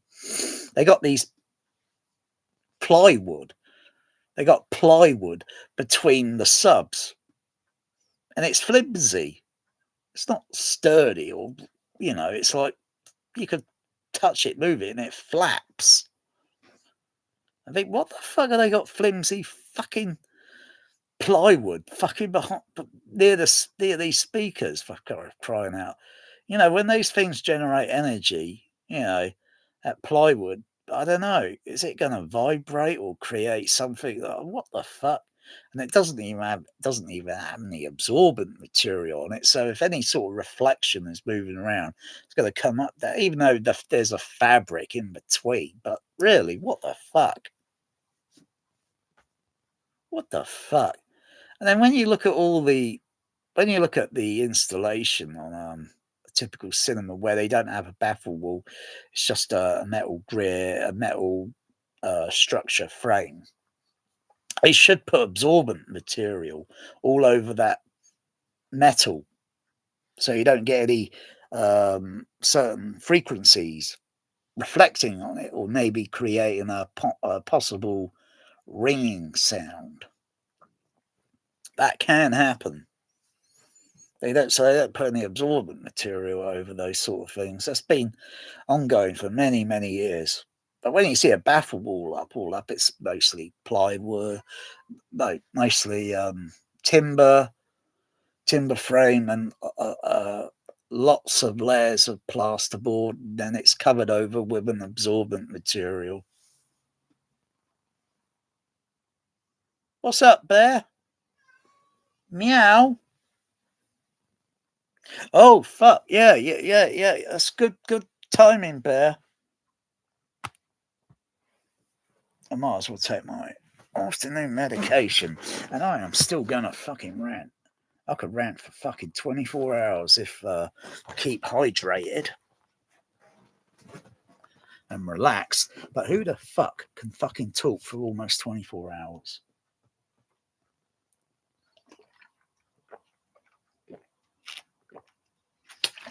I'm not saying anything new here today, but I need to say the same thing over and over again with fierce conviction.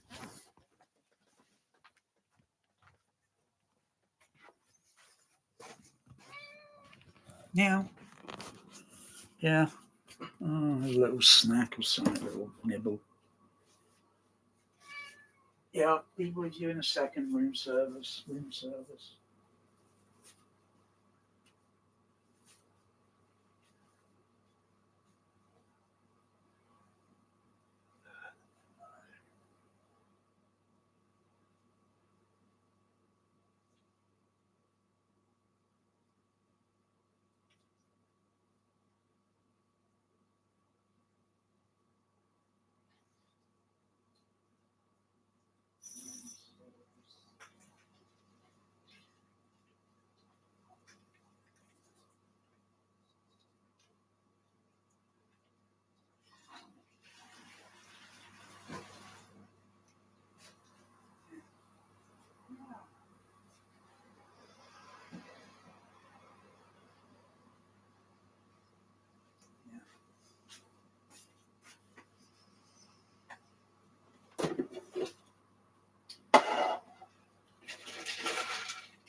Got to ditch that. Oh yeah, definitely got to ditch that.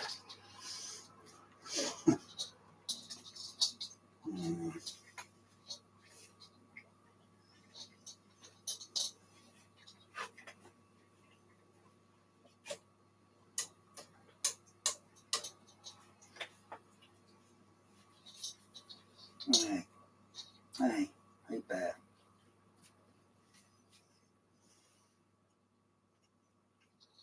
You certainly grew up quick, didn't you, Mel?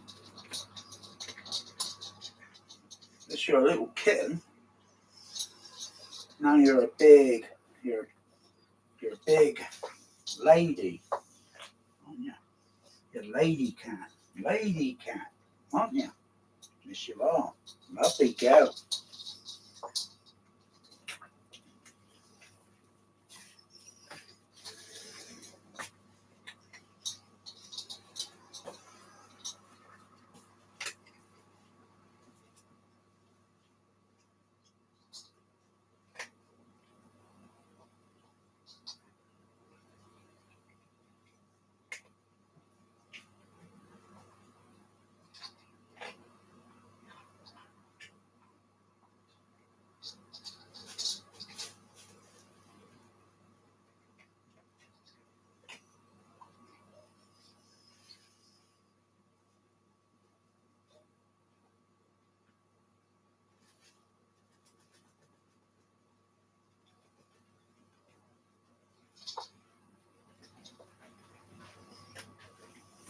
Where'd she go?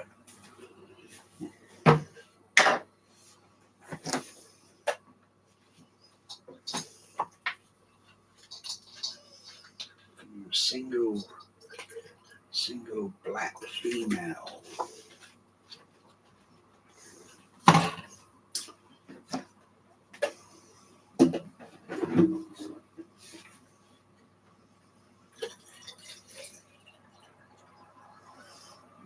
Lovely colour. You got lovely kind of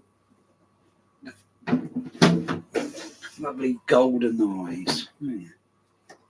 You got blue eyes, haven't you, Bear? You got blue eyes. Okay. See, there's the fucking THX. Yeah. How many fucking people have got a fucking THX in the home? Fuck all. Like bloody peasants.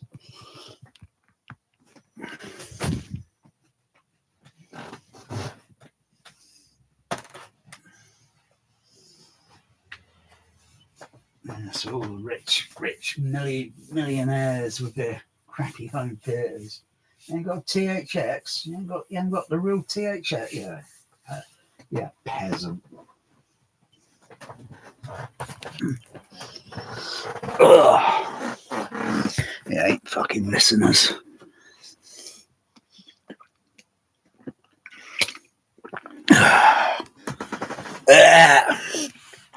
Fucking know this shit audio.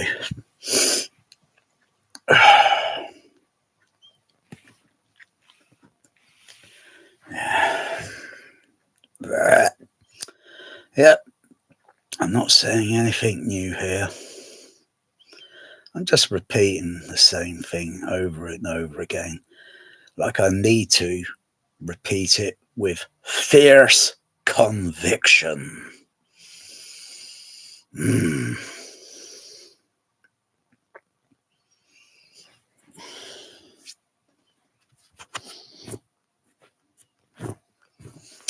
Yeah, I mean, so when I'm standing up and walking and I fart, you actually hear it behind you. You're not in the literal sense behind you, but it's elevated it down at this angle and you hear it. It's interesting, but you don't hear that in Atmos. No, Skywalker Sound are not capable of mixing that, and I thought they were a sophisticated George Lucas company. Obviously, I've been misinformed. They are not a sophisticated sound company. Well, Dolby Laboratories are not a sophisticated. They're just a load of bullshit. Fucking hell. The more things sounding shit, the more shit it sounds. Oh dear. Think of the yeah.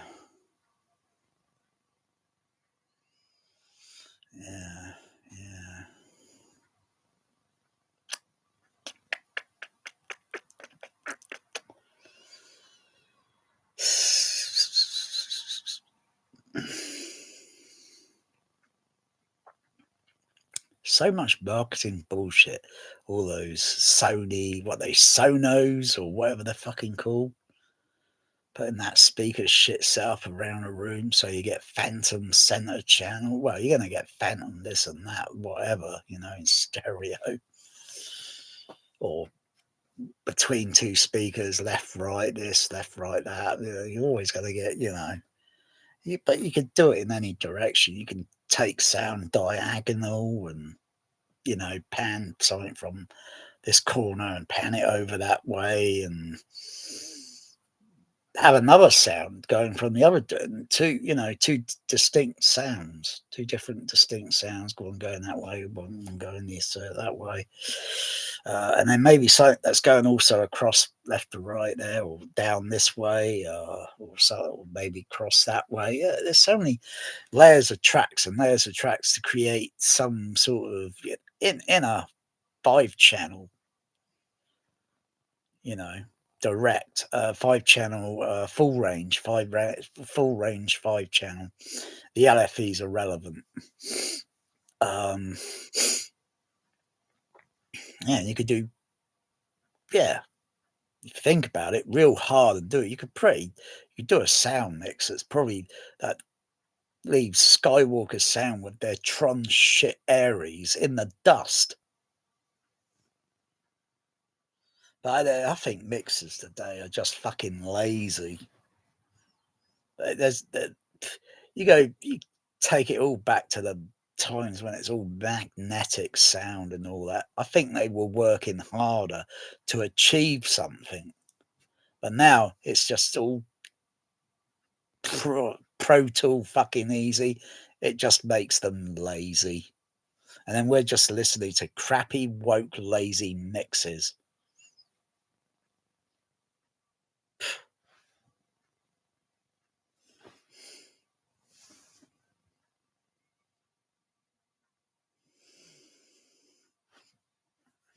That's what it is.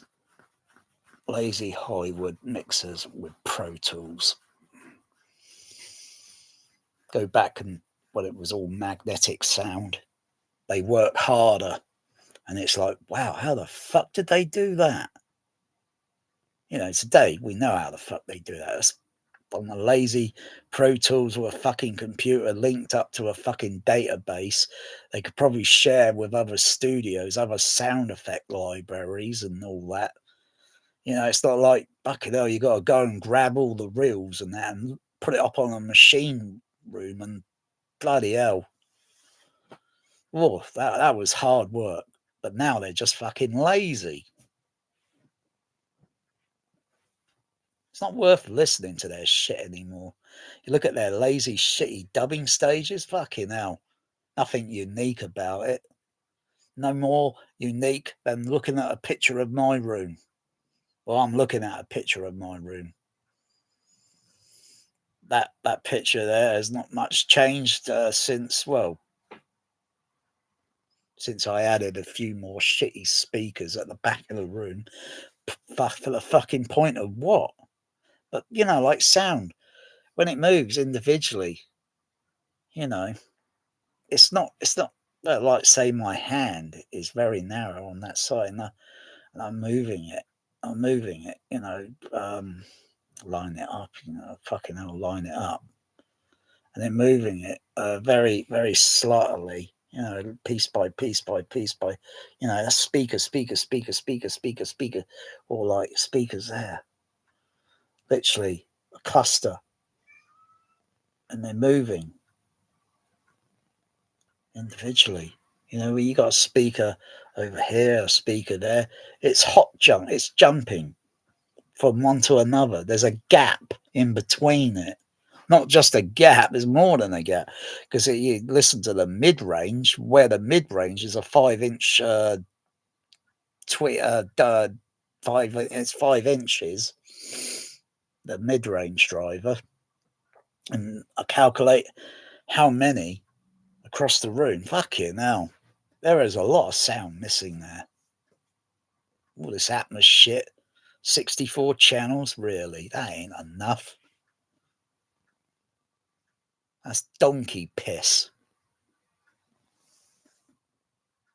Lemon piss, really. Takes the piss, it does. Fucking Dolby Labs.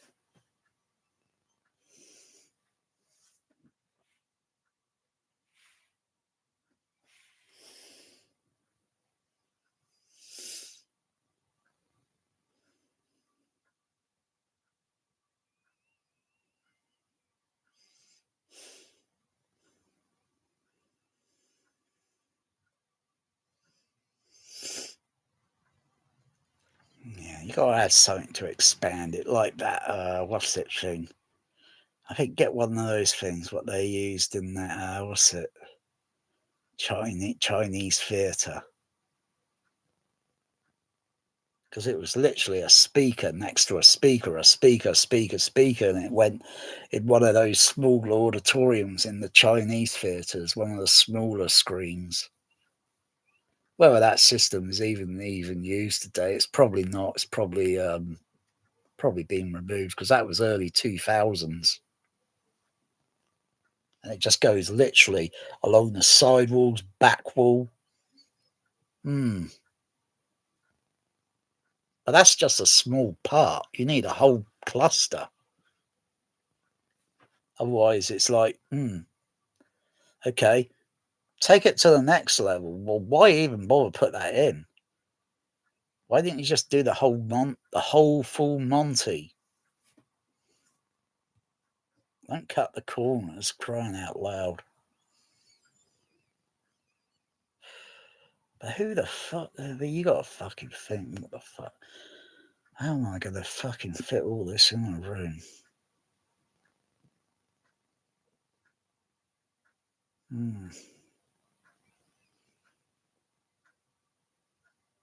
And what are you going to do with the seating? You got to make it a seat. You got to make it a speaker. Because how I listen to sound is totally the opposite to every one of you. You just want to think and believe in the Dolby Lab bullshit and all these integrators bullshit and the Shane Lee bullshit, the Audioholic bullshit. You want to believe in that bullshit? Leave my channel, whoosh, and go over there. There should be a community where we're saying, fucking hell, Dolby Labs, get your fucking act together. What is this bullshit? This is not immersive sound. Don't bullshit us.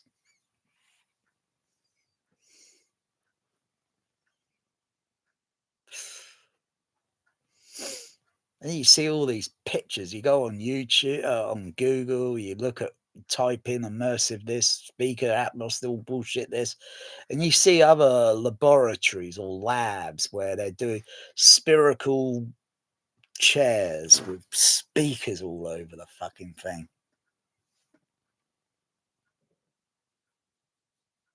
That's not even half.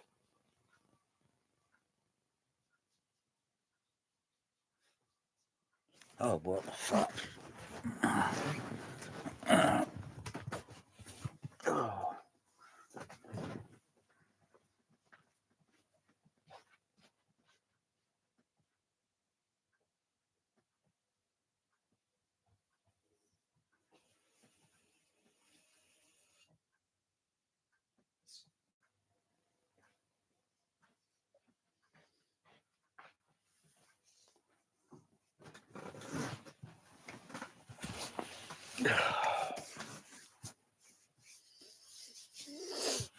Still, speakers are placed away from you. Oh, placed away from you. You know, you're going to try and get them this close and this close. It'll just be intimidating. You know, come on, Dolby Labs, get your act together. Get something fucking working.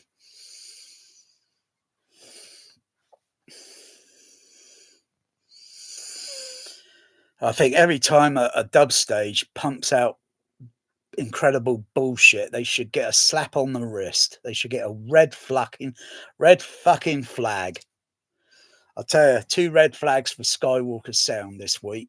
I'm listening to their shitty mixers. 2 red flags. Multiple thumbs down. Can't believe the shit I've been listening to this week.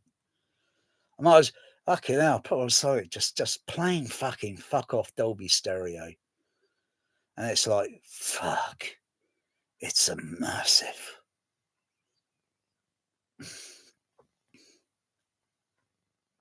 I listen to some crappy Atmos and it's like demersive. Demersive. Fucking bullshit. Expecting to wait the fucking overhead speakers to come active. And then when it is, fucking sound doesn't even make any cohesive fucking sense with what I'm looking at on screen. Random fucking sound effects just thrown. I can only mix it into the regular channels. Huh? Fucking hell. You look at the layout. Hasn't fucking changed in decades. Where the fucking bed layer speakers? Nothing evolved. Nothing progressed with that fucking layout and these shitty CES, AES and SEMPTI and all these other bullshitting old fucking farts. Nothing's progressed over fucking decades.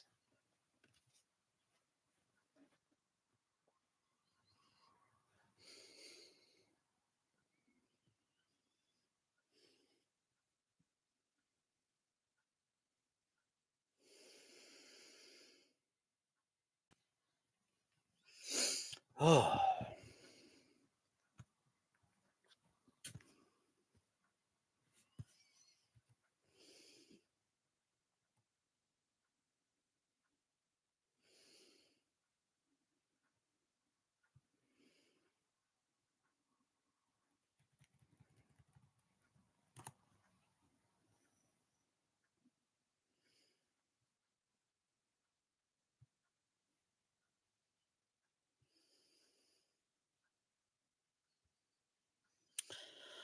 Yeah.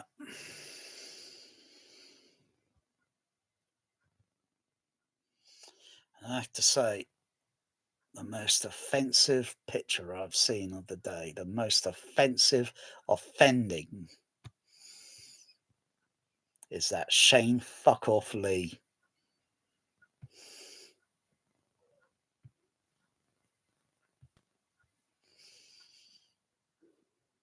To anyone that's fucking sick and fucking fed up with Trump and fucking ICE and Shane Lee and this other whoever character here have that sort of outfits on. They're dressed up like fucking Gestapo, bloody ICE agents. Shane Lee, you should be ashamed of that picture you're posting. If you're watching my chat, you should be ashamed of that. Fuck you, Shane Lee. That is disgusting.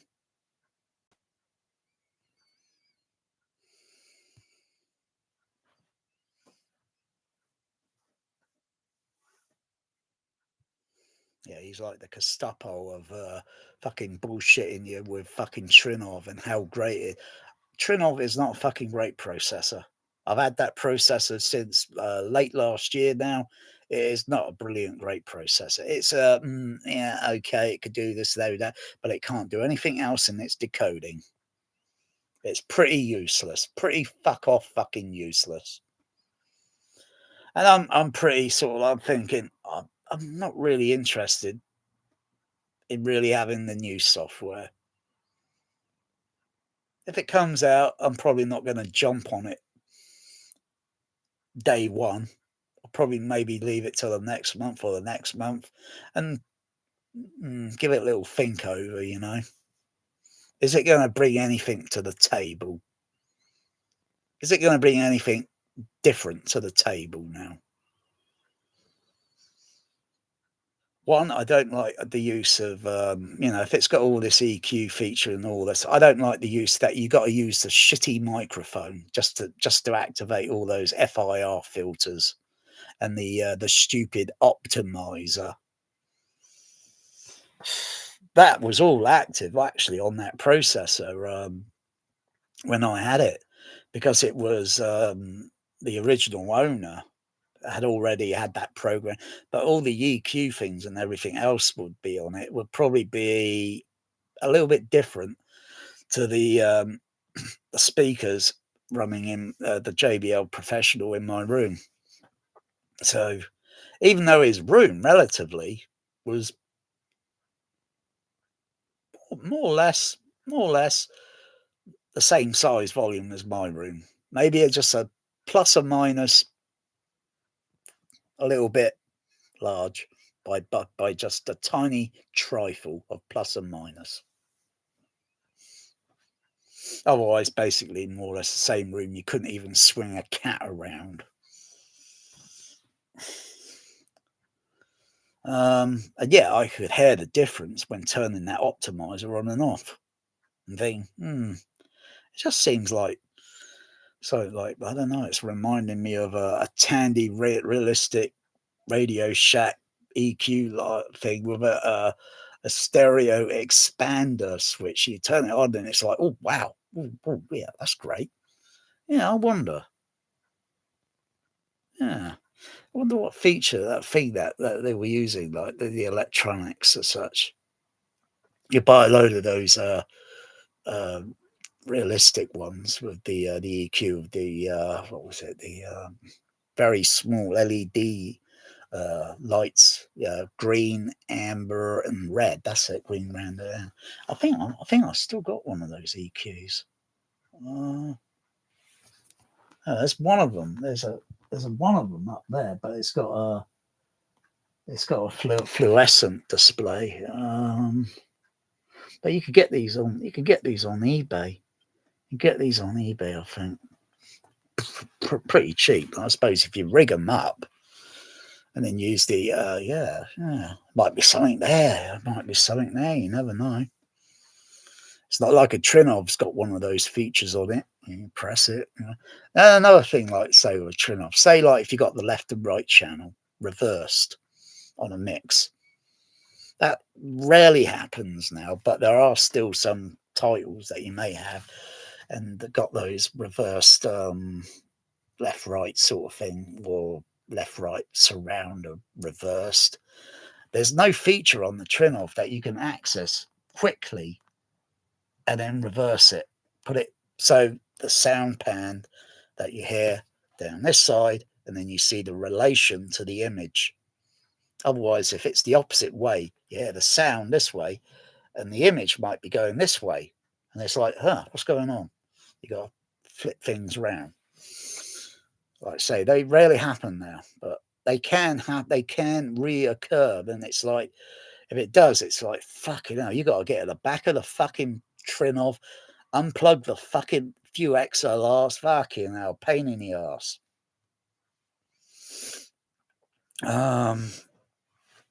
But if I had anything like that happening with the front channel, I'll just go to my Behringer DCX. A, B, C. B is the center channel. A is the left. C is the right channel. And all I have to do is just go to the output levels and then just reverse. So I change channel channel 1 and 2 from A to C, and vice versa on 5 and 6. I turn it to, the other one. So the sound pans go in the correct position. But if it's for the surrounds, oh, crikey. Fucking dog's dinner. I've got fucking how many fucking XLRs to fucking undo and fucking swap around.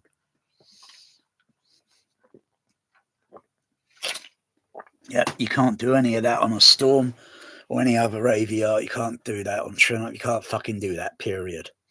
You got to have something hardwired into the system. So if that were to happen, you can instantly, because you fuck that unique fucking luxury fucking bullshit in your home theater in the USA, millions of dollars of fucking shit, and it'll all be fucked up. Someone will be saying, why's the fucking sound pans going in the wrong fucking direction? What the fuck? Fucking hell, this is distracting me.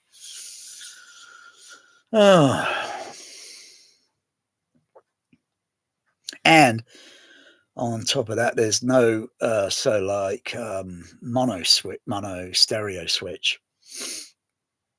I think you could do that on a Storm, but not a mono on and off, not a mono stereo switch. But I think when you're setting the speakers up or something, so if you want one side to be mono, whatever, you could create a theater mode, whatever. Or if it's like something that's been remixed and you think, it's okay, or it seems like a little bit, I don't know, it seems a bit distracting. And it was originally a mono discrete surround. There's no way to monoize it. Well, unless you put a plug in of, say, Behringer's. I've got one over here somewhere in the room, somewhere. And you can just press a switch. Stereo, mono, stereo, mono. But you need a few of them rigged up, especially with all these multi-outputs going to the speakers for the surround channel. But if they had a simple switch on the processor, boom, you can just monoize those speakers.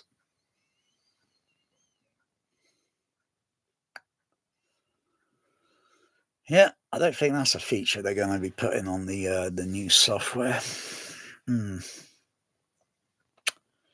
I do remember amplifiers that had mono stereo switches. I still got some. They're up there. They're over there. Some Marantz amplifiers. Yeah. Trinnov is not everything. It's not all the bells and whistles. It's bullshit with Shane Lee bullshitting you all to, just because you think he's rich and luxury and all that shit. No, he's just a YouTuber snake. Get away from me.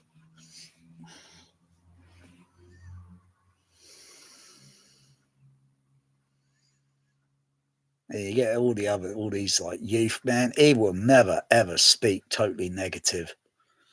He's always bullshitting and yeah. Well, if you think he reads the Holy Bible every night before he goes to bed, yeah, right, sure. It's more like reading home theater magazine. Yeah, I think he's got more in common with Satan than he does with the gospel. Because when you're doing all that, that's not the Lord. Load of bullshit. Fuck the fucking Lord. He took 2 of my cats away. Fuck him.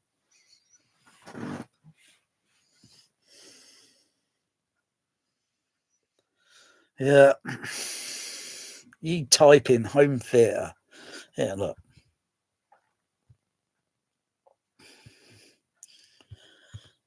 Fuck off, you two. Fuck off, you cretins. Home theater. Boom. And this is what you fucking see. You go back a few many years, it will be totally different. Often you see this fucking goon, fucking youth man, because of the views and all that. I hope he gets more unsubscribers, really, seriously. He's just trying to sell shit, useless shit. Get a little bit on the fucking side or whatever, a little commission. Oh, fuck him. But you look, scroll through, and you see all this up. Fucking hell. Who cannot stand this fucking guy? Fucking lips linguist or lips something tech. Tips lips. Fuck off. Then you scroll down some more bloody bullshit. Oh, bloody hell. They're just trying to, when someone's giving reaction, they just say bass, bloody. They don't even describe where they're feeling it or what frequencies. In every seat that you sit in or type of seats all have difference in the immersive bullshitting.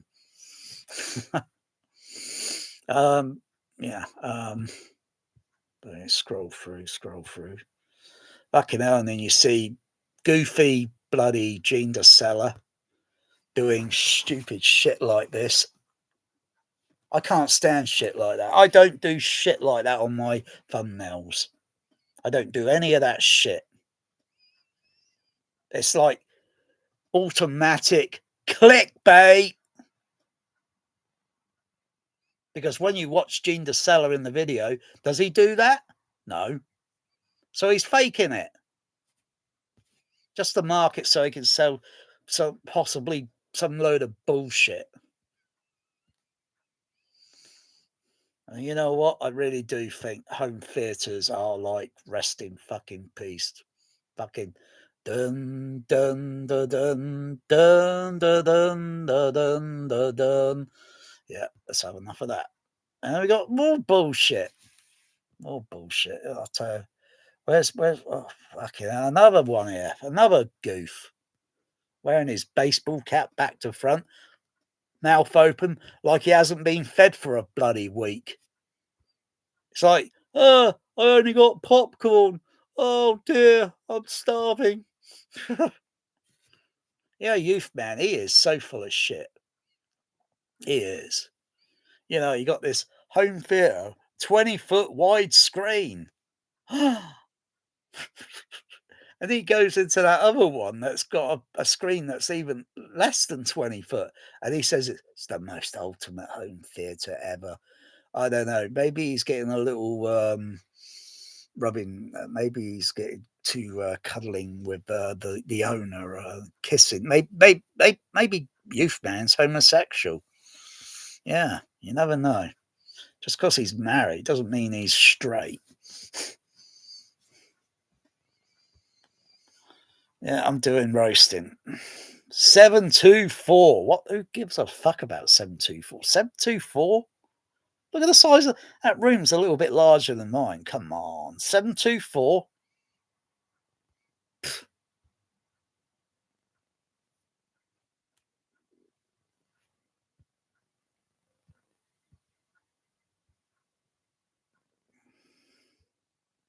I don't know what it is. Where's all the other shit I usually see? All the typical fucking.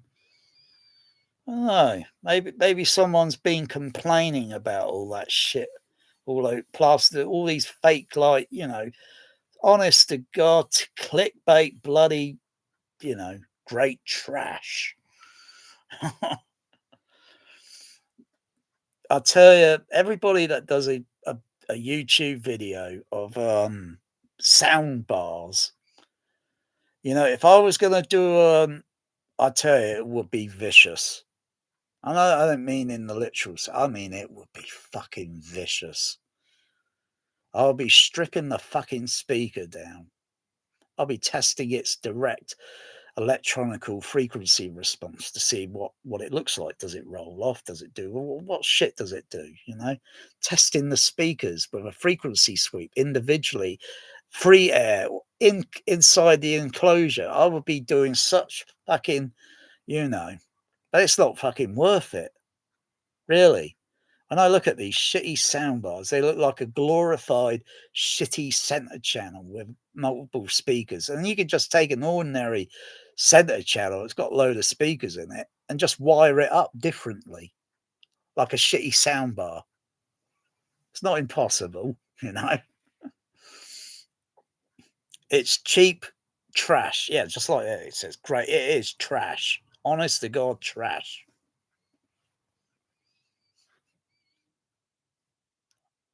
Soundbars are not even on the low end of my food chain. Hence meaning, if I were a shark, I wouldn't even eat the fucking shit. Fuck off, soundbars.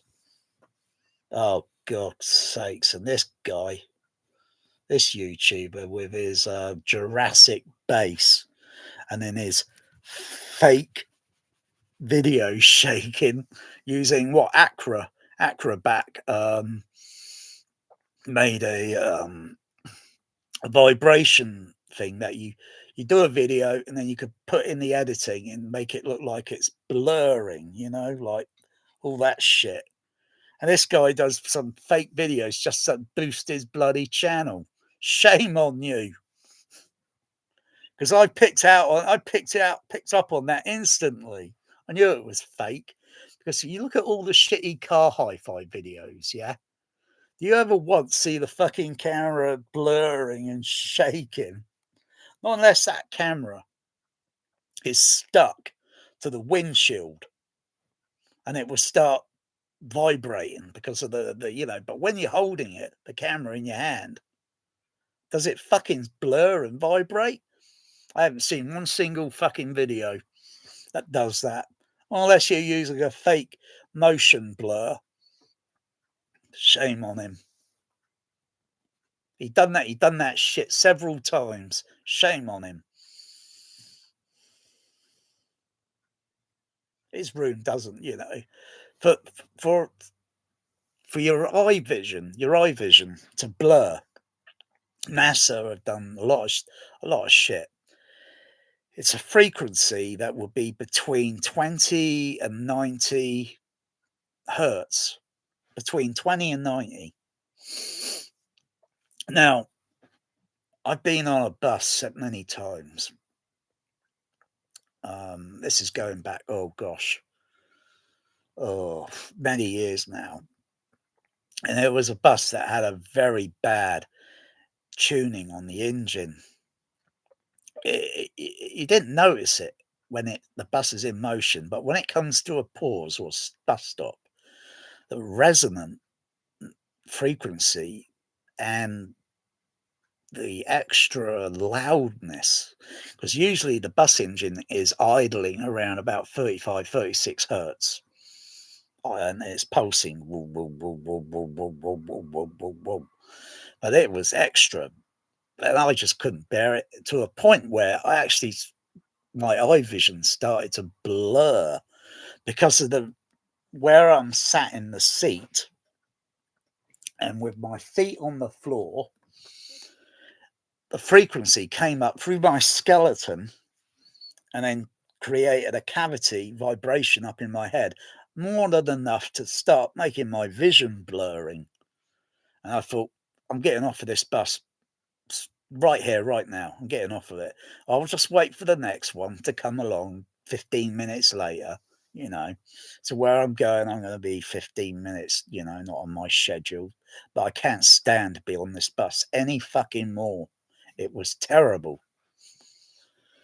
And that, mind you, that takes a certain frequency to go through a bus. It's not a wooden floor. If you had a wooden floor, wooden beams, and so what way the vibration would go through, and it's only going to do it on a certain frequency, a certain SBL generated to create your vision to blur.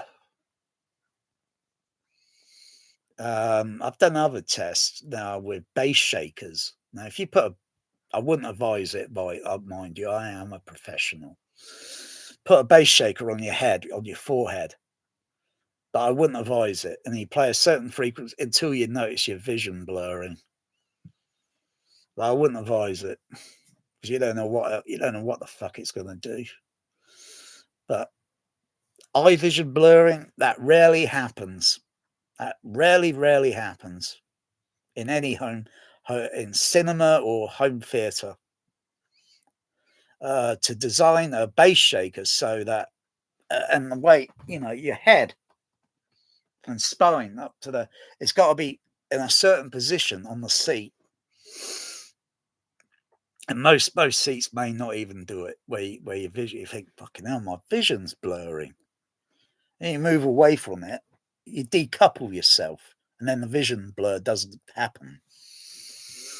Yeah, anyway, NASA did shit like that because, you know, the pilots are sat in seats and all that, and the seats are designed in a specific way. So they don't want their vision blurring, you know, when you're looking at instrumentation and shit.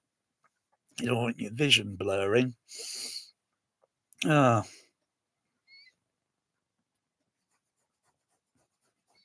And it's the same. If you rig a camera, put a camera on a bass shaker, fit it so like you could generate artificially, because there were a lot of theories going around why this guy was generating fake vibration to bullshit his video.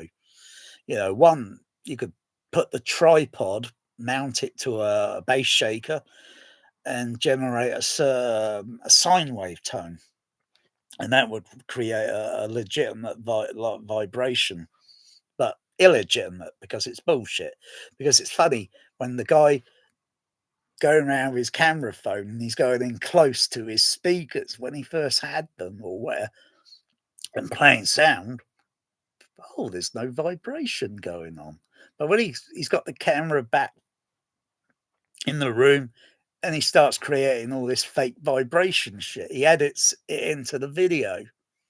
Shame on him.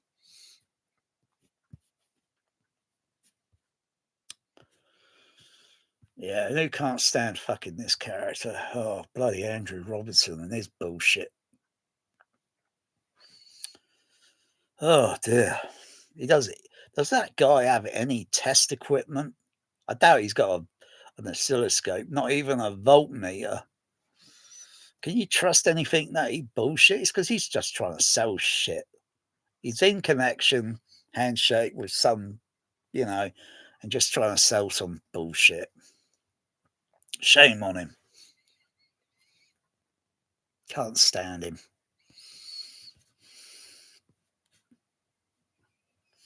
There's another home theatre. He's a bit of a snob. I think he's on AVS forum, but he's got a really shitty home theatre. You know, and he says he's a trinnov seller or whatever, this and that. Oh, bloody hell.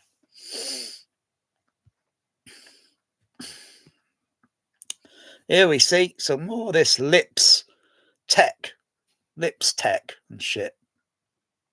Who can't stand fucking shit like that? Fake bloody reactions. That's automatic clickbait. Automatic. Just a snob. Once he was just an ordinary common person. Now he's a snob. Would I care to be a snob? Absolutely not. JTR really the best? ?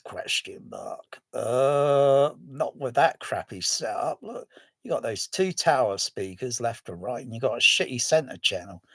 That's not home theater. Come on. Oh God's sakes. This one takes the biscuit. I was talking about it earlier, the shitty Ascendo. PensionBee gives me the tools, content, and services to help me Running feel Man. confident about my pension. Some bullshit. And you get some more Booking.com has all bullshit kinds with of Miss faith. Piggy. Ooh, Because what's Piggy right for power. some might.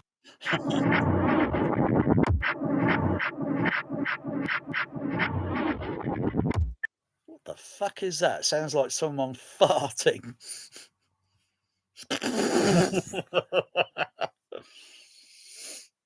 Now, if anyone knows physics and shit, yeah,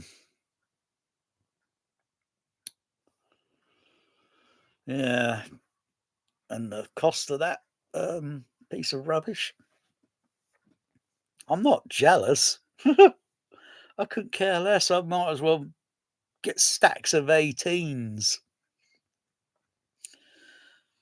I'm surprised even with my few JBLs, I can get the frequency response down into the infrasonic.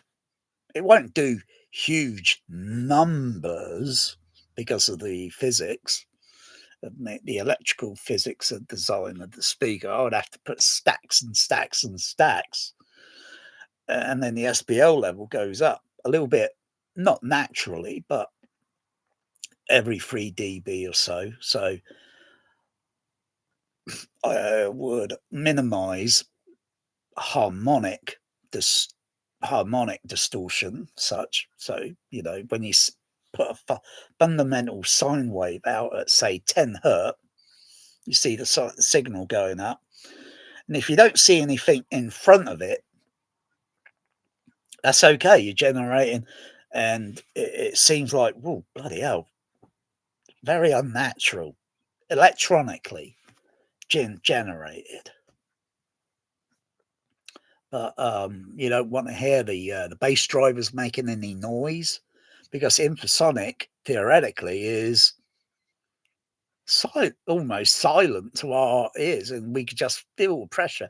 Although it does, I do kind of notice a kind of like something like a bit eerie, but it's not like a proper tone, say within our hearing range. Generate 20, 25, 30. You hear that. And anyway, I can't take that seriously now. Because you need that same speaker at the front.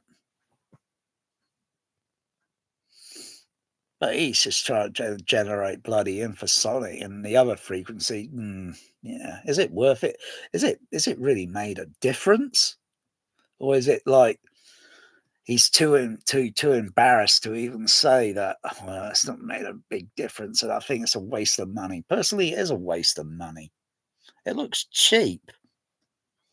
But the Ascendo are not the only one now. There are other people jumping on this bandwagon to make gigantic, stupid look-alike Back to the Future thing. That Back to the Future wasn't even real. That was fake. That was fabricated. And there's no way when the fucking thing blows up in Back to the Future, there's no way it's going to physically pick someone up, throw 135-pound person across a room 15 feet. Yeah, and knock you over, probably scare you, and you fall backwards. They ain't going to pick you up. An average 135-pound person, and throw them across a room? That's just for comic relief. But physics, no. You need to be in a fucking wind tunnel with a gigantic fucking prop, fucking turning, pushing so much fucking air velocity it will fucking lift you off your feet. Like in that movie, what was it? The I don't know, actually, I think they used a jet engine or something, wasn't it? Yeah. Was it like Face Off, wasn't it? But yeah, you see what that's why you go to airports or something, and you see a blast barrier. So where the airplanes are going to take off, there's a blast barrier. So if anyone were to walk around the airport or such and stand in that air, you're going to feel the heat of fucking air in your fucking face. Kind of like opening an oven. And you never stand in front of an oven and open it up. Otherwise, the heat just blasts out and hits you in the face. You always stand one side, open the oven, let the heat come out, and then stand and then take the cooking out, whatever. Yeah. And that's a lot of thrust on a bloody airplane or jet engine. It was just fucking hell. We've seen videos of it. Fucking hell. You gotta be bunkers. You gotta be crackers to fucking stand in and let that thing until it blows you over. You gotta be crackers. But yeah. Can that Ascendo do that? Don't think so. Can it, because you see all these other videos where someone's showing a load of SVS subs, a load of candles, and they put a little bit of dry ice, so you get this mist at the ground level, and then I think it's the what's it guy 101 subwoofer guy or whatever. He mostly only does SVS subs. And he's only trying to prove like, oh yeah, these SVS can do this, but is it producing anything unnatural? Because I could just go time it and see how many seconds it takes until the candle flame flutters, and then it stops. If the candle's a little bit closer, the velocity or whatever will blow the candle out, unless you can just gently modulate and like dynamic range and just gently, and you just see the flame flutter, but and then it just and then goes out. Yeah, I've done videos with subwoofer candle blowing out. Big deal. It's only the air that's coming out of the port that's generated at a certain frequency. And yeah, boom, you synchronize it, make it look fancy like Apollo 13, ignition sequence start, and then the moment the engines fire up, blows the candle out. Big deal.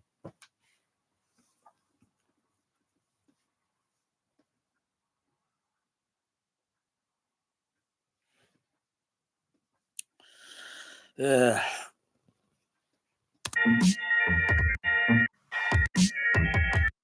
gosh, this guy, oh god, crappy kaleidoscope. Oh my goodness. Oh, he's got a crappy stormaudio, just like I have. Oh dear. Sad thing is, he's probably using most of that outputs on that Storm processor for subwoofers. Hasn't got a proper surround array going around the room. Because that's what an Atmos would be using in the cinema. They wouldn't be using all the outputs on that processor for subwoofers. No, you just generate one output, LFE, put it into a DSP crossover. You can do how many whatever sub you can add and add and add and add until all the subs float your boat. Otherwise, you're doing away with a lot of full range channel decodering. You're just axing it off like bloody what Dolby Labs did in the bloody mid-70s with 70mm. They axed left center, right center, didn't they? They took an axe to it. Boom. Used it for two LFE, two subwoofer channels. Huh? What? Well, maybe they had in mind. So, that was only in the next year. Maybe they already had that in mind, that, okay, we're going to create 2 more, channels. We use the frequency crossover on the processor to divide the offset, so you don't notice the LFE and the split stereo surround. You put it, basically you just put in two extra channels on there, but I don't know.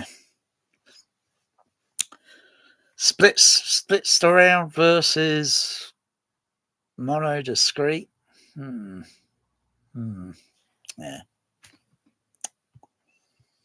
Yeah, this guy hasn't. He's probably only got one theater mode created for his processor.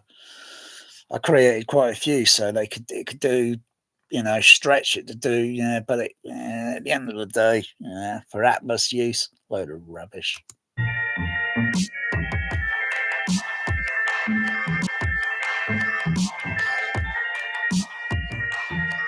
Theater tour. Well, was that only flexing a little bit?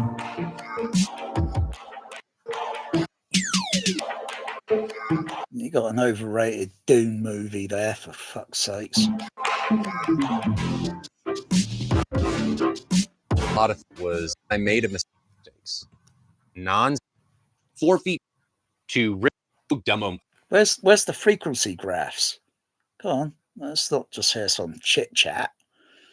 Fucking boring. I'd expect to see some frequency charts and technical stuff. It's just a load of chit chat, bullshit, and some like you need to buy an Ascendo sub. Oh gosh, like I say, just fucking hell. The more things subwoofer, the more they sub the same, and sub remain the same. Sub and remain the same. What happens when you're very close to an 18-inch or subs in the room and it's generating 20 hertz? 20 hertz sine wave. Yeah, it's like fucking kryptonite to me. It's doing shit. Go up to other frequencies and it's like, oh right, it's doing something there. Then you step it back a little bit and all that. Yeah. Probably better using those Ascendos outdoors than indoors. I'm quite content with my frequency sweep in my room. I'm quite content, but it's weird. Well, I'll show you. I'll show you some result. Interesting, but yeah. But maybe not that interesting. I couldn't care less. No, it's not that one. Not that one. Not that one. Not that one. No. Where is it? Oh, there it is. Click on there. Expand. Go there. Where am I? There. Down here. There. Oh, shit, bugger. Try that again.